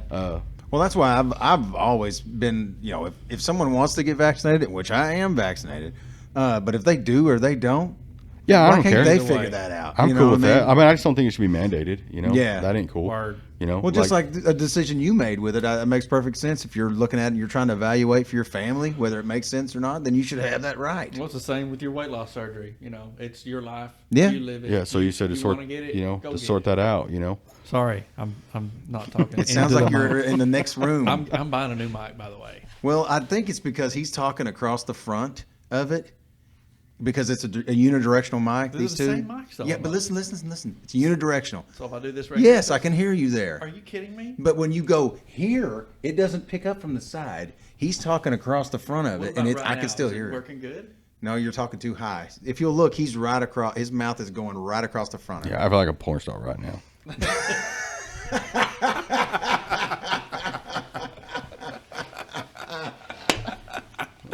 Oh my god! Of all the shit I was thought you were not going ready to for say, I was not ready Anyway. for that either. That fucking cracked me up. Anyway, his has been doing fine, but you're Right. moving. You're getting out of the. You know, mine Okay, does this all too. right. I'll So You yeah, I guys don't think think if from- you want to get try my vaccinated, like that's cool. I don't think your employer should mandate it, which they just passed that Supreme Court deal, so they won't do that. Yeah. But you know, because if they mandate it at your job and something does happen to go sideways, Well, it you goes know, back to the same thing we were talking about earlier It's, with you know. you spraying it sooner Yeah. energy. Who's gonna? it's Who's it ain't the gonna cover employer. it? That Right. if you were forced to take, you know, and again, it's not like people are getting vaccinated or just dropping like flies. That's not real either. Yeah. You know, but if were something to happen, I mean, and somebody forced you to do it, then who's responsible for Right. that? You. They don't. Their employer's like, well, didn't make it. Hell, man, your employer, especially a corporation, they'd make stuff a chicken up your ass if they thought it would just help them from any kind of That's right, liability or dude. something. They don't give a shit. Yeah, that's a you know? fact, dude. Yeah, They don't care. Those people, those poor folks that work at Walmart's and KFC, they'll be wearing masks forever, Yeah, because it doesn't cost the employer not $1 for you to have to wear anything. They don't care. well, yeah. You know? Now they have the ability to say, "Well, COVID caused that." So now there's all kinds of. I mean, it's like people saying, "I was exposed to COVID and taken off work." You know, they can always do that because it's not acceptable to doubt them. You know what I mean? Right, for sure. If they're just doing it to keep from having to go to work, is Yeah. what I'm talking about. You know? Oh yeah, that happens for sure. You know, and then people do really get sick. I mean, those folks saying that it's bullshit. It's just the flu. No, man, fucker, no, it's Some not. people die from it. That ain't Yeah, no that's shit. a real fact. I know people, and like I said, my own wife. You know, so it's not a joke. But a lot of people get it and nothing happens. You know, Mm-hmm. I'm one of those people too. So I mean, I guess the truth is everything that people say is true. You know. Well, 1 out of Yeah. 4, in your household. Yeah. So it's So there it is. you yeah. know. No, I'm the same way about it as far as I don't know. I figure it'll go away. I mean, not say go away, but it's endemic at this point. So hopefully, in the next year, maybe it'll just start to dwindle down where people can manage it more. Because I mean, as crass as this sounds, I mean, the people who are going to die from it, probably the majority of them died before we even had vaccines. A lot of people died in the first part. Because nobody knew what to do with it, and it's just like a surprise. And well, it's like anything else that runs through the human population. I mean, no matter what we do about it, there are a certain amount of people that are not going to survive something like that. You know what I mean? It's just like whenever I read the book The Stand that Stephen King wrote about a super flu that goes through, and the people who the super flu didn't kill are the only people left. Yeah. And so you're going through this whole thing. Well, it's like if you were fortunate enough to be that person that didn't die from it and it didn't affect you, because in the book, these people didn't even get sick from it. Like the Right. people that got sick died, and the Sure. people that didn't. So it was like a certain amount of the population that just made it. And I feel like that, as crass, like you said, as hard as that sounds, it's that way in either way. I Well, mean, yeah, I mean, from the aerial view, that's how it is. But I mean, it's easy to say that whenever it's not you. right. You Oh, know. yeah. I'm You just know what I saying, mean? But if it is you know, know, it is what it is. If I mean, I know folks that their family has died from it, and I'm like, my heart goes out to those folks. Damn, Definitely. man. For I sure. mean, I don't. Again, we're talking about that. I don't know what that's like. I mean, Yeah. I had a pretty good idea because I thought it was going to go down, but it didn't happen. Yeah, my kids' grandparents did. So You know. it was And rough. it's even, I mean, it's tough whenever it's, those are elderly folks. I mean, that's tough enough, but could you imagine if your dad who's 40 years old, yeah, vibrant. Yeah. You know what I'm saying? Right. That's That's terrible, yeah. that's- Yeah, I know a it's guy even that died worse. from it that was younger than me. Yeah. And athlete, no reason. You know Well, what I mean? suspect that like they'll probably figure out in 30 years or whatever that there was some sort of some predisposition to some it or sort of a something. genetic thing that why it affected some people really this much and these other people not as much. Who knows what that'll be, but And that's what I mean about moving forward. That's kind of the point I was making was there's going to be. because I don't think nobody got polio and just like didn't get it. It's fine. You know what I mean? I don't think Right. that's how that worked. Yeah. Maybe I'm wrong, but Yeah. I like I said, I think it's got to run. That's how natural selection works, dude. Human beings have been doing this since the beginning of human beings, and it is some shit kills some people and some shit don't. it's Not. sucks. I'm not saying it's Yeah. good. I'm not No, saying yay yeah. for me because it didn't kill me. I'm saying it's unfortunately nature's a cruel motherfucker, dude, and Yeah, it's not good. So who knows how that's going to end up? But hopefully, we're starting to we got this latest deal that seems to be more mild. That's the way that people explain it, So I don't know. It seems like a lot of people got it now again, yeah. a lot.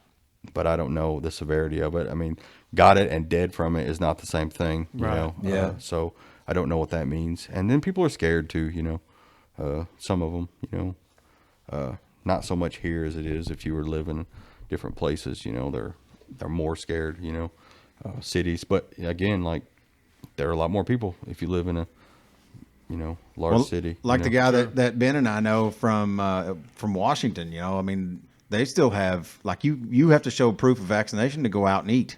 Yeah, that sucks. I mean, he lives a little bit north of Seattle, 30 minutes or so north of Seattle, and You could thank your dad for moving you out here. Well, 'Cause that's what you'd be dealing with right now if he didn't. If he didn't. I don't know. ever move you from California. The Central Valley we're from is like a real red part of the state. A lot of folks think that the entire California's a big place. Oh yeah. So there, people are like, I remember Kendall when he went on a road trip, and he went out and spent some time in the northern portion of California, like seeing the trees and all the stuff. And he texted me, he's like, "Man, there's a lot of rednecks out here. What the fuck, man?" And I was like, "Yeah, I told you, man. Those are my folks." I don't know. I've heard Maynard Keenan talk about, like when he was doing the winery thing out there and all that. Now he's in Arizona or whatever, but he was talking about how he got to know rural people out there. Yeah, it's not the same. Yeah. It's not the same. No. Yeah, like I said, the only places that in that state that are blue are just the cities. Yeah. And the rest of it's and even San Diego is a pretty red part of the state. I went out there and worked for a while, so I've been all over California. And Dude, I there's- would love and to there's, have you my know- brother tell you about his San Diego story. It's fucking Who? my brother. Oh, really? About the seals whenever they were out there, and there was seals out there with their baby calves and shit, and my brother's out there, and they're getting within like 5 or 6 Arm's feet of reach. them, and they're taking selfies, and this lady comes out with like freaking out. She's like, "These seals, you're gonna cause the birthing process to be destroyed." And they're like, "She's gonna call the cops on you and all this shit." Oh you yeah, know? there's some Karen stuff going down. Yeah. So It was funny, but my brother tells it fucking hilarious. yeah, I suspect it's just a different way of life. If that's how folks want to be, I don't really care. I'm pretty libertarian minded. I do whatever you want. I really don't give a shit. Dude, what made me the most mad was the traffic jams. You know. Yeah, well, that's going to be everywhere, That's man. the worst, Damn, man. Dude, I wouldn't. That's why if I lived in a larger city, I probably wouldn't even own a car. I would just take cabs and shit. Honestly, Yeah. because every time I go to like spend the weekend at like Austin or Dallas or someplace, then I just take cabs. I don't ever drive. Sucks trying to find a place to park, and I do the same I don't shit. know where I'm going. Not oh shit, I missed a turn or whatever the shit because Yeah. I'm not used to it. I'll just take a cab. It's so much easier. Plus, if you're out drinking and shit, you don't got to worry about DUIs or any of that shit. Just take a cab back to the room. Don't worry about it. You get a scooter, man. That's what you do. You get a fucking scooter and ride that motherfucker. You're going around, straight to dude. the hospital. Well, if you're drinking, you are. Yeah, that's true. That's true. But it was. I'm the same way, but I wouldn't live in a major city. I hate living in this town already. But Yeah, that's what you said, The man. traffic's bad here. You know what I mean? Well, it pisses really? me off here. I don't know. I don't think so. The morning traffic, dropping kids off at school is what sucks here. But I think that probably sucks everywhere. I'm sure of it. Yeah, I mean the shit I see is very common. Just it's fucking irritating because I have to deal with it. But but no, I've bitched. Everybody knows the reason why I don't like living in McAllister. But I wouldn't want to live in a major city for damn sure. No. Not Yeah, at I don't all. know. It would be a different kind of life. I don't want to. I used to whenever I was a kid. I'd be like, man, it'd be great, and I probably should have, really. But at this point, like, You're pretty fine. deep into this. I mean, I don't. It works for me just fine. Like I said, I don't have to commute an hour and a half to work every day, Right. and and I don't have to deal with property taxes that are just stupid, and just it goes on for days. Now there's some cons too. We don't have access to a lot of things that somebody who lived in whatever Right. the city has as well. So Well, those big cities, you can order stuff on Amazon and get it the same day. You that got a truck too, pulling up, bring it in. and there's a lot of stuff that you have to deal with living in a rural area, but it's okay. It's all right. It's how it goes. Oh, this is definitely not the shittiest place there is to live. Definitely not. But I won't get into my whole fucking deal with the city of McAllister. But Yeah. Let's talk But- about. let's talk about Emory. Yes. We damn sure need to wrestling. get through that because Yeah, we'll do that. What time is it? It's probably late, huh? I don't even know. But yeah, okay, man. It's 3.5 hours. So yeah, wrestling, dude. It's the greatest sport. How old is she? How old is she? This is your youngest daughter. You have two daughters. She's in the 7th grade. She just turned 13. Just turned. Or, well, 13. in November she did. So yeah, Really? Yeah. Hell yeah, dude. Dang. Very, dude. One of the what I would consider one of the sweetest Oh souls yeah, that you would ever fucking She run is the across, sweetest man. baby, and she is. And she started wrestling. But when? she started wrestling this year. This is her Wow. first time. She'd never been a part of it before, and she just we had talked about it just jokingly, and I was like, well, if you want to do it, you sign up for it. Hit the gas. And she's like, okay. So she happens to have one of her classes was with Coach Billy there, the wrestling coach. So anyway, so she approached him about it, and he was like, yeah, if you want to sign up, like, do whatever. So Emery got in there. Emery's she's a real brave kid. She'll try anything, So she went in there, and she cannot get enough of it. She loves it more than anything. So, hey, man. And she's damn good at it too. Yeah, she's pretty decent, man. Right at this point, she is in tournaments. She's undefeated currently. So she's got one more tournament before state coming up the first week of next month. The 3rd and 4th is state. She's going to state. Yeah, she'll be going to state. She set history, dude. She made history. We didn't say that though. Yeah. We didn't really. So she's medaled first place in every tournament that she's been in so far. So and then she's won all of her duels except one match. That one I was telling you about with the boy. They He didn't was want. older and everything else. He was enormous, man. Really? Yeah, He had a beard. yeah, he had a beard. He was a big kid, man, and nobody would wrestle him. They didn't have anybody, so Emery's like, "I'll do it," because usually they try to separate it, and they're like, "All right, do it," because she wrestles boys all the time. It's not a problem. Right. But anyhow, yeah, he was just like he might have been because wrestling you can wrestle, and I'm kind of learning this, because I didn't wrestle in high school, they didn't have it, so I don't really. I'm kind of learning this as we go, but in the junior high meets, they 7th, 8th, and 9th grade wrestle, right? So, so you could be technically in the 9th grade, but if you were an old 9th grader, Right. you feel me? Yeah. So in this, like I said, I showed you that video. I mean, he was just an enormous kid, you know. But that's the only time that she's lost. That says a ton about her, though. But oh yeah, she'll get in and- there. She don't care. She's like, yeah, let's get after it. Actually, she went over and asked if she could wrestle him. She's like, oh yeah, let's go do it. I want to wrestle. You know, she doesn't like to not, because sometimes in her division they don't have anybody to wrestle her, because the bigger as the weights go up, you know, there's less kids. There's a whole bunch of kids that are like small, you know, especially at this age, you know. But as the weights go up, you might not get a match because they might not have a kid, especially for girls, you know. So so she don't get a match, you know. She's always like, you know, all bummed out, you know. She's mad, you know. Yeah, of course. Because she's like, you know, she wants to compete, you know. Yeah. Well, you can watch her body language though, just like in the videos you were showing me of her. It's cool because you know they always shake hands before the match starts or whatever, and you can see, you know, she's just like, hey, you know, how you doing? And then whenever she fucking gets down, there is no more pleasantries, dude. She's about to win. Oh yeah, she prides herself on being aggressive. That's Yeah. what she says, you know. I'm like, yeah, get in there and get after it, get them W's, you know. So she's really excited and she works really hard. And hey, honestly, it ain't just her. Every single one of those kids work hard, and folks should get out there and support that sport as much as they possibly can. You know, it's a little bit difficult for folks to wrap their head around it because it's not as easy to understand what's going on as like football. I mean, you could watch a football game and not know anything about it and go like, okay, well, look, somebody scored, you know. Right. Well, in wrestling, it's not that way, you know. So you kind of have to know what's going on. But I can't really say enough positive things about the sport. You see those kids, you know, it's definitely the hardest out of all the sports, I would say. I mean, you got to go out there, you know, well, put it this way. Nobody on a basketball team team. well, there's no team. It's just you. But Right. if you lost a basketball team, nobody on that team felt as bad as if you got your ass trounced in a match. You know what I mean? Right. Like it's just you. You know, and you're out there in a singlet, you know, and if you've got body, you know, confidence issues, I mean, that's like, you know what I mean? Right. Like you're exposed, you know? Yeah. So them kids to get out there and do that, you know, and I go out there and see these tournaments, and like, so this is the first year I've been doing it.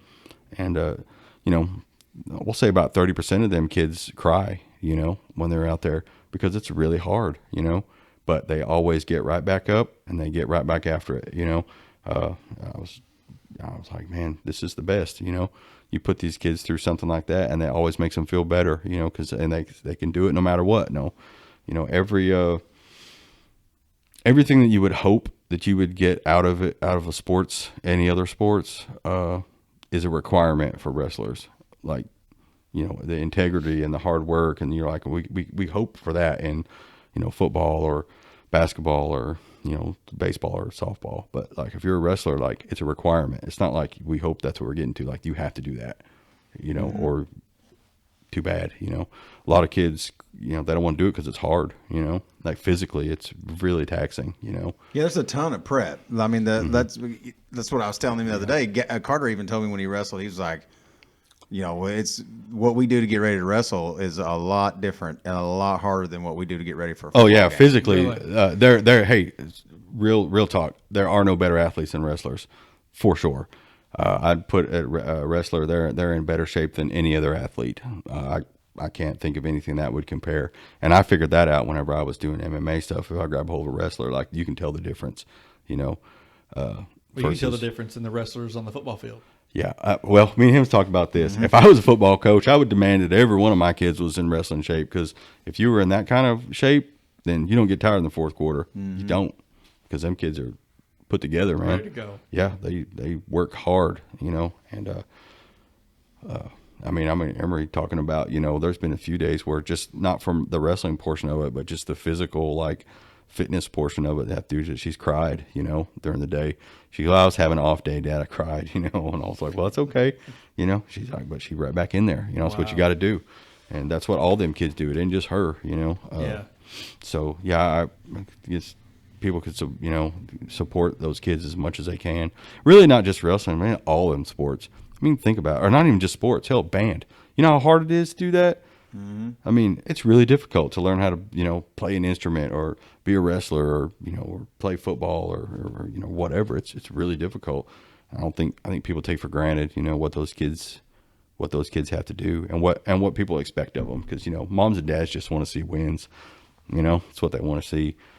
They have to work real hard and they got to keep their studies up. Another thing about the wrestling deal is like, if you're ineligible, you don't get to wrestle in a duel or a tournament, right? But you're still going to practice. Yeah, doing all the conditioning, doing all the well, shit. You have to do more. Oh. So if you're ineligible, you got to do more cardio. That's the way it should be, right? So you get punished.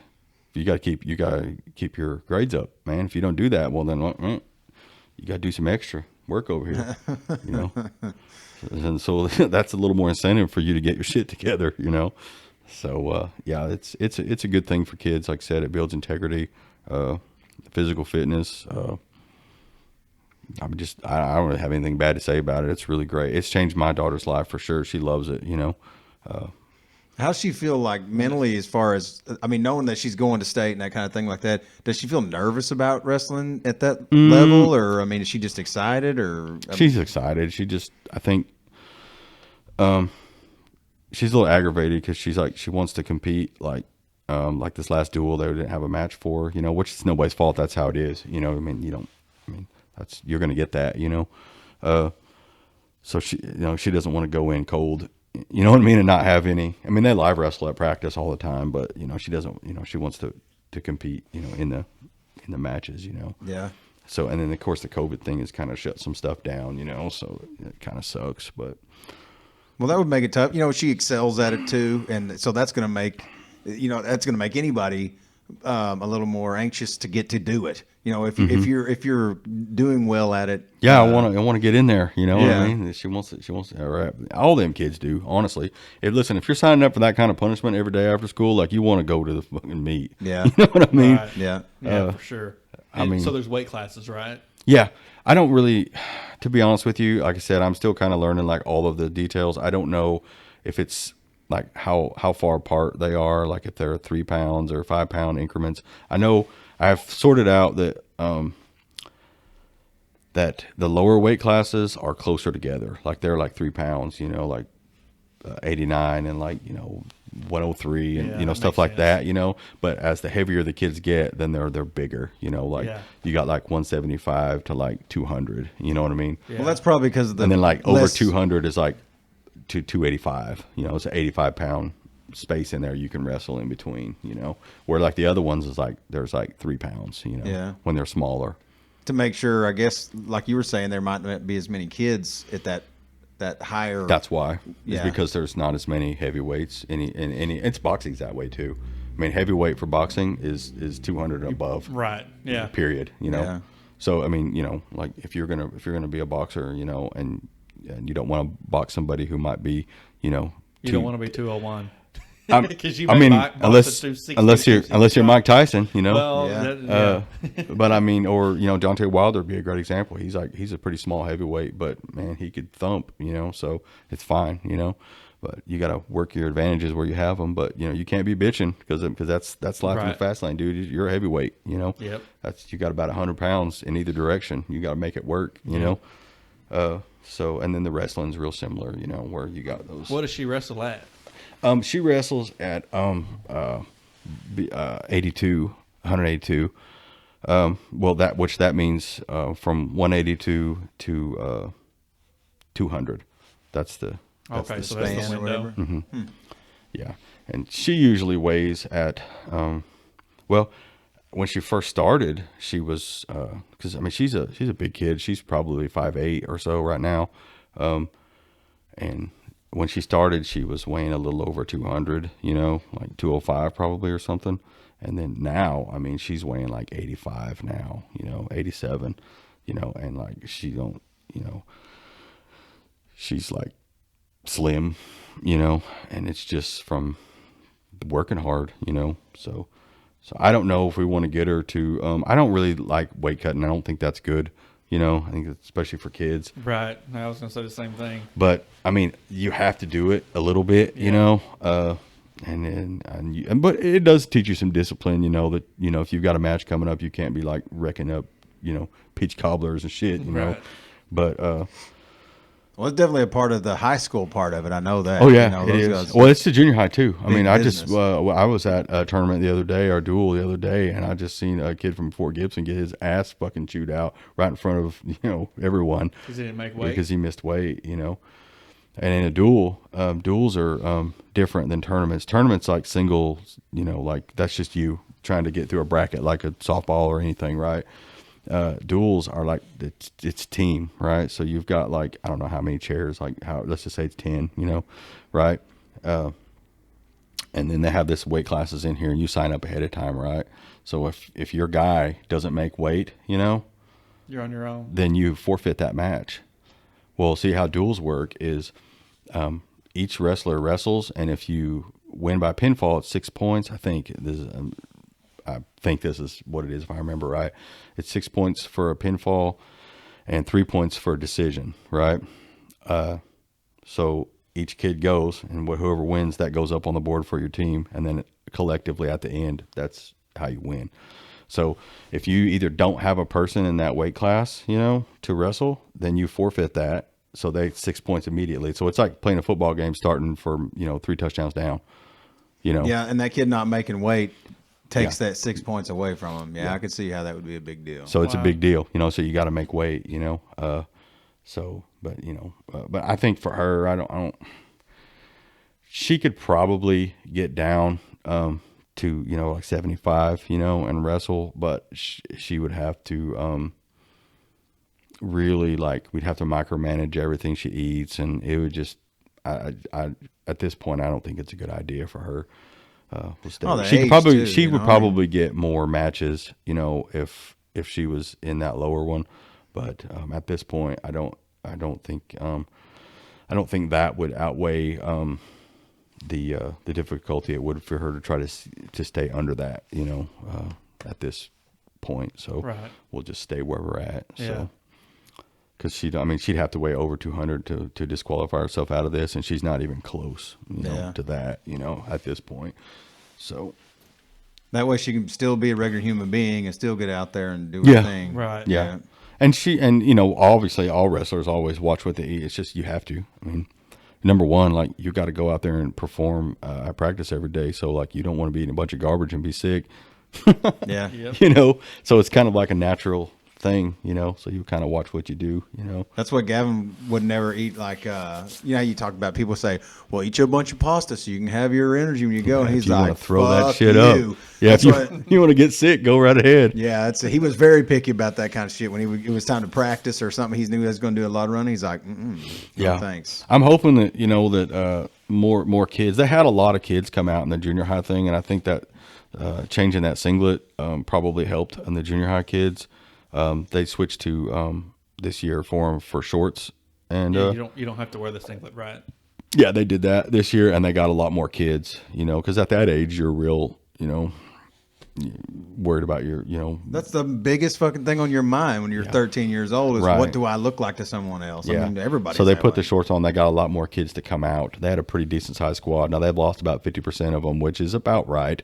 You know, just from it being too hard or whatever, where they think it's. you fall out. It's tough. Yeah. You know, so that's about that kind of attrition rate seems pretty reasonable to me, to be honest with you. And I don't have a ton of experience in this, but I know from like boxing and you know, grappling and stuff, it's about the same. You know, about 50%. I think it's that way in a lot of sports. Yeah, because I mean, that's not even a knock on people who don't want to do it. It might not be for you, man. It's Right. all right. You know. Yeah. I say that shit about football all the time. When I say football's not for everybody, it's not to say you're a pussy if it's not for you. It's just to say it might not be your thing. Yeah. Who And says that that's the thing? You know what I mean? It don't have to be it for don't anybody. have to be. Yeah, don't do it. It's cool. Right. America, y'all better do what you want. Yeah, and that's what I think a lot of people get an idea because both the boys play is that I look at that as like the ultimate test of whether you're a person or not. You know what I mean? I'm like, no, motherfucker, that's just what they happen to do. No. I do think it's important for kids to do stuff that's difficult, though, or even adults, actually. Yeah. You know, that way, you know, you can challenge yourself. And it's not really about like wins and losses. I know a lot of people like to reduce it to that. I mean, because it makes you feel good if you win or you don't or whatever. I mean, but that's good too. I mean, it feels good to win. I mean, let's not get it twisted. But at the end of the day, you know, what you get out of it, you know, like other than that is really the good stuff, you know. Well, it's kind of like how I felt about our football team. You know, McAllister's high school football team the last couple of years. They didn't win state, but damn it, every game they fought their freaking. Oh, I was really hearts proud out. of them kids, man. They worked so hard. To me, when they would lose, it was like, man, dang it, I wish we'd have won. But I taking nothing away from what they did, you know, because it was. Like I said, all the other they things battled. you learn, you know, the experience, you know, those kids will always remember that, you know, Yeah. and then, you know, obviously the physical fitness portion of it, the discipline portion of it. I mean, it is positive in a lot of ways. I mean, there's some negative shit about sports too. Crazy sports parents would be the, you know. Well, there's that out there. I have for sure. I have an issue with that. You know, I don't Well, like we that. played basketball today, my son, and we got the brakes beat off of his first game. Yeah. And our kids just wasn't playing. Yeah, it happens, man. And my son, he just wasn't playing. He wasn't trying his best, and that's what pisses me off. It's not that they lose, not at all. Yeah. It's just I'm like, dude. Yeah, sometimes you have an off no day, more of man. that. You know, no more of that. No Well, more that's- trotting down the court. And he don't ever do that Yeah. stuff. I mean, he's a Well, hustler, but some days are better than others, you know. Well, that's why, like I told Gavin about playing baseball. He doesn't like to play baseball, right? So when he would play, I remember the last season that he played lazy and he played like he Yeah. didn't want What to are be you there doing, and all man? that. Get your ass in gear. Yeah, and I'm like, look, you know, if we're doing something, we're doing it. If you're not, then Let's don't just do don't it do anymore. it. Yeah. I mean, You're wasting your time and everybody else's. yeah, I'm driving all over And, the fucking and countryside. there's no shame in not wanting to do it. Right. If you don't want to, that's cool. Don't. Definitely. You know?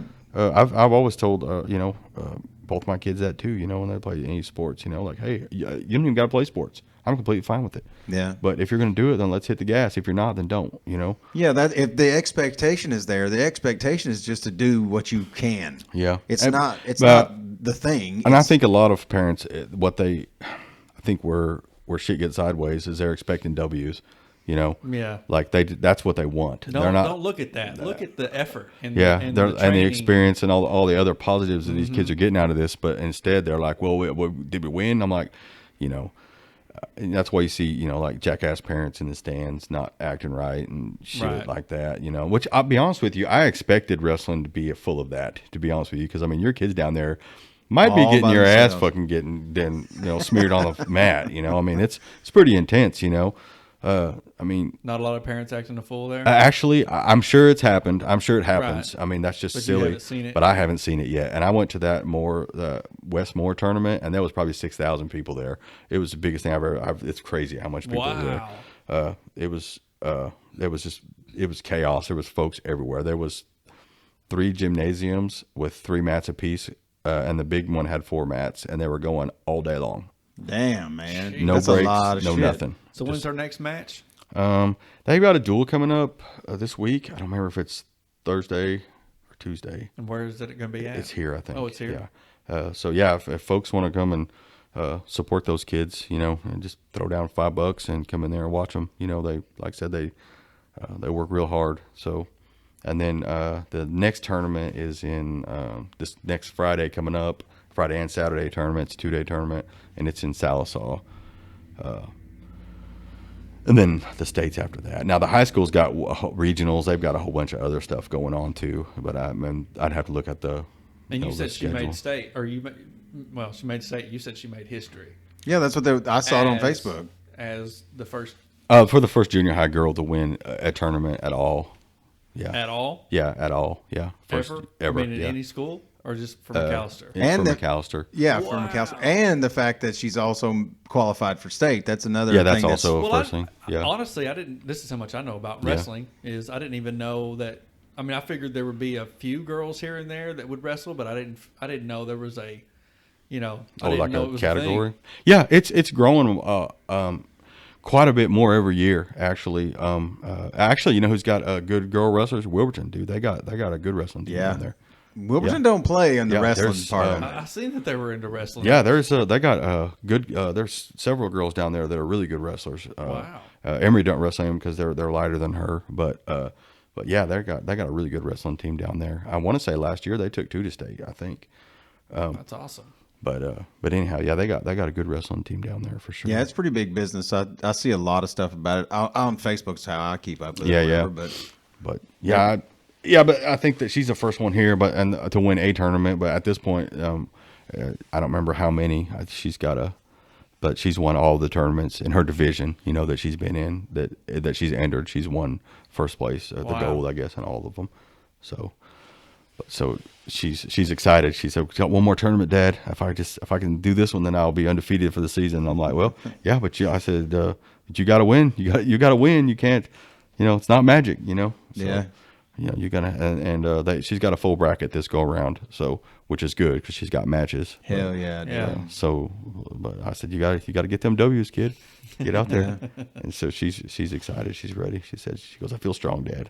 I'm like, "All right, let's go." Well, that's 3/4 of it to me. I mean, as far as if you feel like you belong out there, if you feel like it's something that you can do. Yeah, when I come in there and, like when kids are on TikTok, I mean, she still does that shit, when you're watching dumbass videos.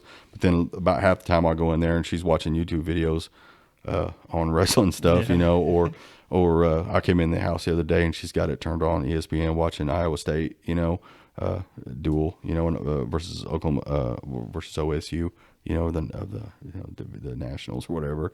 I'm like, I would have dreamed that my 13-year-old being here watching collegiate wrestling, and we're trying to turn. She says, "Don't touch it. I'm trying to, like, all right." Like this dude I work with, he says, "They ain't bullshitting around. She ain't bullshitting around, dude. She's trying to get better." Yeah, cool. Yeah. She won't get them W. She likes that. That is a fact. She likes to win. She thinks that's fucking awesome. You know. And the other thing that's really weird about it is I assumed that Tanya would be like, "This is stupid," because Tanya wanted her to be like softball because Tanya loves softball, So and we play softball too, and she's pretty decent, for somebody. She never played before, really before this year. She never was interested in sports before this year ever. She didn't do any shit, nothing. Wow. So, but anyhow, so Tanya didn't understand what was going on. Now that she understands what's up, man, she's like a super fan. She loves wrestling, loves it. Hell yeah, dude. So I'm like, well, I never would have dreamed that, Right. But yeah, she really likes it. So Tanya does. So she's like excited to go to duels and tournaments and stuff. So then after this though, I mean, she's gonna do softball also. So we'll see how that goes. But it's crazy how your life can change just by your daughter starting to wrestle. Yeah. Oh man, I'll support her as long as she's wants to be a part of it, then Dad's a part of it too, so that's the funnest thing. That's the thing that it's hard to the thing that always was the best about my boys playing whatever ball they were playing is watching them work at something and improve at it. That's the best feeling, isn't it? And watching that develop, seeing them become what they've been working towards and seeing that success part of it. That's what I say about it. It's hard to say that just to say that I wanted my kids to play football as a sport individually. No, man, it was, they found an interest in it. They worked at it and then they accomplished these goals. They got good at these see them achieve that. It's the best. And that's my favorite. That's really the best part of being a parent. People would ask. Explain it. You can't a friend of mine was asking me like, what, kids suck because you got all this responsibility and blah, blah, blah. Yeah, that part sucks, and they don't listen or, it goes on for days. But I was like, he goes, "Well, what's so good about it then?" And I was like, man, I can't put the best part is I can't put it into words. Now he has a kid and he's like, I get it. He's like, it's the best thing ever, and I'm like, and just seeing little things like when they're little, and you're like, that you see them struggle to walk and they finally get it done. You're like, yay for you. You got it. You made it, to this next deal. And again, it goes up, when they get older, when you see like going to the next deal and you see them struggle. And then, but they make it, and you're like, yes, it's really the best stuff. Now, the worst stuff is when they struggle and they don't make it, and they don't make it, and they don't make it, and it's heartbreaking. Shit, yeah. You try to help them, but you can't do everything for them. I mean, that's not the same thing. The good thing about struggle, though, dude, is it's in the moment, in the struggle, it's very fucking hard to see the light at the end of the tunnel. Yeah, for sure. But at 9 times out of 10, and it does make you hard, but too much of it will break you. You can break anybody. So, but yeah, I definitely think to watch. And it doesn't have to be sports either. It could be Anything. academics. You see somebody really put in the time to try to I don't know pass a math test or whatever. Yeah. Which is something that I never could do. Yeah, I'm fucking trash at it too. For damn sure. Yeah, definitely. Like I said, trying to support them kids, for all them sports. And like I said, the softball's coming up and baseball, which our town seems to they pour most of the resources into football. Which I support as well. I mean, those kids work hard and they do good. Obviously, look at last year. But I think a lot of these other sports, could use it too. Oh yeah, I think Or even like the Boys and Girls Club, man. I think people take that shit for granted. If somebody wanted to donate, that's a place that's really great for kids. It really is, especially kids that wouldn't maybe get exposed to a certain sport any other way. For sure. And those folks are working on a shoestring budget too, man. They don't have any money. So a lot of times if you've got like cleats or something that your kids don't use anymore, go down there and give it to those folks because they can give it to, kids who don't have, for sure. Because I know they have like a table when they were doing like baseball and softball, where like some of those kids, because hey man, it's not them kids' fault if their folks ain't got no money to buy them shit, right, man. And I think you should still be able to let them kids get in there and be a part of this, Hell yeah. So anyways, they got like a table. So if you like the soccer kids, like for shin guards, people would donate them. So these other kids can have them, and shoes and different things. So yeah, I think we've donated a few things down there, and if obviously people's finances is a different story, but if they could use some support there too. Those when they did the softball, Luke Mitchell, shout out to Luke for stepping up and being the coach there for the softball team for them girls this last year, because they weren't going to have a team because they couldn't find I did not know that. coach. Yeah, so Luke, because his daughter was playing too, so he's like, I'll do it, and you could tell he was like, oh, okay, but good, 10 points for him, man, for the good thing about one of the best things about Luke. I'll shake that man's hand every time for that. That was a big help for them babies out there. I see his son and my younger son played football together, and he coached the team. And he's one of the best people about if there's a gap, he'll Pfeiffer's on the fill wrestler it. team too, actually. Yeah.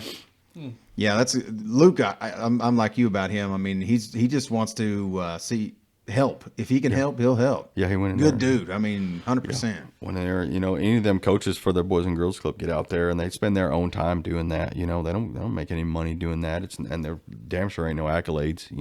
That what they do is get shit on by parents most of the time.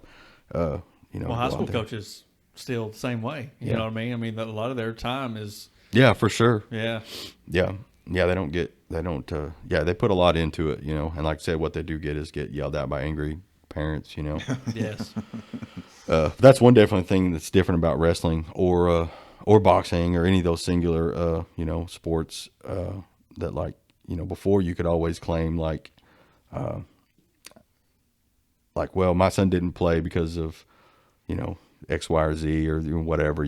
People always, I'm sure you guys have heard this shit. Well, in wrestling, how it works is if these two kids are at the same weight class and they want to go to the duel or the tournament, then you have to wrestle at the each other in practice to see who gets to go if you're in the same weight class. Damn. So it isn't like you picked, the coach picked me over so-and-so because of, some kind of politics. No, man, you didn't win. Yeah. Right. That's how that went, or, you know what I mean? There's, but, at the same time, I mean, those individual sports, you still are only as strong as your team, so. Especially in a bracket setting like we were talking about, where the points add up to see if your team in the duels, wins or not. yeah, for sure in the duels. But I mean, even the tournaments where it's just individual, But I mean, again, it's just like boxing. You're only going to be as good as the people that you're training with. Yeah. So you need that. It's still a team sport, but you compete individually.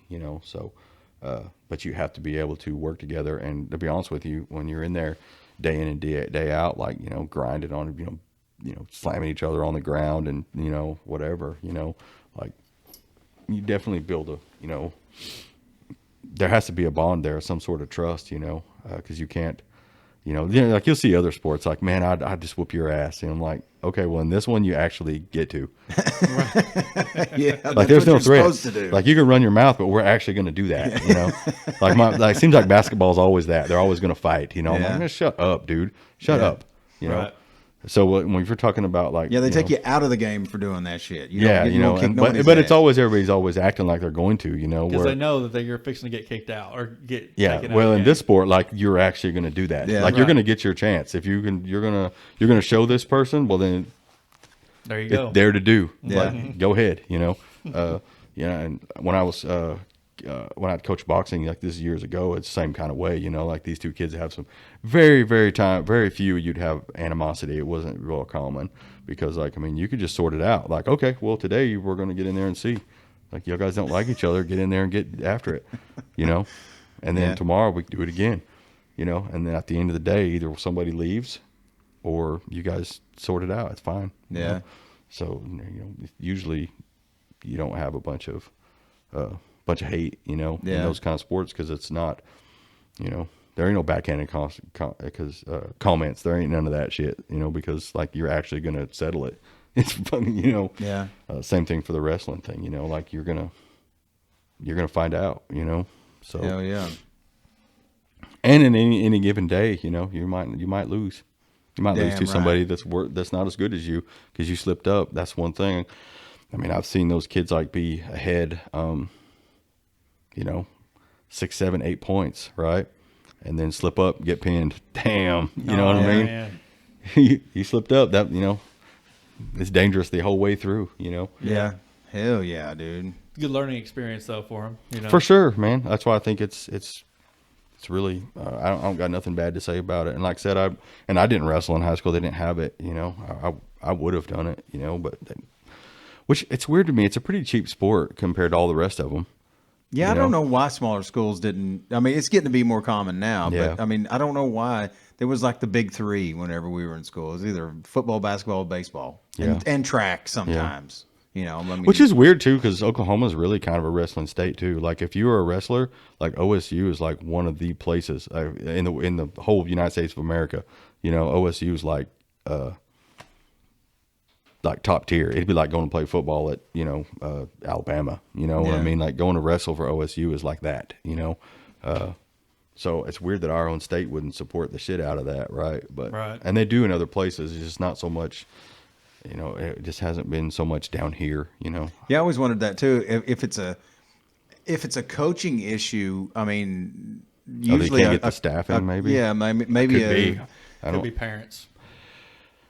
I don't know. I'd rather see their kid play football or baseball or. Well, basketball. but if they don't coincide, that's what's weird. The only thing that it coincides with is basketball. Or Yeah. the lack of you know knowledge, you know, about the sport, I guess. I don't know, because there was, like you said, in bigger cities in Oklahoma, they have wrestling It's a in thing. high school. You know, Yeah, I mean, for So sure. you can't play basketball if you wrestle. It's It's at they're the same at the same time. Okay. Yeah, you have to pick on that, you know. So I was wanting my son to do it like this because he's in 6th grade. I was wanting him to get in there, and because I know he's got a friend that's in 6th grade that does it too. I guess they started in 6th grade this year. I'm not sure, to be it's honest wrestling. with you. Is that what you're saying? And I was wanting him to do it, you know, and he was like, no. And I was like, man, just He's like, it's basketball there. season, man. What are you talking about? Yeah. well, I mean, Well, it's not for everybody though, man. If they don't want to be a part of Yeah. it, you know. But I think, you know, especially when we talked about it with, if you're a football coach, I would encourage them as much as you possibly could. I mean, just for your own selfish damn reasons, you know, because those kids are going to be in shape, you know. Hey, you're looking to get some t-shirts made? Maybe some signs or banners? Well, Fifth Quarter Printing can do just that. Find them on Facebook or visit 5qprinting.com. Well, that's what I say about the news and everything. See, that's the idea I've taken about everything. I don't even watch is, news. Is because I'm not going to influence policy. I'm not going to run for office. Right. So I don't have any So why the Man. fuck do I sit around and I worry do. I'm about like, what these people? I'm a nerd. I read about politics and shit on the daily. I Do can't. you watch the news though? Do you watch like? No, CNN or I Fox don't watch News or- those. Those aren't really news. That's not really the same thing. Those are like Entertainment outlets. like the cable news networks. They're just propaganda arms. Right. Is what they're just partisan propaganda arms. They don't really all of them. Fox, Yeah. CNN, all of them. They don't. I mean, I watch none of them. See, to me, that's what I love about things like podcasting and the rise of things like Joe Rogan being The most watched person. well, Yeah. he's an influence the biggest as an network. individual. He's almost gotten to where he supersedes He the circumvented news. the And people, it pisses the dang mainstream right it media is does. all over his ass now. You know? yeah, and I don't necessarily think anybody there's trying to influence. I think that's where people got it twisted. Is I think that those other ones are trying to influence the partisan news outlets. They are trying to influence people. Where I don't think like the Rogan podcast. I don't think he's trying to point you in a different direction. He's just like, hey man, this is what Right. this is Right. what we're talking about. You guys figure it out yourself. And see, which that's- is what it should be. To me, Exactly. it's what the news was in its inception to begin with. When there was a printing press, it is informative. Sorta. It was more to inform. it was Yeah. supposed to be. Yeah, sort of, but it was also always. Well, they sprinkle partisan. in the other. Yeah, they Yeah. sprinkle other in there initially. Well, even Joe Rogan, But I now mean, it's on just some level, solid. is giving you his opinion. Well, sure, You but know you're what at I least you're mean? aware of that. Exactly. At least Yeah, you're aware. nobody's playing like they're Yeah, Like this is neutral news. I don't think. And see, that's what I everybody- like about It's it. been less, I think, than in the past than it is currently. Because of all the polarization. But Well, that's what I say about it. My mom tells me to be careful getting my news from Joe Rogan, and I'm like, I'm not trying to get my news from Joe Rogan. Right. If I listen to his podcast, what a weird thing to say. Well, and that's what I'm saying. I Is, mean, when he's on there with Ari Shafir talking about like smoking a lot of dope or something. yeah, that's what I'm saying. Like, what kind of news is that? And it's just a fun time. I want to Right. know about. Well, you get exposed to a lot of other cultural things that you wouldn't otherwise. You know what I mean? I mean, there are people on there. If something interests you, just like having the guy, the oh my God, what do you call him? The viral. The Virologist? yeah. The guy that was helping, with SARS and all that stuff like that. He got on there and kind of gave his spin on Oh, the Malone or the other guy? Malone. Yeah. And the reason I watched that is not so I could argue about whether or not the vaccines are fucking valid or not. I wanted to know, this guy's an authority in that realm, so I wanted to try to educate myself from him. Yeah. Glean some kind of information from this Yeah. dude about. Rather it be, and then take it with a grain of salt like I do everything else. Yeah, it's just something to add in to go. Yeah. Well, this is another thing that what I else? can. What else can I do to make my decisions or not make decisions? Maybe I'm just curious, man. A lot of times, man, I won't listen to those because I already know what's going on. I mean, that dude is his position, So I mean, I don't. But see, having I get it, having like the guy on there talking about how they're using LiDAR to map out the Amazon. That's pretty interesting. Dude, that shit is like, I was glued Yeah. to it. You know what I I mean? listen to a lot of different ones actually. For a lot of different I guess I've kind of some of them are history. Mine are kind of like between history and then just politics stuff is the ones I listen to because I'm at work, so I can listen to them all day long. A lot of people can't, at their job. So I listen. can't. I have to hit it like between, work and home or whatever. Yeah, I listen to them mainly all day because like if I've been fixing cars my whole life. I'm sort of on autopilot. If I'm, working a den or something, I don't have to, I can walk and chew gum at the same time. I don't, so I'll listen to those, all day usually, unless something else is going on. But I listen to science-based ones like this, like about like, I don't know, physics and shit like that. That I have no idea what they're talking about, but I still think it's interesting. And then, a lot of politics ones. The Fifth Column's a good one if you're into that. What's another one? Red Scare is good also. What type of is it these are They're podcasts? podcasts, yeah. What's their niche or whatever? I mean, what's like The Fifth Column would be mainly like it's mainly like current events and like like criticisms of like media, so to speak. You know, that's a good one because it's a pretty straightforward take about things. Like none of them are very. They're not in anybody's team. There's no partisans on there. You know, and they're like, and you know it's like us talking. You know, what I mean they're drunk half the time too, you know. but anyways, they got a lot of good stuff. I would recommend that one. Red Scare is pretty good. There's two chicks. I think they're from New York, or one of them is, or something. I think you've told me about that one. Yeah, it's pretty good. They have like interesting takes on stuff. I mean, again, these aren't going to be for everybody. You know what I mean? I don't know. I could go on. If you're interested in history, I would say Dan Carlin's Hardcore History is solid gold. They're like 6-hour podcasts, but and like depending on the subject, it could be like 5 episodes of 6 hours apiece. Damn. But I mean, it varies. Some of them are 3 hours, but you get the idea, you know. But yeah, and they have like different. That's like a documentary, basically. It's so podcast. rad. It is the best. I would actually like to check that out. That Oh man, sounds very interesting. if you want to learn there was one called Holocaust of the Celts. You should check that out. It is the best. Text me this name and shit later so that I can keep it because I won't remember it. Yeah, Dan Carlin's Hardcore History is what it is. But How about when you listen to this podcast? I never listened to the damn podcast. and you can get he has a website too. You can here. buy any of them because he's been doing this basically his entire life. Like before podcasts were a thing, he was like the first guy who was doing this because he was a radio guy, I guess, years ago or something. I don't really know the details, but anyways, he's got like a whole library of this stuff, like Genghis Khan and just all kinds of stuff. And anyways, and they cost $1 on his website, and you can download them. But it's really great. But yeah, the Holocaust of the Celts was really good. It talks about, I mean, essentially, like you know how like the settlers came to North America and like like colonized the continent, you know, and took over the Indians and conquered them and all that stuff, you know, the people that lived here. Well, essentially that has happened since the beginning of time, right? So at one point, the Europe, you know, which would be like France, Portugal, Spain, the UK, all of that was basically just like Native Americans here. They were tribes, you know, operating real similar to how Native American tribes were here before, you know, the British came, or you know, the settlers came here, you know.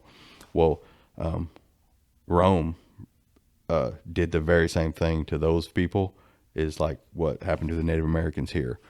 The Romans went and did that. Caesar went and did that to all those people, the Celts. And it talks about that. It's really, really interesting. Yeah, it's the beginning of the movie Gladiator is that he's a general in the Roman army, and that's what they're doing is they're fighting against in Germania. Mm-hmm. Yeah, that was the Germanic tribes, and there's like a whole like a relationship there. They're not the same people. And I'm sorting out like you know all this. But you were talking about it being like these clans and those kind of things, and that's where all that came from. Yeah, like yeah. There was they're like tribes, just like you know whatever. And what was interesting about this is before Rome, you know, before Roman, like that happened to them by some other people. Yeah. And before them, that you know what I mean. So it's like, it's why I laugh happened at to every people it's happened to. It's kind of like what we're doing now, as people from Wilburton taking over McAllister. Oh, Lord help us, dude. Well, that's what I laugh whenever people go, you need to give you guys came and took the land from these Indians. And you know, you robbed them their land. I'm like, I like how you put your hands in yeah, there like that. that's what I they like do. that. Well, you need to give them their land back. I'm like, you fucking kidding me? If You you're know what I listening mean? to this, you need to go to our YouTube channel and watch this part of the podcast. Yeah, because it's the damn truth. Because these people are fucking. I'm like, it's always been this way. People didn't start being gay. They didn't start raping and killing and all that shit since fucking 1960. Get your fucking head out of the sand and realize that this is human nature. We've always been doing this shit. It's like I said, and then there was another one, the Dan Carlin, Supernova in the East. It's about Japan and the history of Japan. That was pretty cool too. Now, Gavin's very interested in the medieval style of like old Japan history. Oh yeah, have him listen to that. Then it's really good. He talks about pre World War II. I mean, it goes on. There's a lot of stuff in there. It's really great. I think it's four installments, I think, of 4 hours a piece. Maybe, Yeah, he was something telling like me that. about it. How there's like the samurai were like knights. You know, basically there's like how the medieval setup was. Well, that was Japan has its own. Yeah, there's type another of thing guy like called that. Dan History on Fire. It's good too. Daniele Bolilli. He's an Italian guy. I can't pronounce his Where do name. you listen to your podcast? Just on my phone. I mean, like what? app? Spotify, right? Yeah. No, mine's just on whatever's on your iPhone, whatever hell. Oh, the okay, Apple Apple Podcast. Podcasts, Yeah. Yeah, that I just listen to it on there. I mean, I have some of them on Spotify because I have that too. But Oh, it just depends on. I mean, just whatever I happen to be on. You know. Right. I feel like an idiot. We just said the same exact fucking 3 words at the same exact time for the first time ever. what did we say? I missed it. Apple Podcast, yeah. When you go back and listen to it, we said it. We sound like we fucking rehearsed it. I feel like an idiot right now. But Anyways, you did this. Apple Podcast, yeah. We both fucking said it at the same time. but yeah, I listened to that one. It's pretty good. But that History on Fire is pretty cool. I think he's on Luminary now. You can't. I don't think it's on the Apple thing. You have to subscribe to. I'm not sure, but anyways, it's good too. And he'll like his are shorter, so like you can like I listened to one like 3-hour one about Joan of Arc. That was really interesting. There was one about the history. There was a 3-part series about the history of like Mexico, basically. That's really interesting about all the scandalous shit. This is like like right before the Spanish started to show up, stuff like that, and how the tribes operated and all this sort The of stuff. Mayans and the Incans and all that. Oh well, that's further south, but they do a little bit of the Mayan thing, but it's mainly like what you would call the Aztec, which I didn't realize. I thought that was like a specific tribe or whatever. But that's not the case. Apparently, that's like a blanket term for a lot of people. So the ones that you were thinking that were like the Aztec warriors, like with the bloodthirsty whatever, those were actually a tribe called the Mexica. But the Aztec is like a blanket term for like Oh, a lot people. of Yeah. the like Celts are a blanket term for like basically, everywhere in Europe besides Britain. Like France, those were all Celts. That was like a blanket term. It's not like one. It's just like a whole bunch of tribes. And on that one podcast, he goes into the actual name of the tribes. So if it was like Native American, it'd be like Cherokees or whatever, and it'd be the same thing with those people. And then that one about Mexico is the same thing. There was different ones that did. Yeah, that shit is to me, whenever I went down there and went and saw some of the pyramids and that kind of shit, and they were talking about the differences between all those the known people that have lived down there in the past. It was interesting, dude, and why they did what they did, or what they think might have been, and what caused this rise and this fall. Yeah, it's pretty cool, man. But like I said, those history podcasts are pretty rad. If you can find some that's like don't have some sort of agenda attached to them, then you gotta watch out for that. I try to find some stuff about philosophy stuff too, but it's always like contaminated with somebody's political views. It's pretty difficult. It's very hard to find somebody that's not charged one way or another. To try to explain it. I mean, I get the gist of it. Whenever they're carrying on about stuff, but you gotta like sift through somebody's position, which you figure that out pretty quick. Whether it be right or left. So, but anyhow. Yeah, there's a lot of good ones on there. I like them. I'll have to try to. I would love to have more time to fucking sit down and listen to some of that shit. I could send you later. I ain't doing it right now. You should put some Bluetooth headphones on. Just listen to it. I could send you or like hook you up with one of the ones I listen to if you like them or you don't like them. Or Hell whatever, yeah. I can't do that shit at work. Oh, you I can't? fucking listen for a living, dude. For shit to be broken or something because everything's loud. So I have to fucking feel something, see if it's fucking rattling and banging Really? and shit. Oh yeah. Because everything's loud? Yeah. I wear Wow. earplugs all fucking day now. All day. Pretty much. But yeah. But I can't. That's what I'm saying. Is I thought about getting some so I could listen to music. But fuck, dude, I gotta be able to hear what's going on. You know what I mean? So it's I like- can't always at my work, but actually most of our guys wear headphones during the day. That's when shit gets done. Yeah. is whenever everybody just kind of focuses and they're listening to headphones and stuff. Sometimes it's a little bit of pain because you can't yell at somebody across the room. You got to walk over there, but it's all right. Little exercise don't hurt you. Right. Yeah, that's true. Yeah. But at least they're getting stuff done, Yeah. No, me too. I mean, a lot of time my best is just like isolate, yeah. and like let me do my job. Don't bother me. you Yeah. know. Where you're not sitting And around the bullshit. headphones kind of help that. Plus, like I said, you can listen to music or podcasting. I mean, it's cool to be able to do your job and learn about some Right. history shit or politics. I like that too. A lot of people, I can see why it's annoying to people, but it's like a puzzle that I can't figure out. Right. Well, That's true. I'm better at watching videos than I can see am that. at listening to podcasts because my fucking ADHD won't let me hone in on somebody's voice. But if I can watch them walk around and talk and shit, then I, for some reason, I have an easier time keeping up with them. I don't know why. Interesting. I don't know. It really is. I struggle. Like when I listened for a while, I was listening to what's the name of that podcast? There was 2 different podcasts I was listening to about finance, and they were saying shit that made sense to me, but it was I'd get Hard like to really take I'd it get in. 5 minutes into it, and I'd be like, oh hell yeah, and then I'd be thinking, well fuck man, I wonder if I haven't heard from Gavin today. I wonder if he's That's how I am with reading know. books. Like I like to read, but I don't. I'm a slow reader because I'll like, when a subject comes up, I'll like go off in my head about that subject to Yeah. myself, and I'm like, oh shit, okay, wait a minute, we're going back to. See, that's what I'll do. They'll be talking for 10 minutes on about interest rates and the Fed and all these other things like that. And I'm already going, oh shit, I don't remember if I made the fucking Tahoe payment. You know what I mean? I'm like, You're like me, man. I have to write everything down. I have like, well, we do most shit auto pay, but we refinanced our Tahoe to another place and we haven't got it set up oh yet. yeah, So you it's gotta like, do that shit.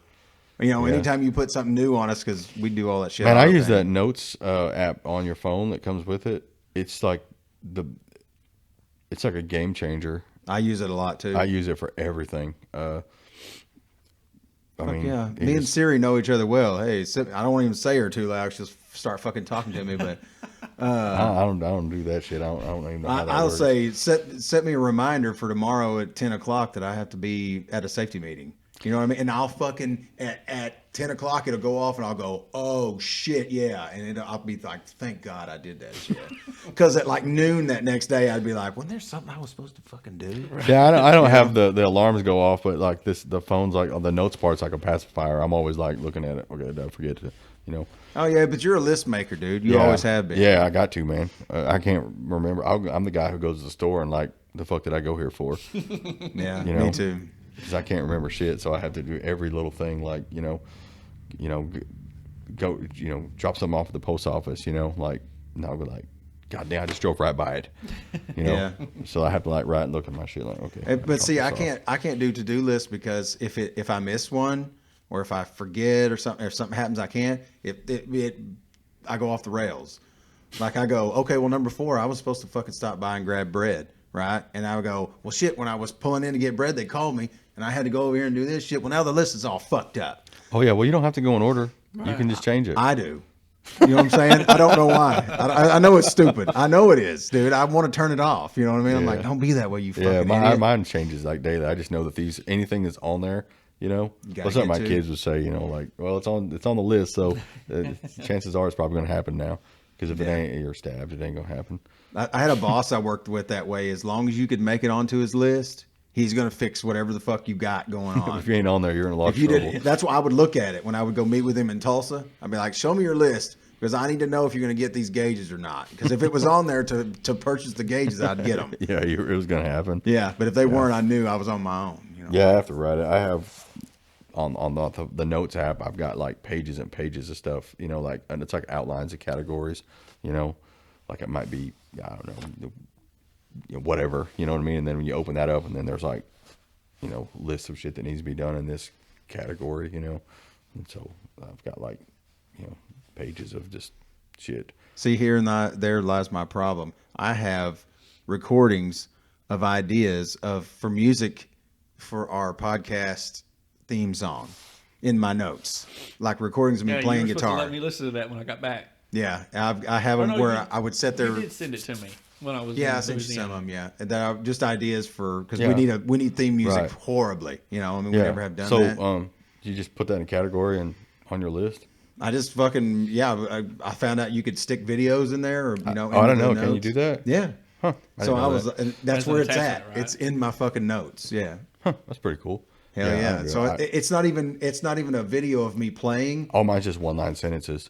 The cameras. Yeah. You know what I mean? It's Like, easy. The camera's pointing at the ground, and all you can hear is me playing guitar because Right. I'll have like my amp set up, and I'll be fucking doing whatever it is, and and then it'll be all rattling around with me turning the phone off. Is all it is. It's I have my fucking- note app. I don't have Apple. I don't have an iPhone, but I have my note app on my phone, and then it automatically comes onto my computer too. So, when I sit down for work, I'll sit down and look at my notes and see, so and so. You just reminded me of something very funny, dude. So messaged me Saturday night. Was like, hey man, I need a quote for my business next week or whatever. And so it's because you can't forget those people. Yeah. What did I remind you of? Well, last night, To make whenever I yourself met laugh. Chris at Beercraft, we were sitting there, and he was going to show me some videos on his phone, and he set it down, and I go, "Is that an Android?" And he goes, "I'm not poor. That's not an Android."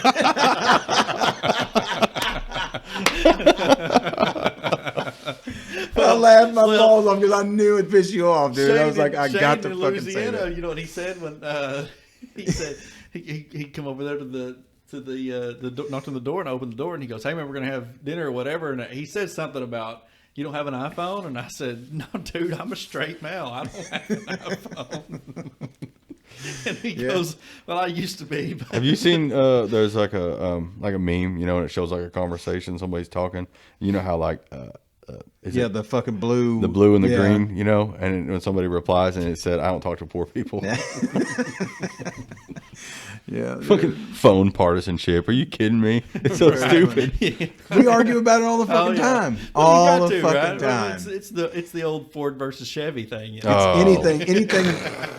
Anything that we do that it's one does different than the other, it's always a fucking argument about why something's better. He will than the absolutely other. not do anything that I do. So that's what makes this all work out perfectly. If I started doing this, If I said, dude, you need to get an Android, or not, you need to get an Android. If I went and bought an iPhone tomorrow, he will go tomorrow and buy an Android. Not well, Like, nope, maybe. not going to do this. We're not going to have anything. That's why I to don't like say. saying the same words you said at the same time. That's why it bothers me so much. 'Cause I was like, fuck, Did I it can't really believe I bother you? said the same shit he said. Fuck. I At the said same thing time. as Ben Kline said. Yes, What the heck? dude. What the fuck is going on? The dynamic's ruined. Now No, I the fucking think- dynamic- I don't even know really what the difference is. I mean, think it's more obviously it's a platform, but I don't really have any problem. Really fucking care. To on be the straight with phones. you. Yeah. I don't. I had an Android for forever till I switched. I did too, and then I switched because I don't even remember why. Like no reason in particular. I don't have like a. I don't any sort remember of why we switched. an over. affection for one or the other. But I do remember when I got my iPhone, like the shit you had to sign up and and get the passwords. It was just like I'm about to freak out because it wouldn't let me turn the goddamn phone on until I set up all this stuff. Yeah. Once you got that done, then like you're good. It's you a know? one-time thing, kind of. Yeah, Yeah, that's but- what I do like about. And then the Android, I don't remember having to do all that. They were just like, okay, you got a phone, go. Because Android don't really care if they have you by the balls, but Apple's like, we're going to get you by the balls. We're going to. Well, all I know is you can take that phone laying right there, and you can, without asking me, pick it up and shoot a hole through it with a gun, and then I can go right to the store, buy another fucking phone, pick it up, and put my code in it, and it will pop up and look exactly like that. The apps are in the same spot. All my shit is there. You can do it with Android too. My fucking text messages are there. My notes are all there. Everything's just waiting on me, no matter what you do to my phone. Whereas used to, you're at the lake and you drop it in the lake. Oh, I lost all my contacts. Everybody let me know what your phone number is and all that bullshit. No, they ain't none of that shit. I even got a work phone that was one of the shittier iPhones, the SE or whatever it is. It was a new phone, but It's like the older one. but yeah, they gave me a new phone, Oh yeah, and they all come I out had to with a new do. variant. I put my fucking Apple ID in there. I've got it looks just like my other phone. I'm like, the only downside to that shit is if you put it in iMessage, all the text messages I do on my personal phone end up on my fucking work phone, and I don't like that shit. Oh yeah, that's not good. That's not good at all. That's No. why I'm saying. Well, I turned it off. Yeah, but you can turn it I off. thought it would be a neat thing at first. I was like, oh hell yeah, I turned it on, and I was like, wait a minute, why are these text messages on? And Brandy goes, you turned iMessage on, so everything you have on that phone goes to that. And I was like, how do I turn that shit off? Yeah. No. That's not good at all, dude. No, especially a work phone. No. That's just like earlier, dude. Earlier, we were sitting here getting all this shit set up, and I could hear somebody was driving by, and through the headphones, I could hear this bitch talking on her phone. That's a dang I truth. could hear what she was saying. I'm gonna tell you, the look he gave me, it almost scared me. Like I thought, How's that It happen? fucking scared me. What kind of witchcraft's going on here, in my man? mind, Exactly. the look he had on his face, in my mind, I automatically thought someone is plotting against us right now. They're about to come in here and try What the to hell? take us out. You know, Oh, the look my on his God. face. I've never seen that look on his face. I was like, It's all right, ne- what's going on, dude? What's he saying? You know? Well, understand this. That piece of electronics down there has an SD card in that we record onto, right? Right. It's not hooked to the internet. It's not hooked to anything. Yeah, there's no internet. Nothing. So we're sitting there setting up the mics, and I'm listening through the headphones so that when he talks to the mic, I can, oh, yeah. No. All of a sudden, while nobody's talking, I can hear this bitch start talking in the headphones. That's wild. And I'm like, I go, Yeah, dude. just like this, I go, It's the I look can hear he somebody gave talking. me. And I've never seen that look. Wonder how that worked out. I don't know because, know. and I can tell that this bitch can't hear me, or she doesn't know I can hear her because it's like overhearing somebody's conversation. She's Sure. going, well, there's a light on top of the building over there, and I was like, dude, I can hear this bitch talking. I was like, what is she saying? Yeah, and, I mean, she was saying shit that I kind of felt like a creeper because I didn't, you know what I mean? It was accidental, you know, but I was like, I was sitting there thinking, I don't is know my either. phone on? Because a lot of times these mics will pick up, like if your phone's playing a video over there, I Yeah. can hear it, you know, through the headphones or whatever. So I was like, is maybe Ben's got it in his pocket? You know, I don't know what the fuck this is. My But, phone's over there. yeah, and then Maybe that. Well, I don't know. Shit, I don't know. I have it no idea. fucked me up, dude. That's why I was so scared because I was like, Some kind of wizards. We weren't recording at the time, but then we started recording after that to record that little miniature podcast we did right before you got here, and she talked again. Mm-hmm. And so we're going to see if we can hear it on the recording. I know I can hear it in the headphones, and usually anything I can hear through here, that's why I wear them, It just should because it's record on it. the shit. But, You guys about to be using this to like eavesdrop on some folks well, now? that's what it was weird to me because I don't know how it works. Is it on the same frequency? You know what I mean? I'm like, what the fuck is going on? I'm confused, man. And I'm not the biggest tech guy, but I know a little, you know, but I don't. Well, we weren't, whatever it was, we weren't picking it up through mics. It wasn't because he couldn't even hear her. He didn't hear anything. And I'm like, this shit's not fucking. because he was looking at me like I was talking. Yeah. He wouldn't take his eyes off. Well, I was looking for recognition in your face that you heard what I hear. And I You know was what I mean? I'm don't like, know what you're talking about. you know, I'm fucking kind of tripping out a little bit because I didn't expect it, you know? Like I'm fixing to put my mask on and go outside. I'm an old man, you know what I mean? I don't know nothing about that shit. But anyways, let's wrap this shit. All right, let's wrap it up. Wrap it Okay, up, what do you yeah. want to plug? Oh, McAllister Wrestling. Yeah, go out there and support them kids as much as you can, and all the rest of sports too. Really, Boys and Girls Club, all that stuff. Try to help them kids out as best you can. Hell yeah. Who did I say I was going to plug? I don't know. Shit, I don't remember. Do yours and I'll know think what about you- it. I don't know what I'm gonna plug. Huh? I don't know what I'm gonna plug. Are you talking about beer craft? Yeah, beer craft. Oh yeah. Beer craft, yeah, dude. Went there for the first time last night. The people that own it were, I guess they were the barkeepers or whatever. I'm not sure what the status is, but yeah. Either way, people they're- there were awesome. Even the Do people you know them? I mean, I go in there a lot, but I don't like. they don't like, fucking we're not, norm like- whenever you walk in or nothing. Yeah, I don't go to Christmas dinner with them or anything Are like they from that. McAllister? Yeah, I think they live here. Very nice people. Very welcoming atmosphere. That's what I liked about it. Yeah, It's they're like- a nice bunch of folks in there. I mean, everybody's just bullshitting around. They're joking. I mean, they Kids can go in there. yeah. They have food. Well, like we didn't know what we wanted to drink, so they brought us a flight, let us try the beers, you know, Really? and all that shit. Well, I want to bring up what I'm most excited about is you said they had root beer. Yeah, they do. yeah. They brew their own root Uh-huh. beer, right? Yep. They got hot dogs I too. want to know why Ben Yeah, they Kline got some didn't food. know this. Well, it's Okay, 'cause a brand new day, man. I'm a root beer connoisseur, man. Yeah. I don't drink beer. Yeah, and you Don't can drink, get so- what they call them growlers. They're like like a big thing. like a big bottle, you know, and you can just take it home. Yep. My life is complete. And I thought I might be wrong, but I thought they make like sarsaparilla and other shit, but I might be wrong. You just have to see. You know, I liked that as a kid, and I tried some not long ago, and it just wasn't as good as. Yeah, I don't even know what it tastes. tastes like.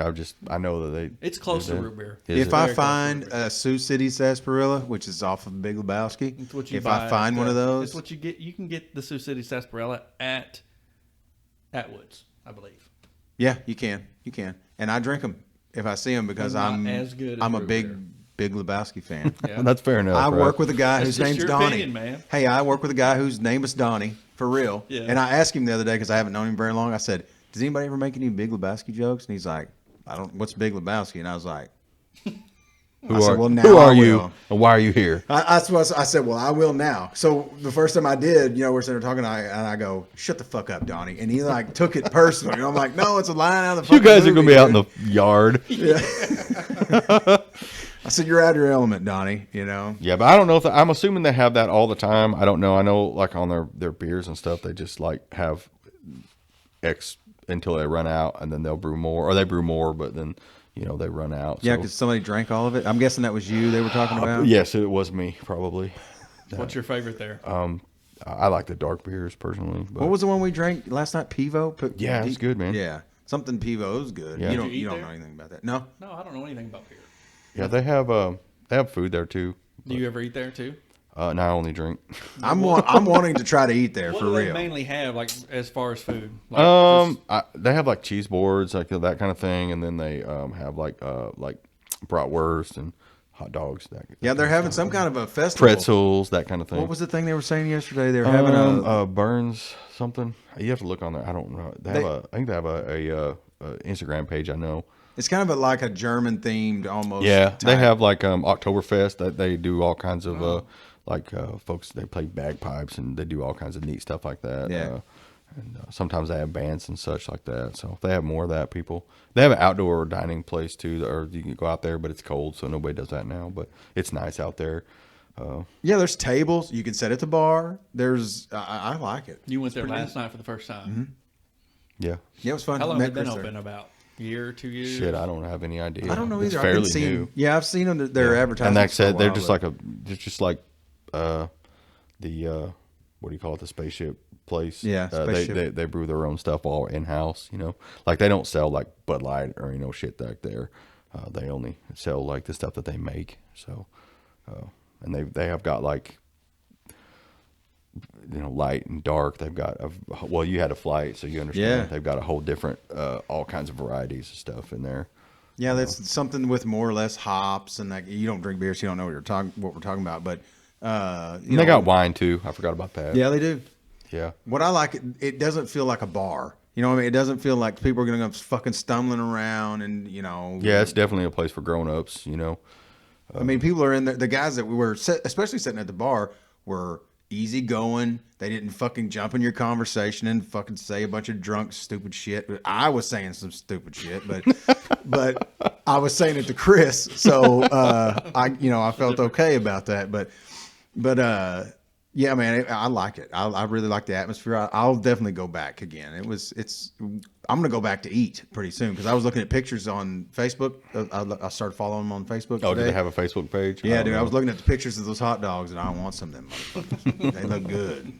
Got peppers Well, we on need them. to go and shit. do it then. Hell yeah, dude. Yeah, Fuck like I yeah. said, usually on Fridays after work, I go down there and have some beers.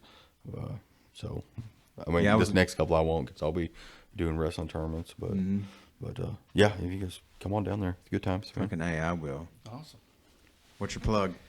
You've had plenty of time Let's now. give a shout out to Fifth Quarter Printing. Okay. We talked about it on the last podcast, the one earlier, but they're wanting to come on board as a sponsor, as our first sponsor. And I've had a few others that's hit me up about sponsoring, and they're like, "No, I want to be your first sponsor." So now I'm like I'm like, what do I do? Money talks and bullshit walks is what I always say, dog. Well, he No, tried I'm to give me money right then. Well, damn. Yes. Well, then what are we even fucking talking about? Well, That's a real fucking easy I decision. said, I got a business partner. I got to consult Well, you can with tell him your first. business partner says money talks and bullshit walks. Whoever the fuck got the money first. No, I'm he just even, kidding. he even pulled another business just kidding, owner. dude. And he goes, hey, come over here, you know. And he goes, hey, you need to sponsor the podcast. I was like, hang on a second now, hang on. I'm friends with these guys. Yeah. You know, I was like, we're not ready for that yet. Fucking A, we are. But the We're more fixing to and more I start think about pushing it, like we are I want a more than banner ready. hanging on the football field and shit. I want whenever they like out on the baseball wall, out on the foot. I'd like to have a fucking hashtag Well, they're putting IDDCP. turf down right now, or they're about to. They're about to turf the whole baseball field. Well, we gotta The start. entire baseball field. Good, The infield and outfield is about to get turfed. awesome. They've got it. Are they remodeling all the baseball stuff, or what are they doing there? Aren't they building a new one, or are they just remodeling? No, something? they're just remodeling it. Yeah, Okay. the city of McAllister wouldn't allow that. You know, Oh, don't get me okay. started on all that. Yeah, because I was curious because I know like when you go to when I go to any of the other softball tournaments, because Emory plays that too. Like Yes. their stuff is really nice. Yes. And ours is like Really bad. trash, man. Yep. It's really not. Now the high school baseball fields, pretty decent, but the ones that the girls play on down there, they're like garbage, dude. Well, that's what they were Sartoma. That's what they were trying to do. They were trying to get. They were trying to make it a whole complex, and they were going to add another field. Yeah, why don't we have a softball complex? What's going on there? Well, I think the biggest issue with that is if it sprinkles, it floods. Oh, because they screwed that up. They built it in a floodplain, basically, and Yeah, so they didn't think I that. played softball out there, and it sprinkled, and they said no. we It's can't wet. do it. It's soaking wet. Yeah. Yeah. So, 'cause- we'll take what we can get, and it's awesome. It's great. This field's going to get. Well, Absolutely. I appreciate it, Oh, too. I have to add you in there too, man. Fucking A. Well, You wouldn't even know this dude if it wasn't for me, man. That's true. Actually, Well, I knew him before I knew you. I was apprehensive, but here I am. Well, I You told got him me he- drunk and coerced me I into know that's doing what it. I told Ben. I said he's turned me down a couple of different times until I waited till he got drunk and then I hit him. Yeah, up. that's what you man. and he said You took advantage of me, man, when I Yeah. got those beers. And he said, and when he says yes, he's going to do it. That's So what I said. Now that he he's said yes, probably- he'll be here. I'm telling you. Thanks for coming on this I Don't Drink Coffee podcast. We're on YouTube. We're on every, everywhere you listen to podcasts, and we are fixing to have merch. We're on platforms. And we have said that we are on we're on platforms. We're fixing to have merch, and that's very exciting. The fifth quarter thing, I was joking earlier about all that shit about money, but I mean that's a pretty exciting thing. I'm looking forward to getting that all worked out and getting it going. And I think we need to really push and get it. I would like to have some shit to wear myself. Me too. I have the only hat in existence. I have the only merchandise on the planet that has I Don't Drink Coffee podcast on it. That's very true. We got to get more. And like I that. had it made individually for myself. I was kind of hoping everybody would just have their own made. You know what I mean? Like there'd be people like, "Hey man, I've got me a hat made," but we're not that cool, I guess. Oh man, they want it to come from us, dude. They want I know, and it's So going. we're to. doing it. So Coming soon. Yes, thank you, Christopher Dale Turner. Don't forget that name, Christopher Dale Turner. Jesus. And he'll be back. Damn it, we'll have him back on here. I'll get him drunk again. Well, he's gonna get in this truck and drive down the road and go, "Man, why didn't we talk about that story?" And you're gonna think about the same thing. Oh, there'll be 10 things. We already need to have him come back, and I don't want to do this because we're at the end, but I've already thought about it. We need to go back through your boxing career. We didn't talk anything about Well, that shit. I don't know about career, but Well, you trained and boxed and did, there was fair a lot enough. to it. Another time. It was a big ass chunk of your life at one time that It we was. didn't talk about. Yeah. We skipped over. It's good times. So, You also did MMA too, though. Yeah, it's fun times. I like that. I did well, it's that for going a to get while. some really good background on, what Emory's kind of gotten into and where some of that might come from as far as influence. I always like understanding, how people. Oh yeah. So that'd be a neat thing to talk about too. Yeah, for sure. So we're not done. It's a fucking No. pause and regroup, Absolutely. but right now, I'm getting sleepy. All right, we're out. I'm old and shit. Okay. See you. Holla.